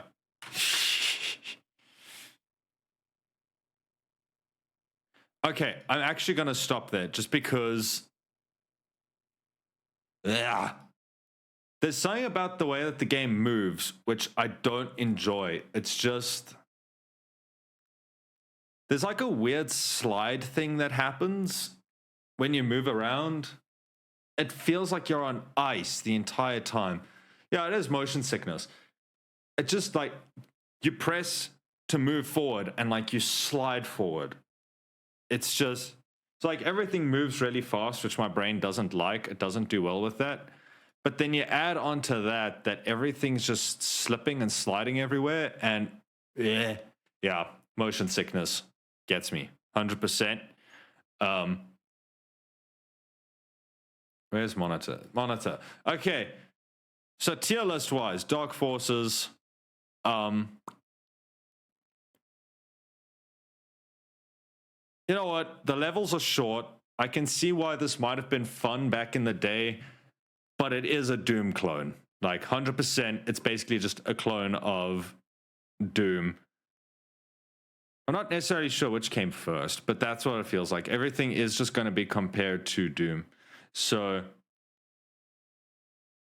honestly, I could probably do without it. I'm not... Oops. I sometimes feel a little bit bad for it. No, this. I could do without this, honestly. I can see that it's the beginning of Kyle's story, and we will continue it with... we will do Dark Forces 2 and Mysteries of the Sith when we get to it. Maybe tomorrow. But definitely Jedi Outcast and Jedi Academy, far better games. So I appreciate this game for what it is. I appreciate it for like what it allowed to become. Like what the groundwork that it laid out for like some of the games that came later on, which I think were way, way better. But for now, yeah, it made me feel sick. And it's not particularly challenging. I don't think, like, I know we were just playing on medium, but like it wasn't a particularly challenging game, and everything's really short. Like, I had an alright time with it. I am probably not going to be in a rush to revisit it anytime soon, if I'm going to be brutally honest. So we're just going to put it into the scrapping pile, our first one in the scrapping pile. And yeah, we'll see what the others are like. Hopefully they're a little bit better, but I'm not too optimistic. I think sort of, yeah, I suspect that me and that type of game just do not really get along. I suspect that, yeah, I don't think that's quite my type of game. I'm not great with shooters to begin with. But I don't think I'm likely to revisit that again. But anyway, that was a fun hour and a half, I guess. I don't know if you guys disagreed with me giving it a scrap. I'm sure it's a beloved game to many. I'm sure many people are like, this game was fantastic. We absolutely loved it. We don't know why you're so mean to it. How can you hate everything that's good and green in this world? But that's how I feel, guy. It's how I feel, dude. I just don't think it's not for me. I guess that would be the real way that I put it. Is like, it's not for me. It's not. Yeah, the upset of the century. Listen, I have controversial opinions, but they're correct opinions. So that's the important thing. It's ancient and not in a good way. Yeah, not everything ages as gracefully, right? Not everything has to. I suspect, and it may be when I get to like Jedi Academy that I have the rose-tinted glasses on and I'm like, this game is so awesome, I love it. And the rest of you guys sit there and you go, this game fucking sucks. I don't know what he's on about. That might be the case. It might be like a case of nostalgia blinding it. But I haven't seen anybody in chat right now like screaming at me and threatening to cancel me on Twitter. So it can't have been too upsetting. I've played it. It's still good. Jedi Academy. Yeah, I love Jedi Academy. Like I said, I suspect I'll actually be able to make quite a decent amount of headway into Jedi Academy just because I know the game so well. I've played it so many freaking times. I suspect I'll actually be able to make a decent amount of headway into it. But we'll see when we get there. I think now that we've sort of started the Jedi Dark Forces thing of, Dark Forces 2, Mysteries of the Sith, we'll push through with it over the next day or two, and we'll see how we go. We may finish off the series. But yeah, it's too good. Shame there's no more like it. I think the closest you'll get now is probably Fallen Order, but Fallen Order is very much its own thing. I don't think it's not quite the same as Jedi Academy. There was something very, I don't know, Jedi Academy managed to hit something that I don't think I've seen another Star Wars game hit the same way, and that's what's interesting for me. It's, how would I put it? I don't know, it's like it manages to scratch a certain itch that I don't think I've seen any other games pull off. Like, they just haven't hit the same thing with it. Even like Jedi Fallen Order, but that Fallen Order has more of like a Souls-like approach, for instance, to its combat, which Academy doesn't. But anyway, I'm not going to get sidetracked right now on I'm not going to get sidetracked right now into like the Jedi Academy versus Outcast and everything debate just yet. That'll be for later this week. That'll be for a little bit later this week.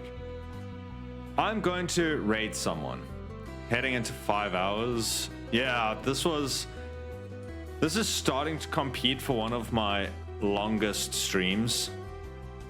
This is I think the only streams that have been longer than this in all possibility have been, which ones? Arkham Asylum in one night. That one was long.